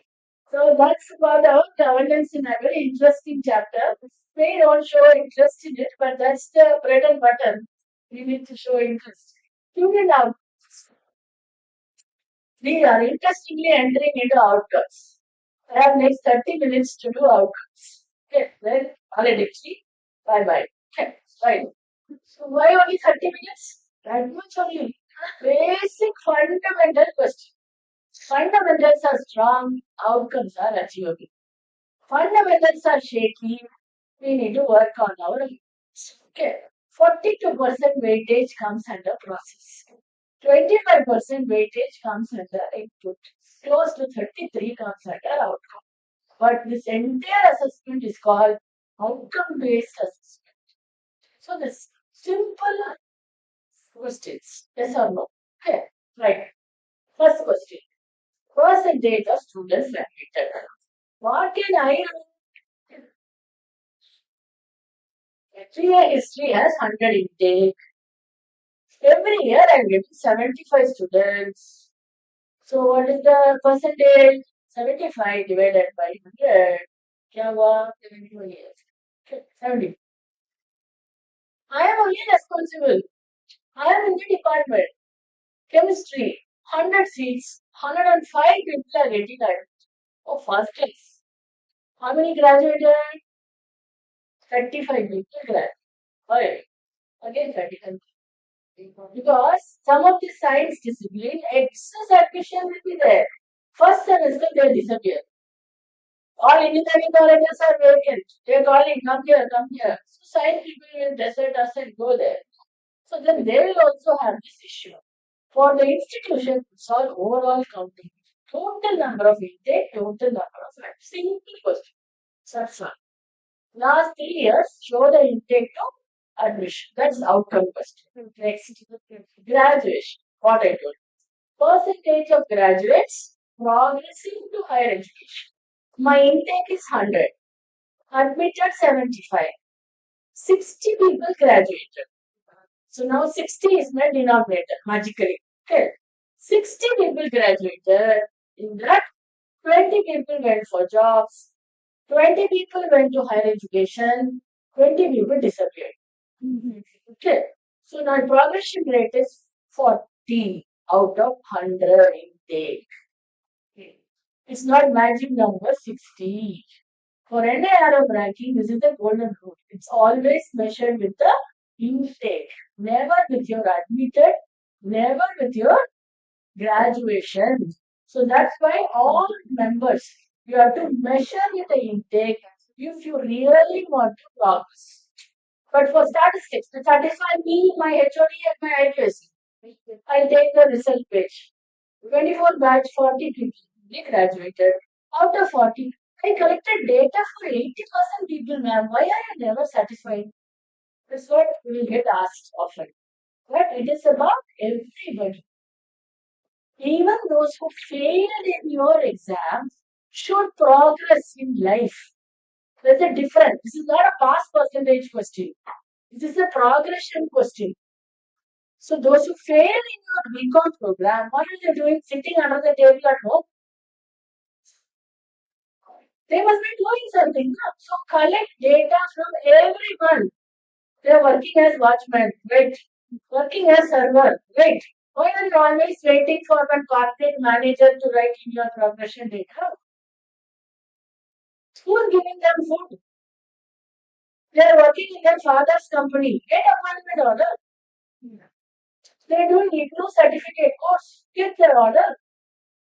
IGNOU also will pay fees. No, get the certificate. Nobody will be useless.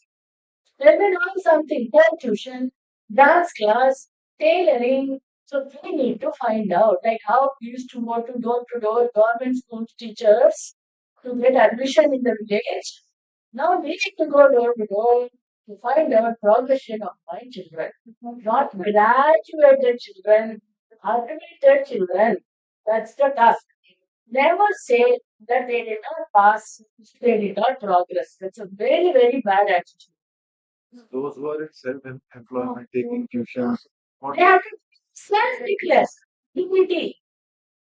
Child has to declare, I am so and so teaching maths tuition for 20 students. Let them write a letter, let them sign, let them give it to you. That's a self-declaration. In the new PAT model, they just come, self-employment. I am doing handwork. I am selling. What's the proof? How are you selling?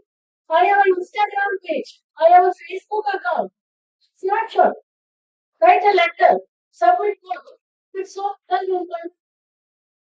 Even the children who are failing in your exam, you are supposed to tell them that they cannot simply sit anywhere. They should do something.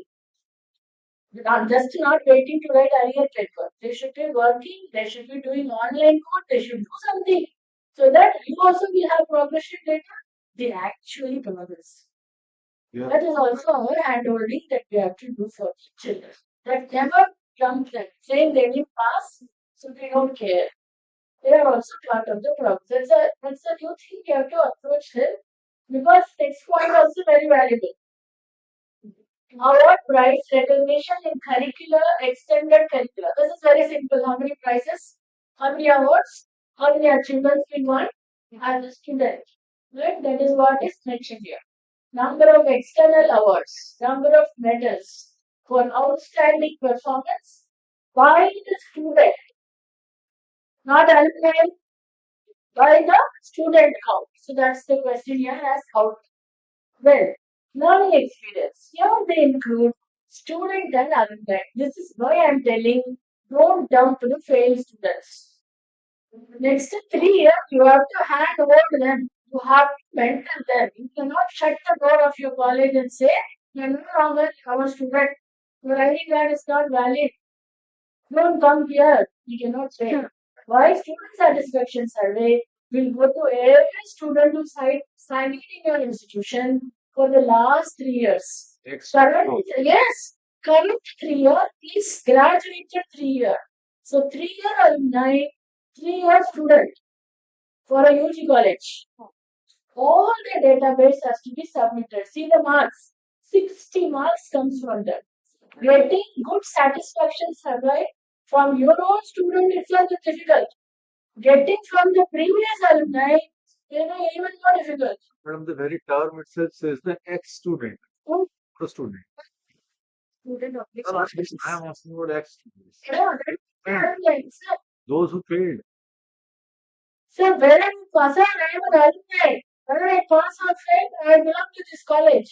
alumni. But if you are failed, then you are ex-student. I'm an alumni. Once my graduation year is completed, I'm an alumni. Whether I am passing or failing doesn't matter. I studied here only 1 year. And still I am alumni. Lifetime. That's what I'm saying. But Prime Minister who studied in your college for 1 day or so, you will tell he is my alumni. Yes or no? Ah, same story only. You are absolutely As always we ask a long question like this. Prime Minister, Prime Minister, one semester only they studied. They were existing only 5 days. And practical, I don't know. They are given. I'm their teacher. They were in my class first. They belong to my institution. That's the same question. Yeah. We want our That's why making the list is important. Finishing the student list, that's the whole task you did. That will follow you for 6 years. So if we are following that fellow as a student, then we should not call him or her ex-student. And That term should be there is no word called ex-student. that, There's student word, there is alumni. Who's ex-student? I don't know. this is not.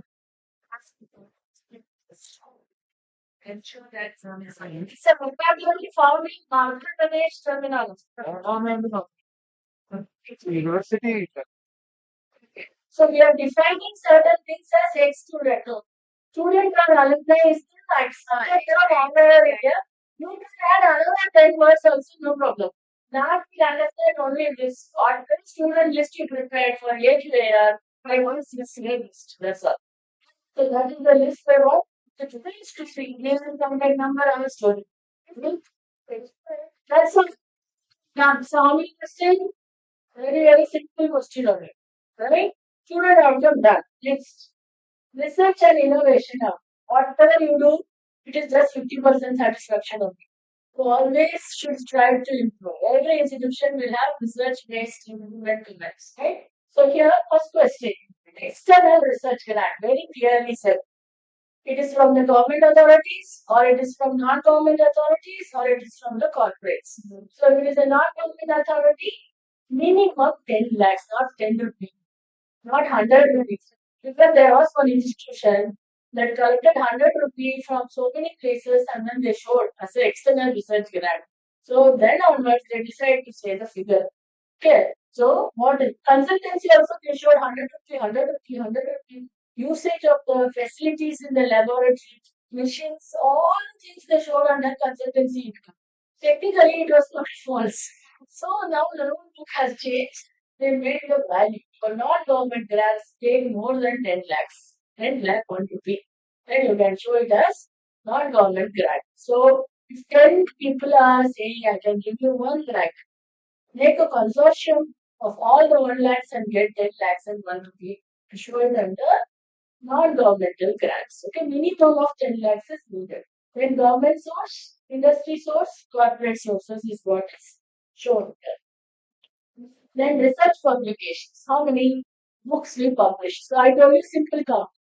Every teacher 1 book per cycle of accreditation. The cycle is 3 years. Every cycle I should have done 1 book. 1 book, 1 chapter means same only according to that. Count is same. Book and chapter is in the same question paper. So book and chapter is also counted same to same. Minimum is 1 teacher, 1 book. Right? Here, we are also saying translated books have the same weightage as written original. So then more and more people can translate into Bharatiya Bhasha and show that also. So publish a book in English. 4th year you write it in Marathi, Gujarati, Oriya, Tibetan, whatever language you know, right? So 2 books credit you take. Okay. So translate works also into Bharatiya Bhasha, take credit. Then research publication. Scopus, Web of Science only. It should be index, conference proceeding or book chapter. So total number of publication is what is counted. What's the count here? 2 per teacher per academic year. Maximum marks comes there. 2 publications per teacher per year. So Ramya's target is 6 for every 3 years. Simple as that. Every teacher does this. Full marks for you in this criteria. That's all. As simple as that. Scopus, Web of Science, or a chapter. in a book that is published under Scopus or Web of Science. Okay, very simple only, it's not a big deal. 6 per 3 years. 6 per 3 year only. Yeah. 2 per year. Yes. Then H index. This we are InfluNet only will give the statistics indexing. What's the minimum suggestion? Please turn around and see your faculty members. What are they writing? What are they publishing? Are you reading? Do you know what they have written? Can't you cite them if they have written well? So you should have a consortium of articles written by your own faculty members, have a repository, have an archive. So next time I'm going to write a paper on some area, I will also find out how many of my teachers have written papers in that area, cite them. Then your institutional citation also will go up. This is not manipulation. This is the effective use of resources within the institution. Have access to each other material. Don't expect people to buy your book and read. Give access to your own people to read your book and book chapter. So then citation will go up. That's why many institutions are now saying inter-institutional collaborative writings. So Christy Jayanti will refer to PSSS. PSSS will refer to Christy Jayanti. So citation also will go up. So that's where we can improve citation. Then PhD. No questions asked here. How many people are studying PhD? How many got PhD? Is the outcome here? Total number of IPR, trademark, or different types of IPR rights. How many of us have received? It's not publication of patent, it is grant of patent. That is what is counted. Your name clearly written, correctly written, institution's name clearly written, correctly written. Then only it will be under. So that is what is expected here. How many IPR grants they are getting? Then consultancy per faculty. If you have 50 faculty members, all 50 should have served as consultants for at least one program in one academic year. Who is the consultant? You should have a consultancy policy for that. How is consultancy different from being resource person? Where is the income credited? Income is credited into a consultancy account of the institution. Okay, so then it is credited to the institution's account based on the consultancy policy of the institution. I get share of the consultancy income. Then only I will be recognized as a consultant income. Second, a letter. Whoever is inviting me as a consultant should also give a letter saying they invited me for consultation for dash. And for that, this much of payment was given. So that is the proof of evidence consultants. So every teacher should be trained to do consultancy, should be sent out for performing consultancy, and encouragement should be given by paying them consultancy fine also. So that's what is done in consultancy outcomes. Then training. Number of training programs and the revenue generated for the training program is the question. So how many programs you did? I think one of you asked me. You do FDP, MDP, SDP, so many training programs, student development programs, fraternity development program, management development training programs, all that will complete through these training programs. What is the income that you generated will also be shown. A number of beneficiaries for the training program is also shown. So that is what is under training outcomes. Then last is about sustainability outcomes. So outcomes are very, very simple, right? Finding answer only is challenging, whereas understanding is very easy. Sustainability you already know, criteria 7. All that was there in the criteria 7 has all come here under sustainability outcomes. First is participation of students in community programs. I did 150 program. Good. How many children participated? A group of 50 people did all the 150 programs. So how many students in your college? 14,000 students. Numerator 50, denominator 14. So that is not a measure of outcome here. Every student should have been actively involved in one program, at least community engagement program.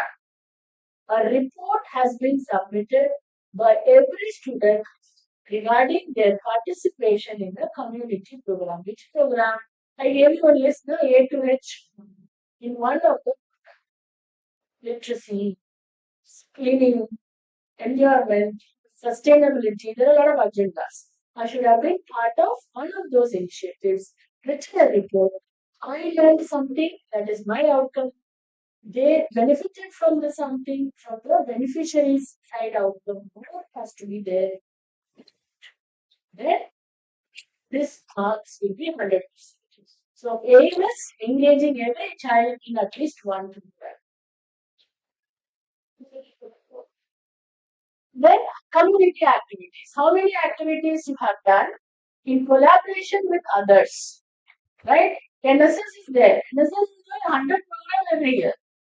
How many activities you did in collaboration with others is the question. Then social work will always will come from it. Now we don't do extension. These are our required mandatory tutorial hour, practical hour. How do you call it community extension? They will ask. Okay. For the required tutorial hour, how many hour community work if you do 20 hours? Very good. Do 21 hours. 20 hours for you, 1 hour for me. We'll make a deal. Because social work always the extension put zero. And it's highly irritated. When I see zero there. Your department itself was decided to do community work. You take up the leadership, take others also and do community work, we will agree. If you yourself put zero, it makes no sense to you. Always say what is because no even people syllabus says I have to do 40 hours, but please do 40. Do for me 2 hours extra. So that give the 2 hours to me, 40 hours. So like that. So that's simple logic for me. And take another department also with you. Your children are getting so bored in doing community work, excellent. He is a leader. Take another 50 children and do another act. They get the benefit of not just documentation, but doing community work elsewhere also under trained mentors. Peer teaching, you do there. Correct? So that way we need to make sure every child is involved in the activity. We do more number of community activities. Then we talk all the management, water management, waste management, energy management. Simple list. Lot of investment is required. Planning is required. It should be part of the IDP and it should be consistently done. So if you have one group of people who are consistently monitoring it, doing self-audit, then this is all simple process to do. But everything should be recorded. Bill, audit comments, all that should be in place. This list is not new, it is the same as RAR. This list is not new, same. Only title is different. Progress towards net zero, energy conservation. Then green audit. All same except those two. Measuring air pollution was not there before. Some way to bring Delhi down now. Everywhere Delhi says they do everything well, they are in the top India. So I will throw air pollution at you. So we find some different. So we will put air pollution. Even Bangalore is bad in that. So we started measuring our air quality index. Inside campus, outside campus. Because I cannot control air quality in the universe. I can only control air quality in campus. So stamp it, record it, time wise. Every day, one student volunteer will record daily. Simple. So if I am improving, good for the institution. Something is going wrong, warning for us. We have to do something to improve our progressive more air quality. Then save the water budget because we are depleting groundwater resources. Your city is city of lakes. My city was also supposed to be a green city. Currently, we are struggling with our taglines, right? So we have to work on that water because we don't have any river. We have only lake water. Our groundwater is very poor. So then we are buying waters now. Mysore is sending water to Bangalore. The Kaveri is stressed because of Bangalore city. So we have to do water budgeting and we have to do it both traditional ways and innovative ways. So that these two are next. Let's just say last question is uniqueness. What's special about you? You write yourself. Like how you used to write best practice, innovative practices. What are you doing other than what they are asking you? You'll be doing other things. So all that will come here and uniqueness. So they are just given some sample words, like how you are improving BPL families, how you have an international sports player, Olympic player, all that can come under uniqueness. Alumni winning Olympic medals, international excellence, all that can be shown under your uniqueness. So this is the last question in the binary accreditation. We talk about how binary accreditation and OBE is a powerful combination, and we are talking about how this binary accreditation framework is basically motivating all of us to work better on whatever we are doing so far. We are shifting from our traditional approach to outcome oriented approach. So the learning outcome of this session was supposed to be what is binary accreditation framework? Do you know the answer for that question? Yes. Yes? Yes. All of us? Yes. Okay. Are we all involved in the binary accreditation framework? Yes. All stakeholders? Yes. All family members? Yes. Very good. So we are all working to reach this maturity-based graded level accreditation. Yes or no is simple for us. You get yes. Already you have got yes 4 times.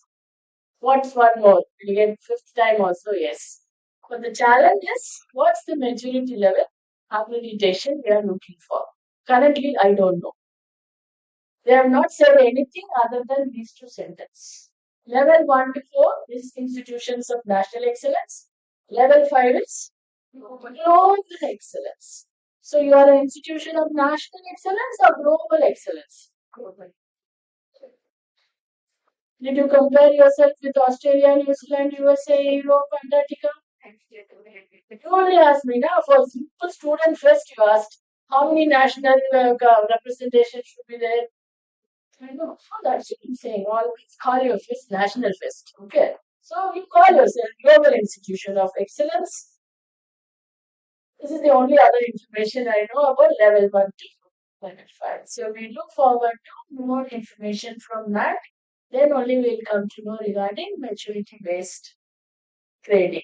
Right? So thank you for listening to me and asking me a lot of questions. And whatever I know based on my experience, I have shared with you as a teacher, as an IQSC member, from my team, from my principal, Father Augustine George, from Presidenti College faculty members. I have served there 17 years.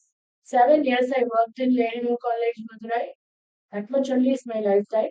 So, this is my 25th year of being a teacher. On June 2000, I joined as a faculty member immediately after my post graduation. So, I've been teacher. That's my only qualification I have. And by learning and doing, I have learned few things, which when I give an opportunity, I try to present in a way that easily can be understood. I am not setting any benchmark for me that I should be an international TED speaker. That was not my goal. My goal is to just to simplify and talk about binary accreditation framework in a way that we all can be involved in the process because we, as my institution, strongly believe without the quality of the teachers, the quality of the institution shall not come. We are only 25-year-old institution. We have been accredited 3 times. We are an autonomous institution from 2030 and we want to become one of the universities in India. So with that ambition, we are strategically working for the last 25 years. So with that knowledge, I came here and I'm sure you have a lot of comments, suggestions and feedback. I most welcome that also from each and every one of you. I was given time up to 3:30. I think I stop here. 3:25. We have 5 more minutes for answering some questions. Right? Yes, open. Share some of your students, how to deal with short attendance students. Shortage of attendance. Student shortage of Attendance. Attendance only, no?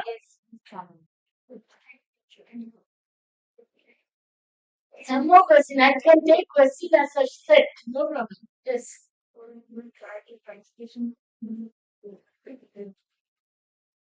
No, we are very particular about attendance, ma'am. We talk about quality culture everywhere, every occasion.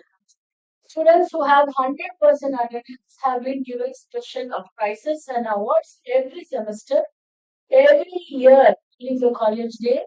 There is a list of students, not just one child. There's at least 100 children get certificates for 100 percentage of attendance. So it's a culture that we doubt of. So that's basically, some people should decide they want 100%. And for class participation, there's 5 marks of internal marks that is given. That is also coming from their attendance and LMS work. Every course of ours also has a parallel LMS content. Every teacher in charge in the classroom is also the LMS in charge of that course. So it's parallelly run, both online and offline. Right? So we ensure that learning is continuous, it's not only classroom.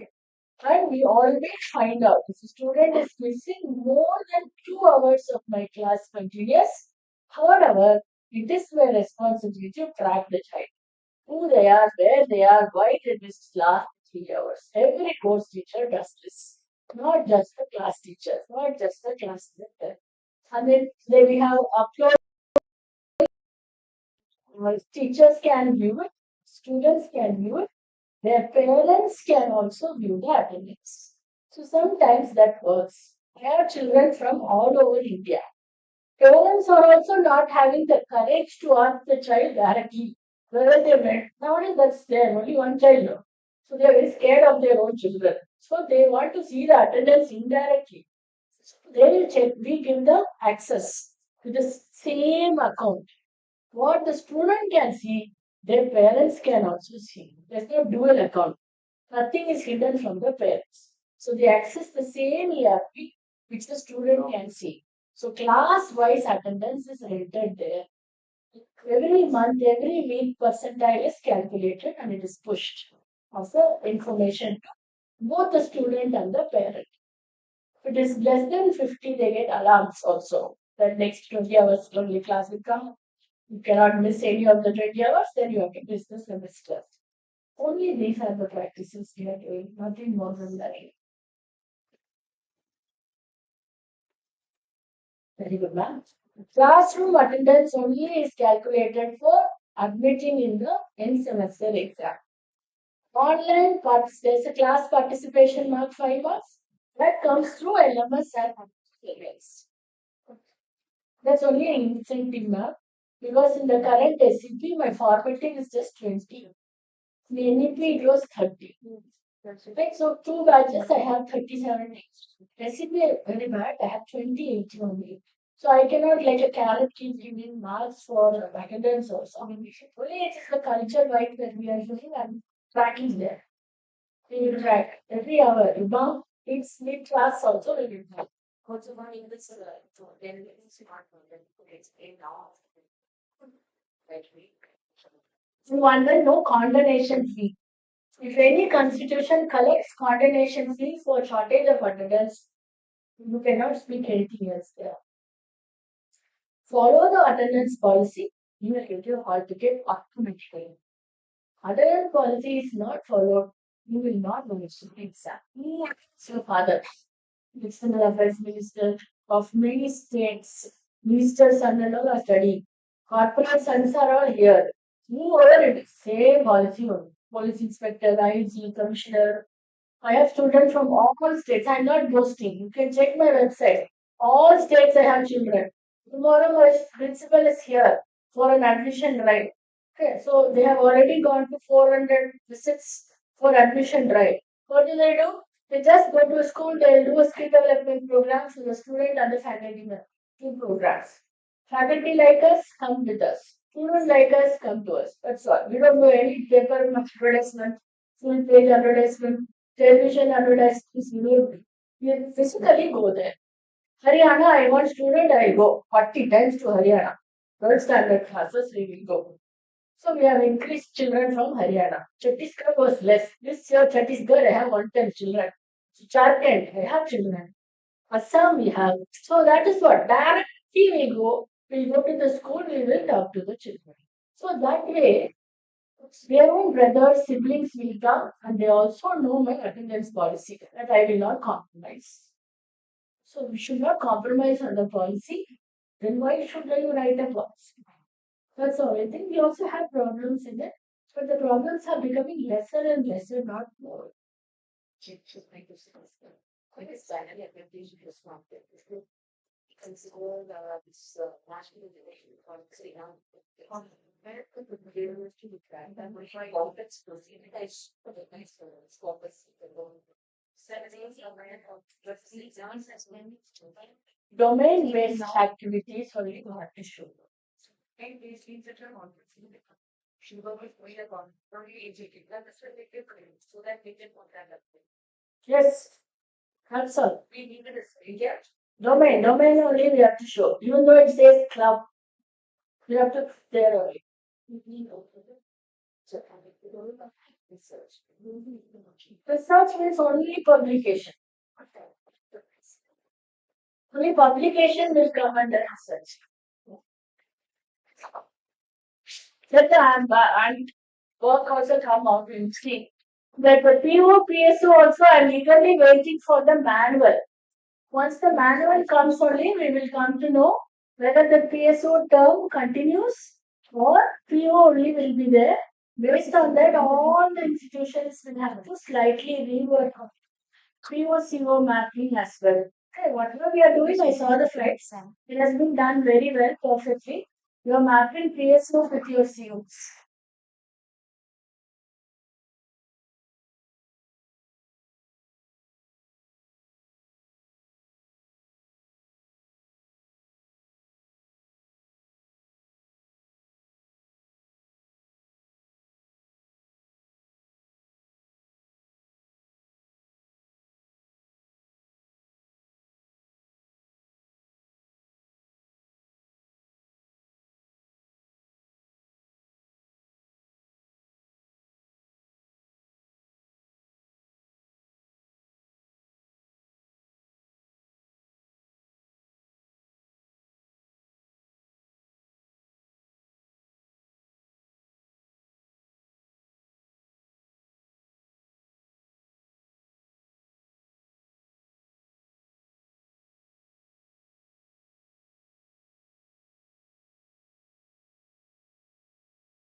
ceremony of this 5-day fest of knowledge. Respected dignitaries, esteemed speakers, distinguished faculty members, and dear participants, it is a privilege to convene the valedictory ceremony of the Faculty Development Program on Arts and Science of Effective Teaching Strategies and Methods, organized by the Bhopal School of Social Sciences in association with the Electronics and ICT Academy, IIT Guwahati. Over the past 5 days, this program has served as a vibrant academic platform, bringing together educators to engage critically with evolving pedagogical strategies and meaningful innovations in teaching. Today, as we draw this journey to a formal close, we take a moment to acknowledge contributions, reflect on insights, and express gratitude. To begin this afternoon's proceedings, I now invite Dr. Shivani Basu Dubey to present a report encapsulating the key highlights, sessions, and outcomes of the program. Ma'am, the platform is now yours.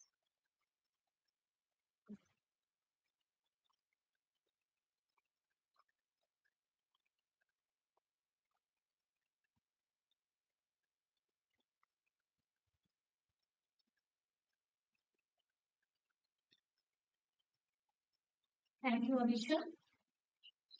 Still good afternoon. Good afternoon to one and all. Dr. Ramya Balasubramanian, our resource person for day 5 of the FDP. Ms. Moroni, coordinator of this FDP from EICT IIT Guwahati. I presume Professor Gaurav Trivedi has joined us online, who is the PI EICT IIT Guwahati. Dr. John PJ, Principal BSSS. Dr. Sister Sonia Kurian, Vice Principal BSSS. Dr. Vinay Mishra, Sister Rohini Jadhav, Coordinator of the Department of Education, heads of the various departments, and my dear fellow educators. I stand here today to perform the customary task as is for any academic event, that is, to read the report of the 6-day faculty development program titled Arts and Science of Effective Teaching, Strategies and Methods, organized by Electronics and ICT Academy under Ministry of Electronics and Technology, Government of India, Indian Institute of Technology, IIT Guwahati, in association with our very own Bhopal School of Social Sciences from 28th April to 3rd May 2025. I owe for this compiled report to my team of rapporteurs. We will tell in the team the detailed report will be submitted to the organizers. I stand here to provide a brief preview of the entire event. This FDP was meticulously designed to equip us, that is, the educators, not just with the tools and techniques, but with a deeper understanding of the evolving role of a teacher in the 21st century classroom. The theme itself, Arts and Science of Effective Teaching, captures the essence of what we as educators strive for. And what is that? To blend structure with spontaneity, tradition with technology, and theory with empathy. Day 1 and day 2, the theme was Exploring AI in Education, a New Frontier. The program began with one of the most relevant and timely themes in modern education, AI integration in teaching and learning. On day 1, our resource person, Mr. Anurag Kumar, introduced the foundational concepts of generative AI for educators, highlighting how artificial intelligence is reshaping the educational experience. The afternoon session took us further into AI's potential as a research assistant. We have to understand that AI is our assistant, not our master. With discussion on prompt engineering, ethical AI practices, and strategies for academic productivity, it was both eye-opening and empowering, especially for us, the faculty members, looking to simplify complex academic tasks using technology. Day 2 offered a much more hands-on approach. We, the participants, worked with AI tools to create teaching content such as quizzes, presentations, and modules for classrooms. The afternoon focused on data analysis and reporting. These sessions revealed how AI can be a partner in innovation, not a threat, and that the future of education belongs to those who embrace change with a purpose. Day 3 and 4, the major theme was managing classrooms, managing minds.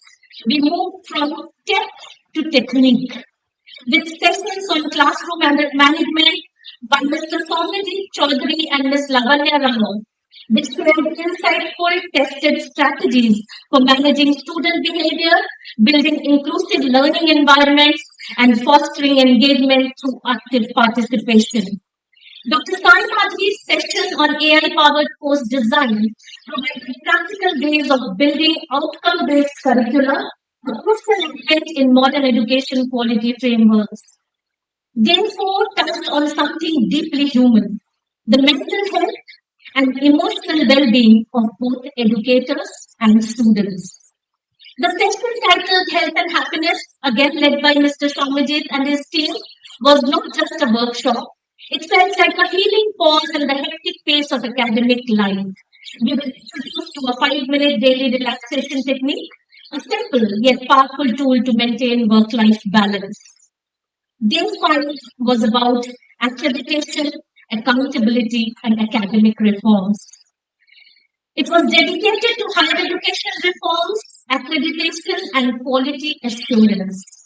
Dr. Ramya Balasubramanian provided a comprehensive overview of NAC reforms 2024, Dr. Radhakrishnan Committee's vision for FDP, and the concept of binary accreditation. And madam, we owe it to you that you have given us a very candid and clear vision of what is to come and how are we supposed to prepare for it. And this is a compliment for you that no doubt you eat, drink, breathe, sleep on this accreditation procedure. Her session was rich in clarity, offering direction on how institutions must shift from input-based models to outcome-based education, aligning learning with measurable competencies. The insights were particularly useful for academicians, academic leaders, IQAC members, and those involved in the institutional planning. Now, what was beyond the sessions is actually the spirit of the program. Throughout the week, we were guided by 5 expert speakers from premier institutions who brought with them a wealth of knowledge and experience. From collaborative activities to reflective exercises, from AI toolkits to emotional intelligence, this FDP was a journey of professional growth and personal insight. What stood out was the energy and commitment of we, the participants. Each session was aligned with questions, perspectives, and mutual learning. The diversity of disciplines among the faculty enriched our discussion and gave us new lenses to view the challenges and joys of teaching. In conclusion, I can say that this FDP has been more than a training program. It has been a shared experience of rediscovering our purpose as educators. May the tools, insights, and reflections gathered here transform our classrooms into spaces of actual curiosity, compassion, and critical thinking. Let us take forward the spirit of this program and continue to be the teachers who inspire, adapt, and lead. Thank you so much.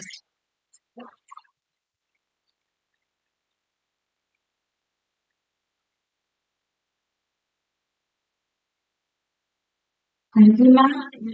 I am now honored to invite Professor Gaurav Trivedi, Principal Investigator, Electronics and ICT Academy, IIT Guwahati, to address the gathering. So we are privileged to have your presence today and look forward to your reflections. Thank you. A very good evening to all of you. I hope that all the participants enjoyed this entire activity a lot. I really appreciate the way the entire summary of the program was given. It is all, so I may not to have many more things. But yes, this particular FDP is, as I said earlier in my previous one, which is precisely the physical need of the hour, I would say that this is the middle crisis we are having the art of science in middle science of electric teaching, expedition method, like we for the name. So the purpose would have been bad by this time. But I think many of you would have aligned with me what I said in the during the evaluation that this is something that actually it is the number and it improves our efficiency in terms of the teaching and the take of the students also get impact. So I hope that all of you would really get benefited with this and will definitely this one will add a lot of value to your professional life. This is hope and I wish I could be a very good luck, but if you can help you. And thank you once again for joining and thank you B SSS for hosting this event. I hope that our collaboration will host in similar kind of events in future. Thank you.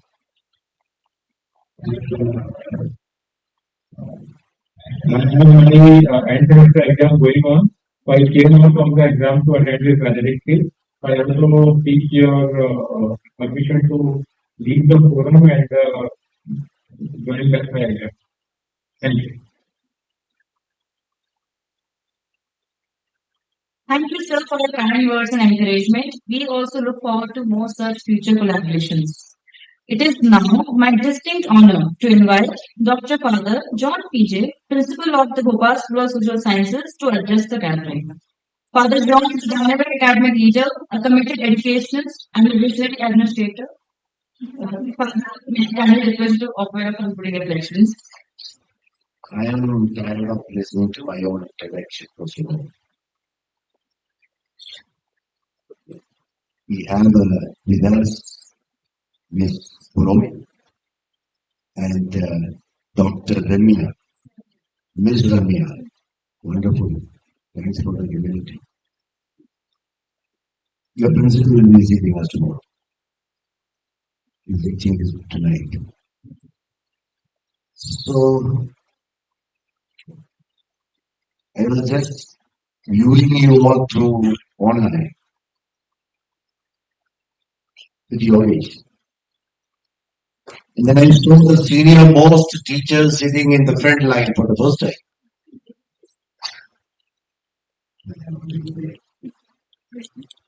And so empty.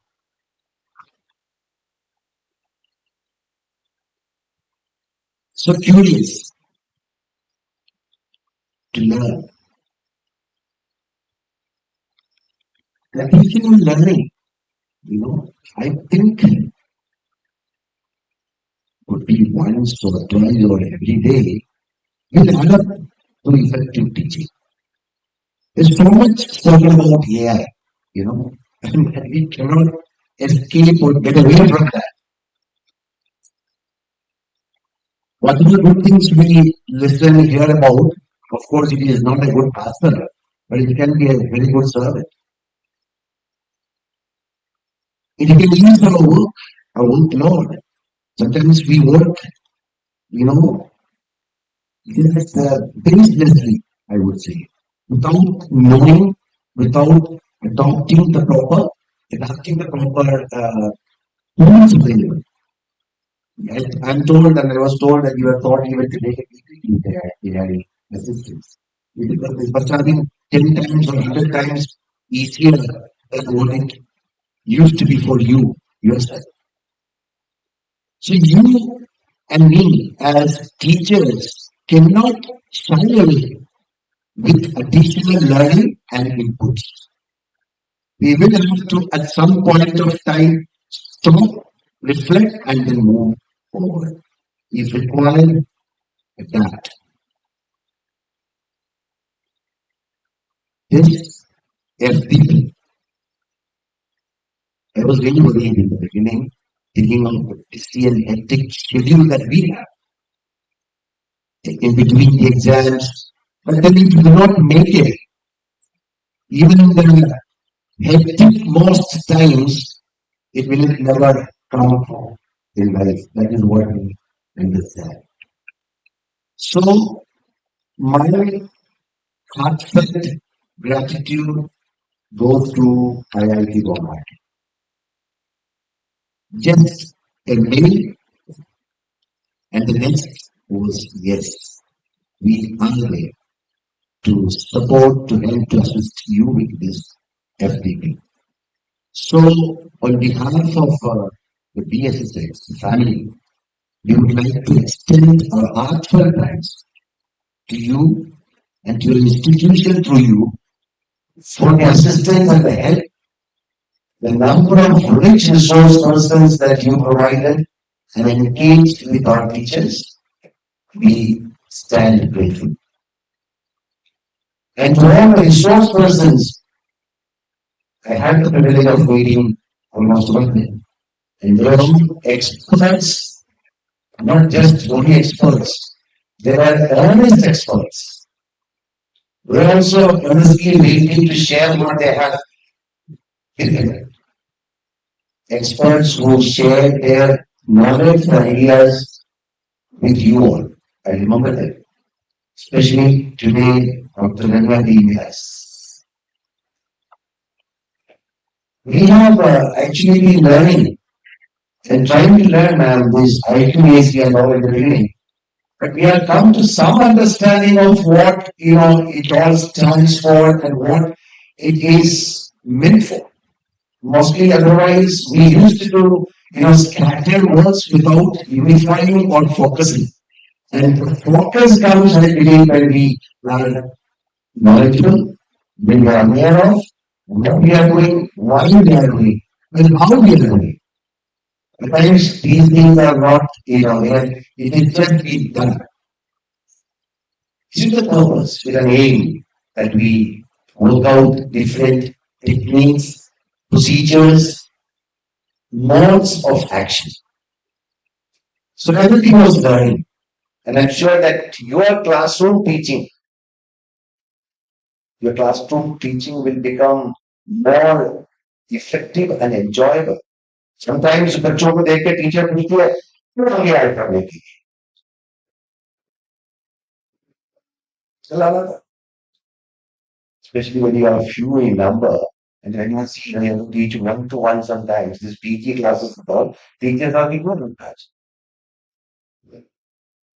so taking the responsibility that you are involved with of teaching even the one who has interest. That is the spirit of teachership and teaching. Let's go ahead.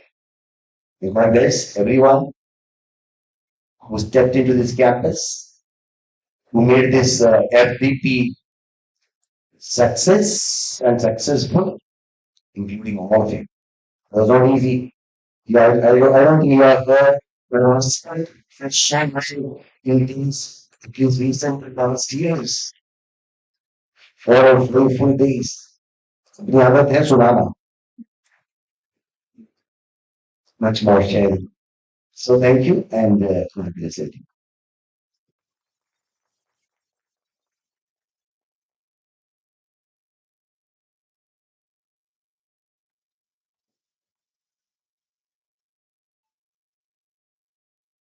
Thank you very much, Father.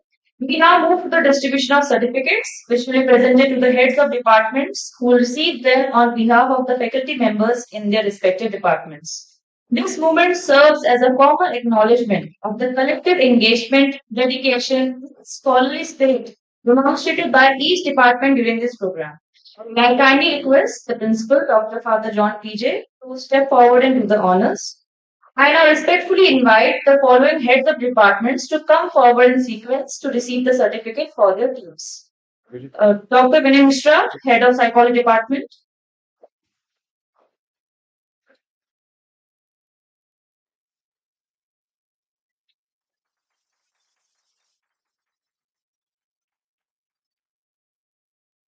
Jeet Kaur, Head of Humanities.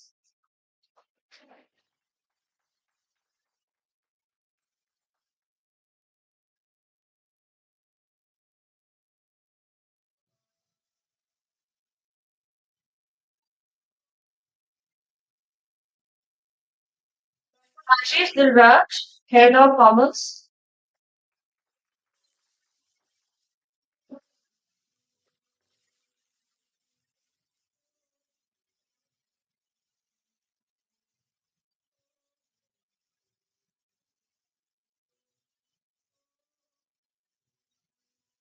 Vishal Singh Singhal, Head of Physical Education.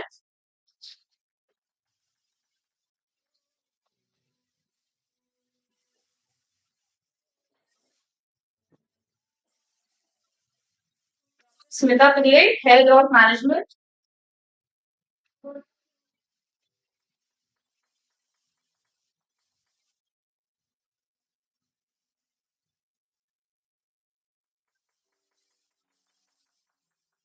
Dr. Sheena Thomas, Head of Education.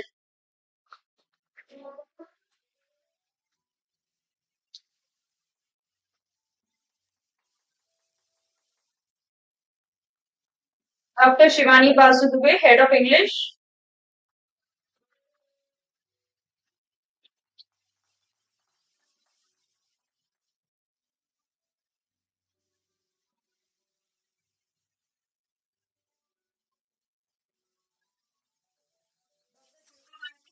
Economics.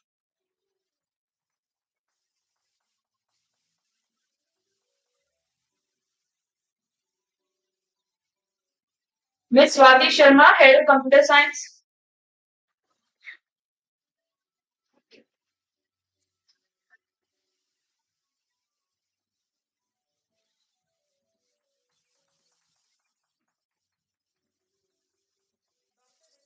Social Work.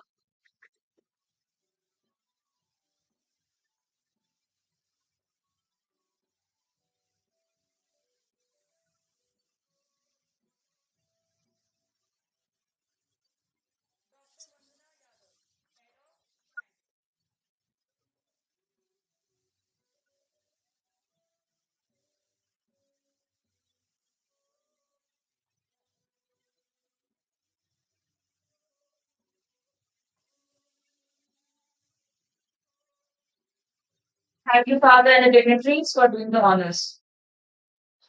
Now, to formally express our collective gratitude, I now invite Dr. Laila Simon to deliver the program plans. Ma'am, over to you.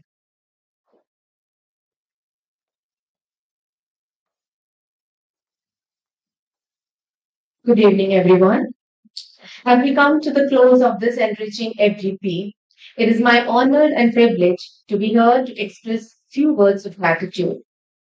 First and foremost, I extend my heartfelt gratitude to the Electronics and ICT Academy, IIT Guwahati, and the Bhopal School of Social Sciences for this fruitful collaboration. A special thanks to our esteemed resource persons, Mr. Anurag Kumar, Mr. Saumajit Chaudhary, Ms. Lavanya Rao, Dr. Sai Madhvi, and Ms. Ramya Balasubramanian for generously sharing their knowledge, experiences, and insights across a wide array of topics. I would like to express my sincere gratitude to Professor Gaurav Trivedi, Principal Investigator, ENICT Academy IIT Guwahati, for his presence during the manual as well as the valedictory and making this possible. A heartfelt thanks to Ms. Murumi, the dedicated coordinator, for her meticulous planning and coordination throughout. We are equally grateful to Dr. Father John PJ, Principal, BSS, Sister Sonia Kurian, Vice Principal, Father Jomi Panitas is not here, Dean Academics, for their continuous motivations and guidance for promoting such academic events. A special word of appreciation goes to Ms. Judy and Mr. Nitin Jain, whose initiative, warm hospitality to each resource person, and thoughtful arrangement, especially in managing the food and comfort of the participants, truly enrich this FTP experience. A big thank you to the technical team members, Mr. Anand, Mr. Eugene, Mr. Yogesh, and Mr. Sandeep, for their flawless technical executions. I also extend my sincere gratitude to Sandeep and Nanela for making comfortable transports available. And finally, my dear colleagues who were very active and participated and experiencing this learning process. As we leave today, let us carry forward the ideas, strategies, and tools we have gained, apply them ethically and thoughtfully in our classroom teachers. Thank you once again. We have the test, which would be starting at 4. And I think we were just requesting, madam. I think it's already started, ma'am. No, just few more minutes. So we have the test. So kindly do it. It's a 20-minute test. Take 20 minutes. So it will take 20 minutes. Thank you, ma'am, for your thoughtful acknowledgements. Before we conclude, a gentle reminder after the MCQ test, group photograph will be taken at 4:45 p.m. in the open theatre. I request all everyone to kindly assemble there in time. Thank you once again for your presence and participation. All the best for the test.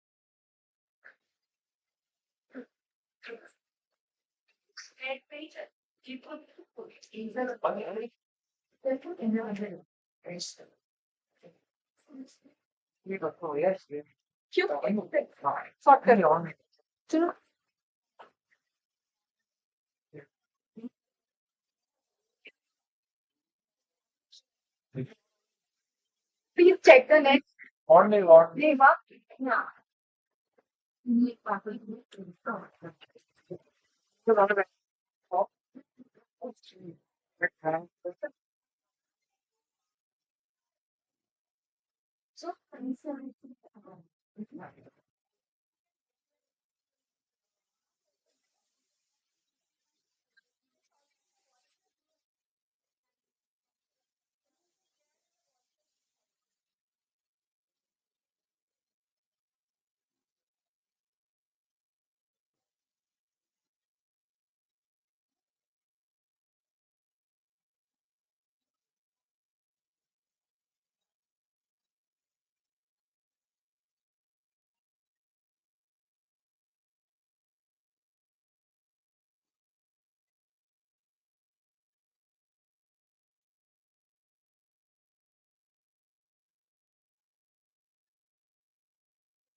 So, what starts with?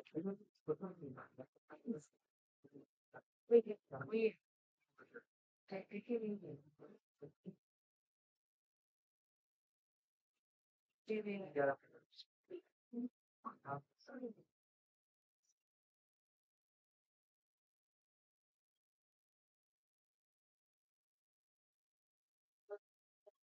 Adam, we recommended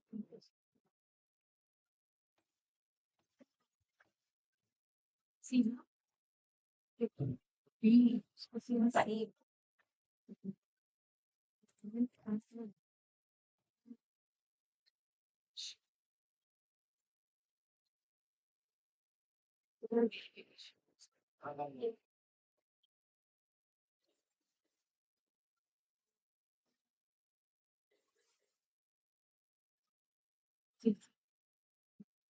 see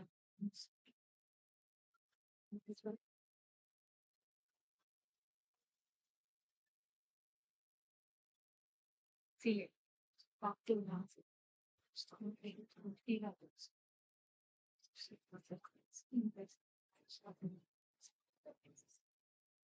History professional day. See, going back and experiment. First was CI. And is this?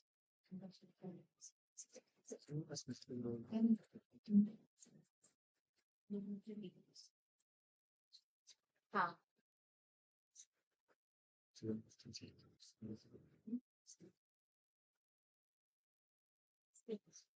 think step by step. Which would be an example of being from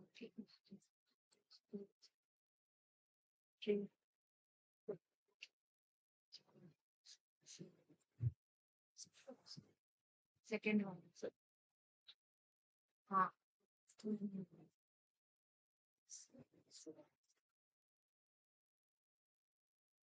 As it gets smaller ways, students stop spending.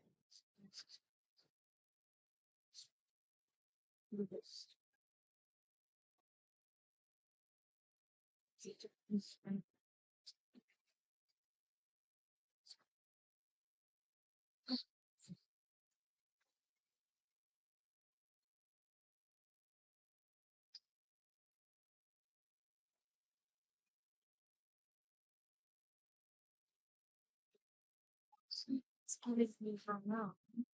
Lots of obstacles.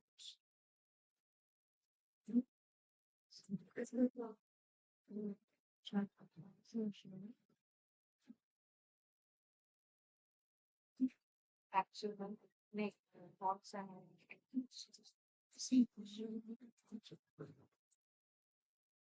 Philippines. Oh yeah, let's change something.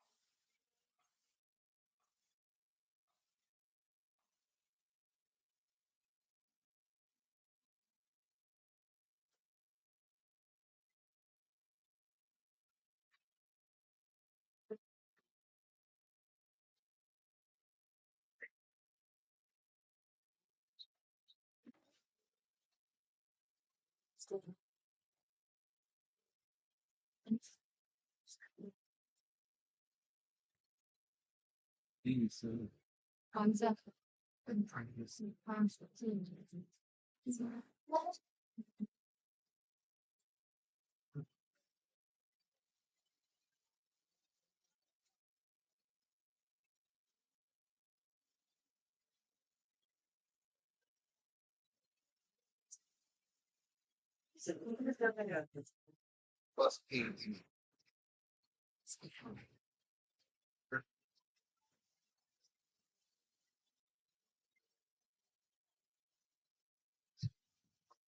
Attention, please. I request everyone to do your exam without any discussion and don't search anything in ChatGPT.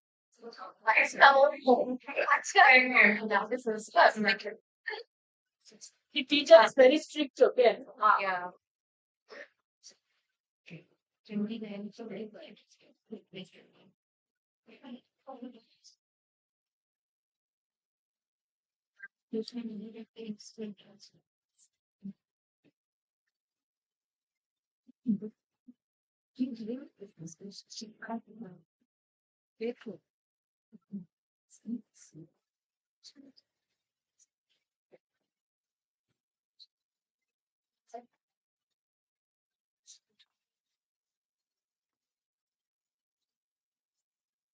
Fun situation.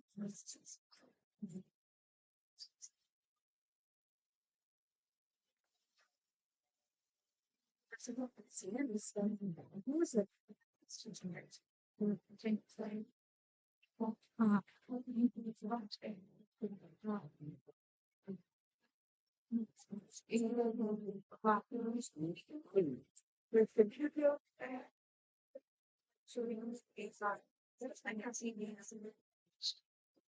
that's space for student programs where the students can progress experience and now the program that we have connected fancy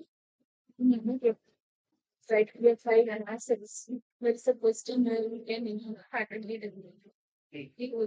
Not just the reflection orientation concept. Still being general.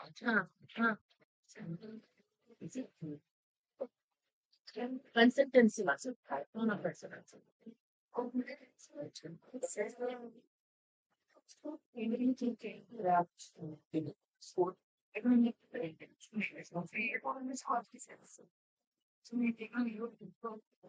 That's considered under training you. Not research, you can show it. And then you try to instill one or two teachers of school. Wow. So you that's the consultant. That's a training session for university. If the form on the form of set down boring still object to fix me. Yes, you know that 20 days. Get the check for the first what is that? Right?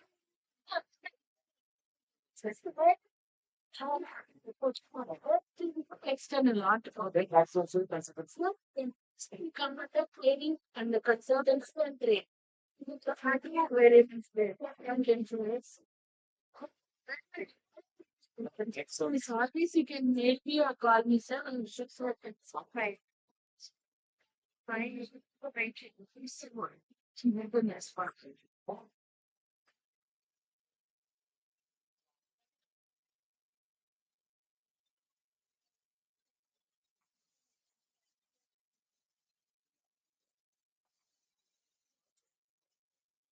I'm also being related to thank you for your time is so your time is not thanking you no idea I think simply going to tell them yeah that I also ready Bangalore also and they were very professor and I had it's like actually that's my grade I remember we were like little more but they were not principal and they were also getting so many political and finally also getting they take up right correct. Yeah. What do I like that?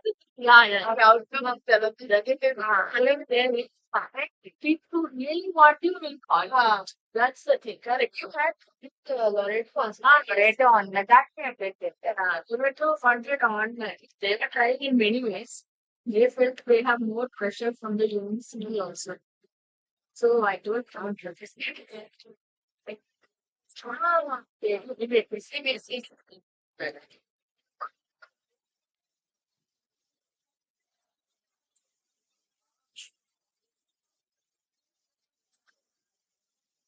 yeah, it's when I had a friend where it's way more special.